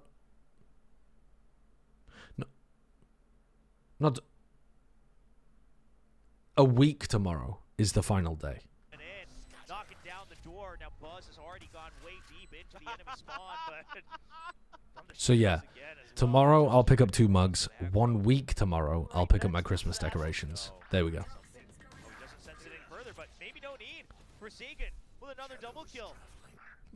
PaperX are just trying to fight them in the post plant, and they're getting rolled. They're getting rolled. This is the most one-sided game between DRX and PaperX I've ever seen. Yeah, really drawn towards Zest, it seems. There's some magnet going on over there. But PaperX are just running at them. I mean, this looks like a tier 1 team against a tier 2 team. They're just trying to force as many fights as possible and winning them all. DRX are never comfortable. Omen on this map is weird. Yeah, it is. Jet Yoru on this map is weird.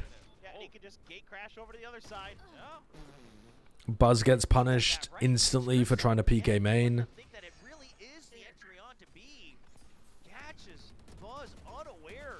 Oh, Stax won a duel. Mako goes 1 for 1. 3v3. Are we going to see a potential retake? Or are RB and Stax going to be dead by the time Zest even gets here?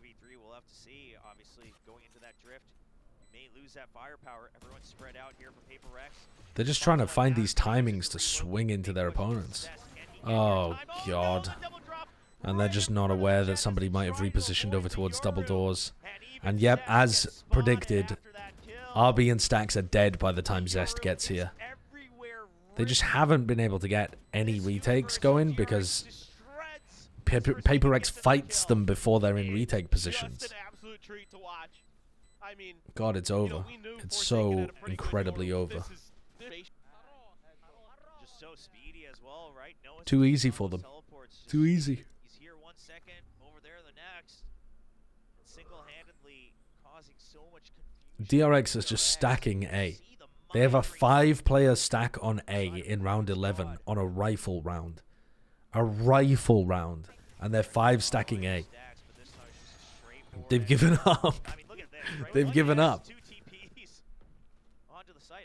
I mean, they left it open. DRX, all right. It's time for that retake to come into play. Maybe this is the way to beat it. Just let Forsaken expend all of his utility before. And now they're going to fight them before they retake again. Yes, Monyet right by him as well. What is Here it this comes. setup? Here comes the flash peek.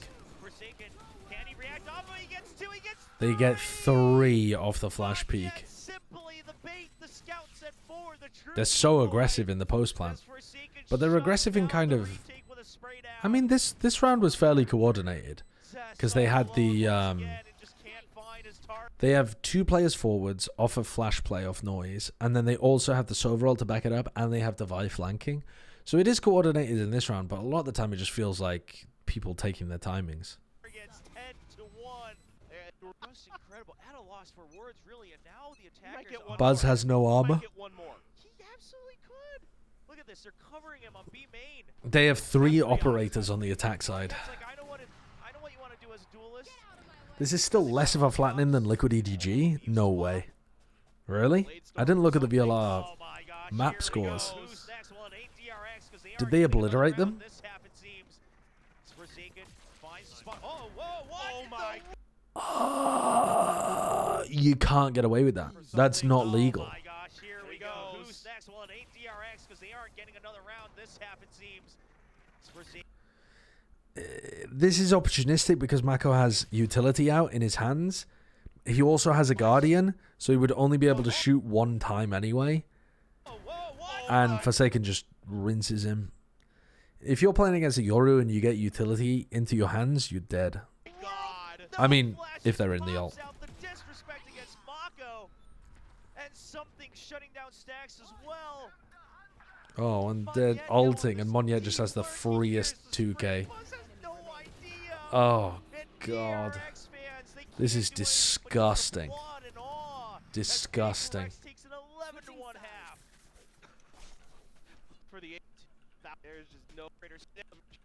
What could be the last map? I mean, they're just getting fucking bodied. There's not even anything to talk about here again, because DRX aren't putting up enough of a resistance to even get into situations where the strategy matters. Paper X are just doing whatever they like, and DRX aren't aware and aren't able to control it enough to even get into standard situations where they would be able to anticipate and stop Paper X or shut them down or pull off a retake or, you know, whatever. They don't really seem to understand how the composition works. They're getting caught out in all the wrong areas. They're getting caught out every round by post-plant aggression. And they're getting flattened. And they can't hold angles either. Every time Paper X swings into somebody, they're getting a kill. They just lose duels. I mean, it's not that they're just losing duels, but that's part of it. It's that Paper X are picking timings to fight them, and DRX are not anticipating those timings, so they're not ready. So then they end up losing duels, and then it just snowballs into being extremely one-sided. Forsaken being really flexible on the map. So in this pistol round, he just goes for the big play. I mean, again, it seems like DRX expect their opponents to respect them. They expect everybody to play standard passive post plants. And so they just kind of walk forwards and they're like, da da da da da, I'm going to get all of this space for free. And then they're like, wait, you're not letting me get the space for free? Confused Pikachu. And then they did that 12 times in a row.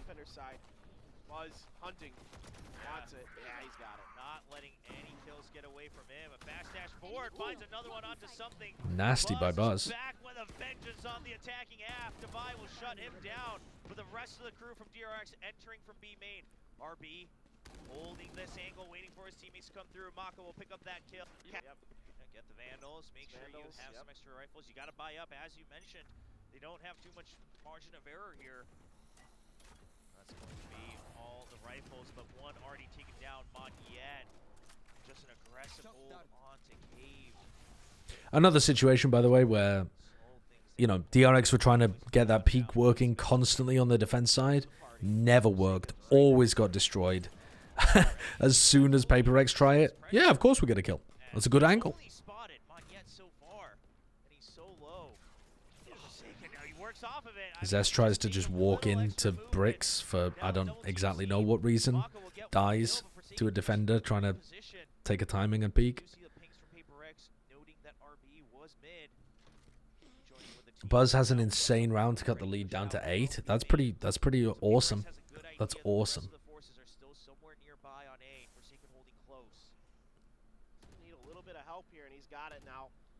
Isn't that a really famous basketball call or something? It's like an outrageous play, but it cuts the lead down to like 33 or something.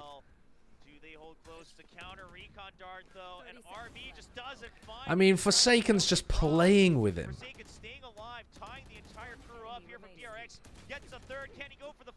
And then just playing with some people close and some people behind.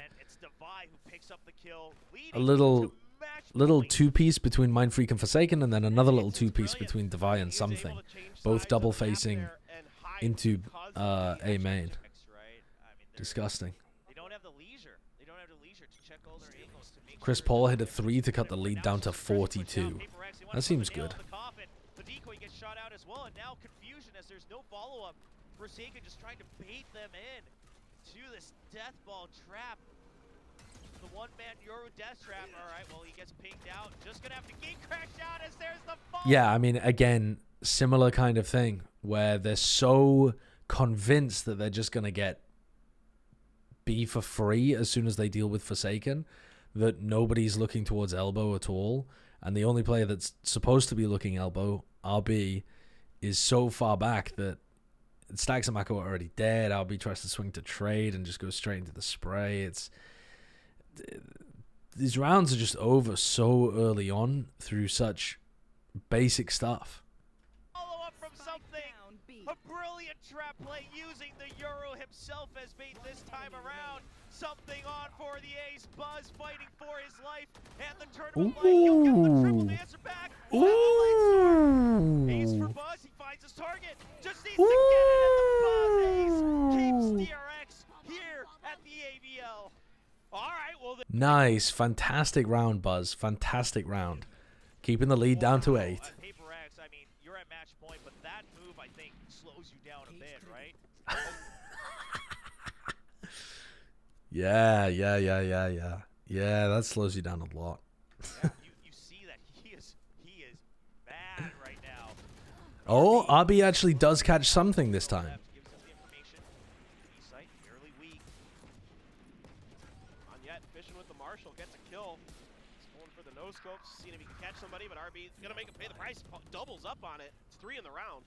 All right, still a long way to go, but DRX, they're keeping the hopes alive here.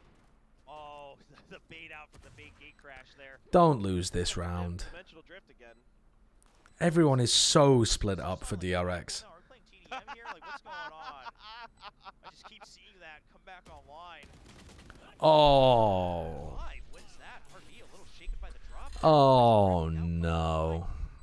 Poison Cloud. I mean, Stacks trying to play the greatest mind game that he ever has. Surely DRX wins this. There's no time. Okay. Okay. They win. Okay. There you go. There you go. Yeah, okay. Forsaken gets the exit, but who cares at this point? You're max buying. Well, it hurts a little bit. It hurts a little bit. You're right. The money is not the best, but no, I'm not even talking about that. I'm just I don't know the answer to that question yet, Cos171, because I haven't reviewed all of Sentinels games yet. But once I finish watching the grand final and their game against Liquid, I'll tell you. Tune back in when I'm doing a VOD review of the final. Or on Plat Chat, where I'll talk about it this week. No, not today. But hey, look at what that one ace from Buzz does for the team. Everyone regaining their confidence in their aim. DRX. And they keep it up, slowing things down once again. Hunter's Fury and Reckoning, so they have some good combos here to take over what seems to be quite a weak site. Paper X to leave it open other than Devi. He's going to get tagged by the Hunter's Fury. Nowhere to run on that one. Okay, nice exec from DRX. Leaning on their strengths. Look how aggressive Paper X are. What the fuck, man? Why? Literally, why? Good turn on the flash. Something for the trade, Monyet wrecking havoc around the pillar. They can't find him just yet. But Paper Rex, Would you say wrecking havoc or wreaking havoc? I've always pronounced it wreaking havoc. Maybe it's an American-British thing. 45 hit points away. Very, very, very, very tight margins. Good information, though.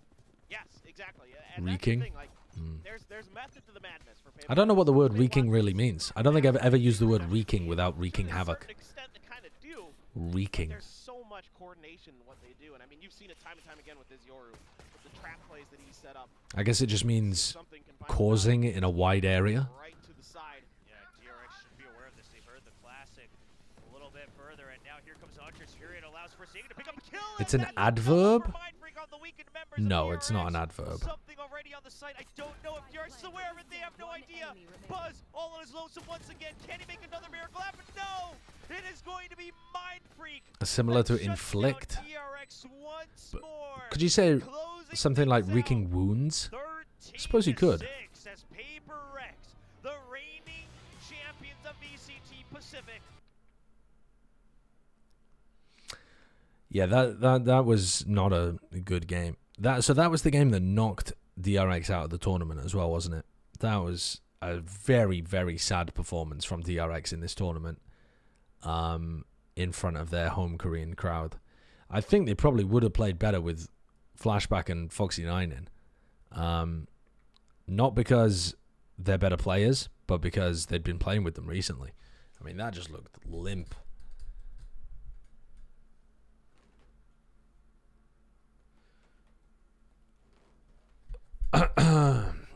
Have you not watched Furiously 9 yet? No, I didn't watch these games yet. I was gonna watch these games, didn't watch these games. This is the VOD backup. No, I haven't watched them yet. T1 look insane though. I watched the T1 EDG game and I thought T1 looked alright, but not amazing. But T1 play against Liquid here, that might change my mind. And then T1 also played against Paper Rex, right? But they ended up kind of getting whacked by Paper Rex, so I guess it's down to this game to change my mind a little bit about them. But yeah, we'll see. We'll see. Team Liquid versus T1 looks crazy. I mean, 6 aces, 6 4Ks, 4 1v2s, 11 1v1s. I mean, batshit bonkers. Absolutely bonkers. Ridiculous. Why did Liquid kick safe? Liquid didn't kick safe, right? Oh, no, wait. Oh, I listened to the safe interview a while back and now I can't remember. Was it the Liquid kicked safe? Liquid didn't want to work with safe for some reason. Oh, was it something to do with they didn't feel like his personality meshed well with the team or something? I feel like there was something about that, wasn't there?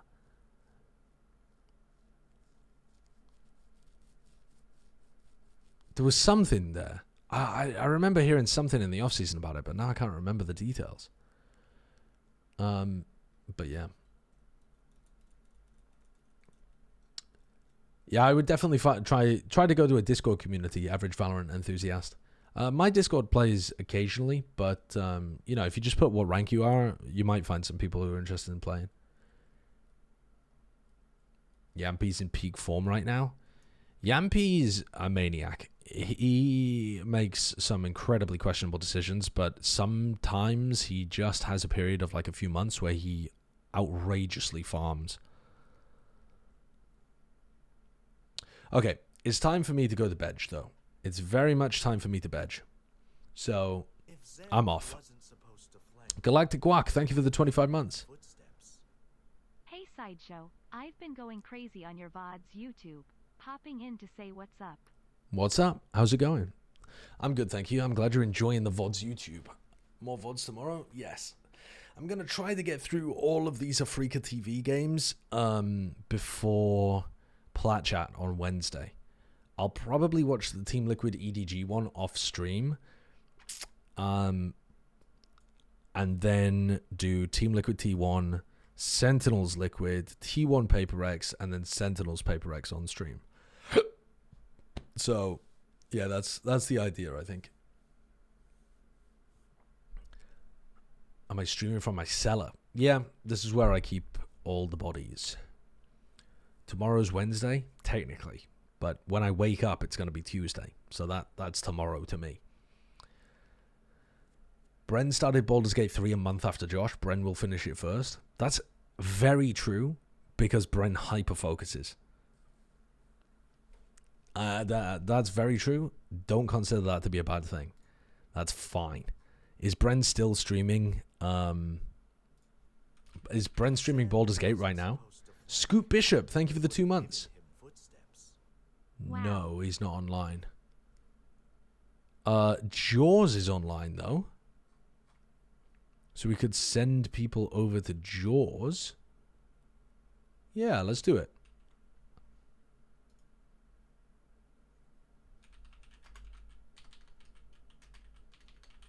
Alright.